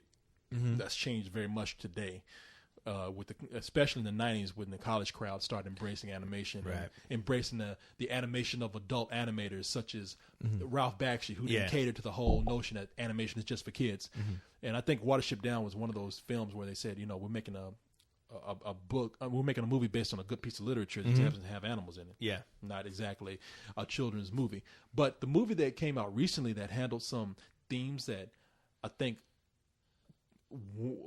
it's definitely a kid's movie, but have like some real complex themes in it, was The Battle for Terra. I was about to say, yeah, it's funny you said that. Yeah, Battle for Terra, definitely. Yeah, as far as just thinking about the environment and just the whole idea of war and bringing in all the issues involving war and what exactly war serves, and it was definitely a thinking man's movie. But but the thing is that with a film like that, it's too bad that films like that. I know Battle for Terra when it came out. I saw it when it was just called Terra. I saw it at the Fantastic Film Fest, and I saw it I think it was almost a year before it actually hit the theaters. And I was hoping at the time when it was getting ready to be released that it would be a success, because I really liked a lot of the message that movie brought. As far as being an animated film's catered towards, just everyone, especially kids, though. So when it was released, it didn't. I think it did okay, but it just kind of came and went, and it was too bad, because I thought that there's a lot of themes in that movie that kids would. I don't think kids are stupid these days. No, I think there's a lot of themes in there that kids would latch onto and really understand, especially with the war going on right now, which I've always been curious what kids right now are thinking as far as a war going on that you don't really hear about as much. It's not like the Vietnam War where you just heard these kind of horrible things happening. It wasn't like the scary war, which I'm sure it is scary right now. It's just that we don't hear any of it. So, out of sight, out of mind. I've always been curious kind of what kids' interpretations of this war right now are. I guess that was kind of an appropriate film to come out at a time where we are in war. And that movie, the movie got overlooked because it's not a very expensive film, and it doesn't have a very sleek look to it. I mean, it looks like it's kind of a low budget film, but I enjoyed it, man. I love that film. Yeah. It's great. Yeah. They don't really cut back on some major issues of not only war but colonialism and even death. Yeah, environment, just the environment, environmental issues. I mean, it's really throwing some things out there that, in a way, it's under the guise of a children's film, but in its own way, it has to force children to think of some very scary issues. Oh yeah, yeah. So I thought that I liked the movie a lot. Yeah, or just issues of people being completely different from you. Oh yeah, issues of prejudice, racism. I mean, it's a lot of things that movie covered. Where, look, it's not. I don't think it's a great film, but I thought it was a movie that was highly overlooked, and it's just because it just suffered from looking cheap. Yeah, and that's all. Yeah, so, or lack of advertising too. And there was that too. Yeah. So anyway, here's a question from what is this? Burn Out the Lights, who says, fuck your idealization. I don't know what that means, but question for LDT. Let's do this. It says, I don't know if you guys have discussed this before, but what are your thoughts towards BitTorrent file sharing in the film industry? We have answered that before, but the more I answer it, the more I could probably give you a more eloquent answer or a straightforward answer, because a lot of times when I talked about this, I've been in arguments with people, right? Because I just don't have a straightforward yes or no.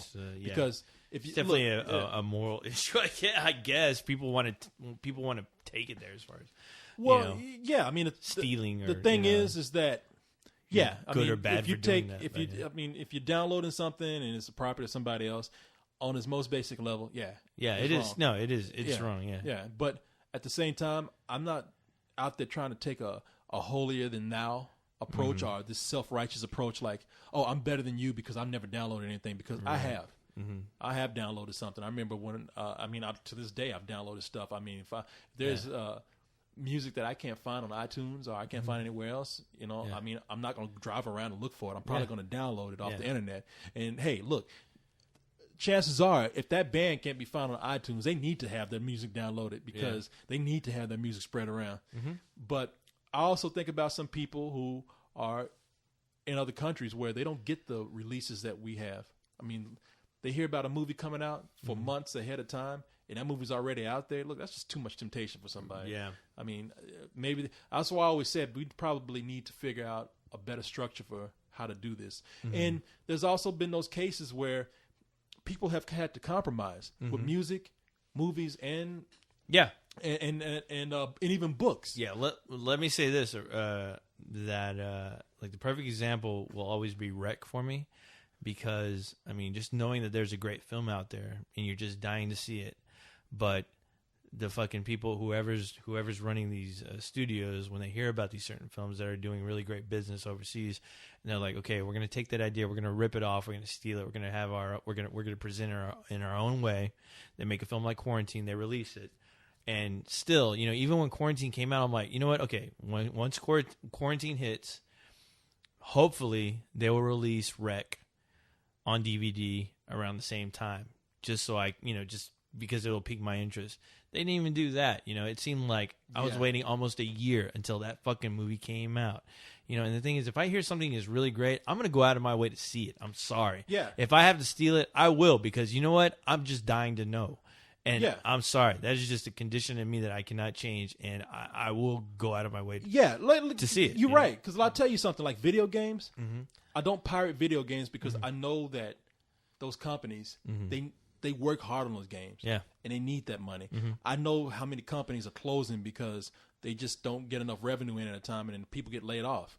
So I don't do that with games, and I don't always do it with movies, man. You know, I get, well, for one thing, I get so many free screenings now. I mean, we all do. Why do we need to download something? But I'm not in the position of somebody who's poor and who's in another country who can't download something. And I tell you something else. You're right about that. If I download Rec because I don't know where to find it, because that's how Rec was introduced to me. Somebody came online and said, Corey, you need to see this movie. I didn't even heard of it. Yeah. They said, watch this. And I said, well, where can I get it? And they're like, no, you don't understand. I'm giving you this movie. You got to watch it. Yeah. Download it. And I can't find it anywhere else. You goddamn right I'm going to watch it. And you're an asshole if you come up to me and try to pull this whole thing of, oh, I'm so much better than you because downloading and pirating is wrong. Yeah. Look, I can't find the movie anywhere else. Somebody suggested it to me. I don't care. It's wrong. It's like, you know what? You're a self-righteous asshole. Yeah. You know, you just trying to make yourself feel better than me. Right. By saying, oh, I don't download. It's like, you know, there's some cases where you don't pull that kind of self-righteous shit. Yeah. You know, everything is kind of gray, and they're still trying to figure out this industry with the digital age. Yeah. I mean, there's some books that have been, like, released, and some book people have said, some publishers have said, look, just go ahead and let it go out there. Well, check this out, though. Yeah. You fucking seeing something that's pirated, all you're going to do is give that company, whoever released that film, even more business by telling everybody else, this is something great, you need to see it. You know, when it comes out in the theater, you know, you hype people enough about it, they will go in a movie theater and see it. You know, when I saw Rec, I was like, you know what, I really want everyone to see this fucking film. But the thing is, you're gonna have to pirate it. But I tell you what, though, the experience will even be that much better seeing it in a theater. So when it ever comes out in a theater, come fucking watch it, please. I mean, because I tell you what, Rec was released here. For all I know, it only had one showing at the fucking Alamo Drafthouse for one fucking night. Yeah. And it was one night I couldn't fucking make it, and I was pissed.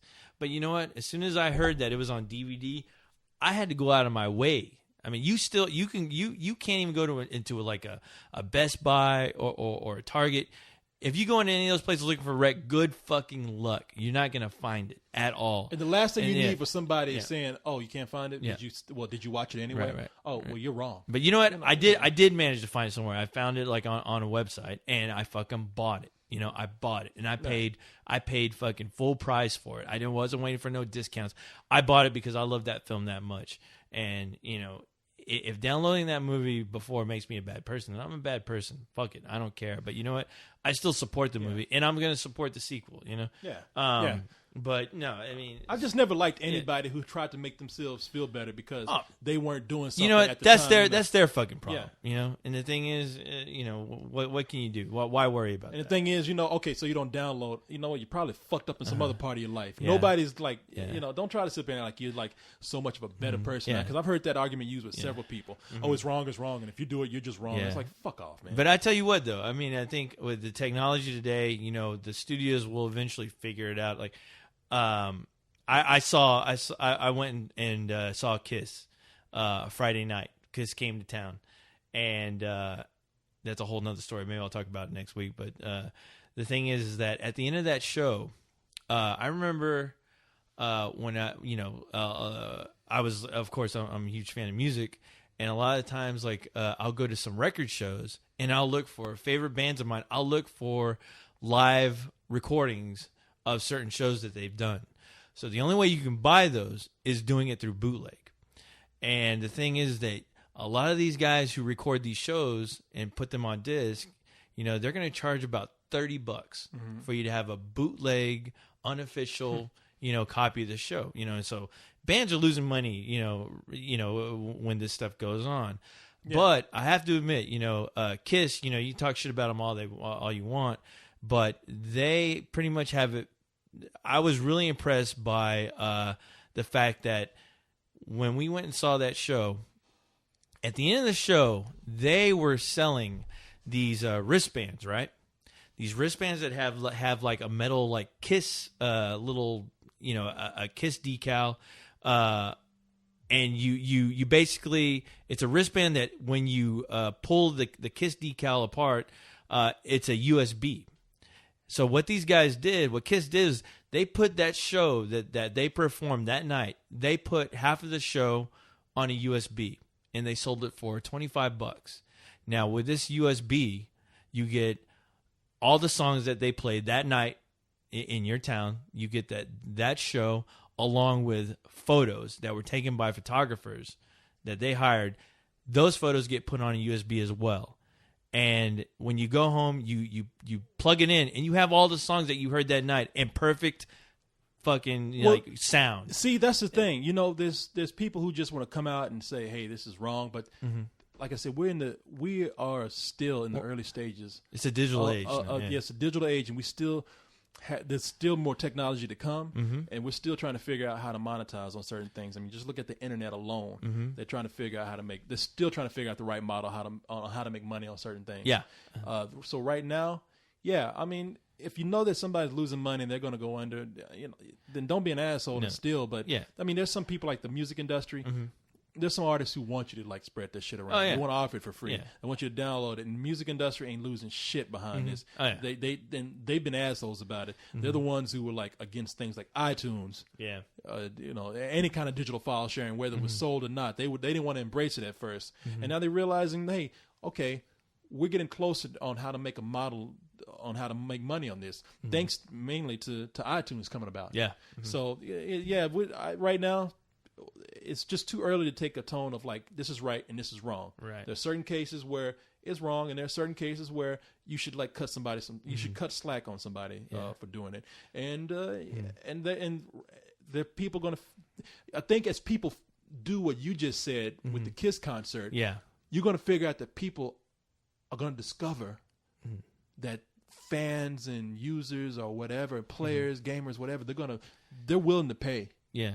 Oh yeah, no. I mean, the thing is, like I'm like, wow, in the right circumstance. Yeah, I was like, what a brilliant idea. You're not only getting like some memorabilia of the show with this Kiss wristband, but you're getting all the shows that you heard that night. Yeah, you know, and along with that, you're getting pictures, and then you can take it home and you can download the rest of the encore. You know, for your specific show onto USB and just have it, you know, as opposed to going and spending, you know, money on a bootleg disc that may not even sound that great. Or think about something like, I'm looking at the Netflix disc over here. They're starting to embrace every bit of technology that comes out. You know, you pay for Netflix. Not only will they send you DVDs, but, you know, you pay a monthly fee and you can start streaming this shit off the internet. Yeah. Which is great. Take a look at Hulu. Well, actually, Hulu just lost $30-some million, so they may actually have to start charging. They're not profitable. That would be interesting to see how that happened. Hulu is kind of suffering, and they are saying that they might have to charge people. But you know, Netflix, they got a bunch of movies you can stream over your PS3. You can stream over 360, and you can stream over your computer. Yeah, and you can watch these movies, you know, piracy free. I mean, so people are figuring out how to make money off of this, and figure out how to entice people to do it. I mean, nobody's going to want to go to the trouble of trying to find a BitTorrent and figuring out if it's the right one, if they're downloading a virus or whatever, when they know they could go to Netflix or someplace that's secure and download it for a small fee. And the thing is, you know, I was thinking, it was funny because when I went to that show and I saw they were selling those at the end of the show, like nobody was really buying those, where I'm like, that is the perfect thing to buy. People are spending like ridiculous money on other merchandise, where it's like, That's what I want. You know, if I'm going to buy a bootleg of anything, why not just buy it from the artist who are going to give it to me at a decent price? It's better than it's $25, but it's better than $30 what I usually pay. Yeah. And and along with that, I get pictures of the fucking show that I was at. And that's a great idea. That's just a brilliant idea, because the week before I was thinking, you know what? I don't understand why bands aren't just putting out their music on USBs. Some of them are. I know a few of them are. I think YouTube. I know. I think Radiohead did that too, or at least. Well, Radiohead. I know Nine Inch Nails let you at least go to a website and download the songs. I know Radiohead either let you. They gave you an option. You can pay for the newer songs that were coming out for the last album. You can pay for it, or you can just download them for free. They gave you the option of doing that, which I thought, wow, it's great. And I don't think they suffered from that at all, because, they have their loyal fan base. Me, I mean, I downloaded their songs and then I bought the fucking CD. Well, then a lot of people are starting to do that. There's a lot of smaller bands who realize the benefit of not making an album, but making like a bunch of songs, or maybe even one song. And not giving you an album, but giving you the song that you want, with a bunch of other features. Like they will send it on USB and give you some other things. Yeah. There's a whole. This is a whole unexplored terrain here, and there are a lot of people going to get into that, and they're going to figure out different ways of how to get people to part with their money to legally get what they want. And it's just I would kill to have a USB of any band I loved with the songs. Number one. You can Kiss incorporated a player where it comes on the screen. You see the band performing. You see pictures of the band performing. At least it was like it was like a background, where they had pictures of the band while the music was playing in their own specific player. I would love for a band to have that along with pictures, song lyrics, and even different cover art. I mean, it's coming, man. There's going to be all kind of ways. Like I said, we're getting to a point now where people are not going to even be able to make whole albums. They're probably going to make just a couple of songs, and they're going to sell it by giving you extra items to do that. Right. We got a question here from Jay Kool-Aid Man. Oh boy. Who's coming up here fucking with us, talking about, you don't have the jewels to fuck this stuff. Fuck you. Yes, we do. Damn. How dare you? And this from his real name is Jordan. He says, so you think you do? Then prove it, bitch. All right, you want to talk to us like that? I'm going to fuck your thought and fuck it hard. Leave you goddamn soggy in the alleyway. They say, my question is, has there ever been a classic movie that you wanted Hollywood to leave alone that got a sequel or a remake that you enjoyed? And he's talking about, you heard us talking about Roger Rabbit. There have been some remakes from a long time ago that we just kind of expected a remake from. I tell you, the thing I got most nervous about was Dawn of the Dead, which ended up being great. As far as a sequel to a movie that I thought that they would mess it up, but when I saw it, I was like, oh, that's not bad. I'm trying to think. As far as something that I thought they should leave alone, you got me, man. Well, I'll tell you one. It's going to sound crazy, but Lion King. I always hate that Disney bring out these sequels.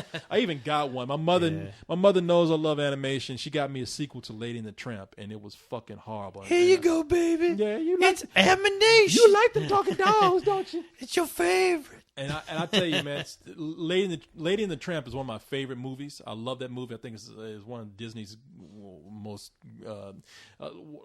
close to being one of their perfect achievements. Yeah. But that sequel is terrible. But they made a sequel to The Lion King. Yeah. And it was called Lion King 1.5. And I thought it was funny as hell, man. They didn't take it seriously. You followed Timon and Pumbaa through all these scenes that you saw in The Lion King, and you followed them through scenes that they took seriously, like the scene where Simba is like held up before all the animals, and they're like the circle of life. While that's happening, in this sequel, they show Timon and Pumbaa walking through all the legs of the animals out there, like, hey, what's going on here? There's something important happening. It was a pretty interesting and funny take, and very clever, I thought, on a movie that they could have messed up very easy on. Yeah, that's right now. That's what I'm thinking of. Jeez. And that was a straight to DVD release. So I don't even know how much that counts. Some remakes that I thought were great. Little Shop of Horrors, but that was not. That was a cheap ass movie. You know, it's a B movie classic. But It was a fun movie. But the sequel is, I think, is a great film. The remake of Little Shop of Horrors. Yeah. Well, it's not a sequel, right? I'm sorry, the remake. It's a of remake. Little Shop of Horrors. Yeah. What do you think? Predator 2. There you go. There's my answer. You love Predator 2 better than the first? Danny Glover. Okay. No. No. It was good. It was just as good. No. Better than the first Well, one? the one that you said that they should not leave that. It's a classic movie, and they should leave it alone. Huh. Shit. That's a hard one because I know there's movies. I know. These days when they usually make a sequel, it's fucked up. Yeah. Or it's just not as good as the first one. At least you know what? Well, Dark Knight for crying out loud. Well, you know, but that's a given. But the thing is that we didn't want them to leave it alone because at the end of the Dark Knight, at the end of Batman Begins, they held up that Joker card, and everybody was like, yeah, that was by far the greatest fucking cliffhanger right there, and we wanted to ever see. ask for, yeah. Even though people still thought that. Wait, how are they going to do that? Because Jack Nicholson died in the first film. People thought that. Dude, if only you knew how many people were coming up to me like I was the Batman movie authority and asking like, how are they going to make a sequel if they killed the Joker? I was like, do you not realize that this Batman Begins has nothing to do with any of the other films? Yeah, fuck off. People still thought it was in some weird way in correlation with the movies before, and I was like, are you kidding me? What the hell? I'm sure I'll think of something when we're done, but I can't. Yeah, honestly, we'll think of something and come back with you next week. Anyway, people, we've been here. I think we've been here way too long. We're out of here now. Fuck y'all. We talking about another 5-hour show. Shit, I think it has gone on to 5 hours. Anyway. Fuck y'all, man. We getting out of here. I'm ready to go home. I'm gonna watch me some. What is this? Fantastic Mr. Fox. Sin Nombre. Sin Nombre. Sin Nombre. Hola. I'm gonna get my movies on so I can get educated, so I can talk about my new top 10. All right, people. Yeah, we're out of here. Good night, y'all. All right, get the fuck out of here already. Fuck you. Yo, crazy thought. Get to the chopper!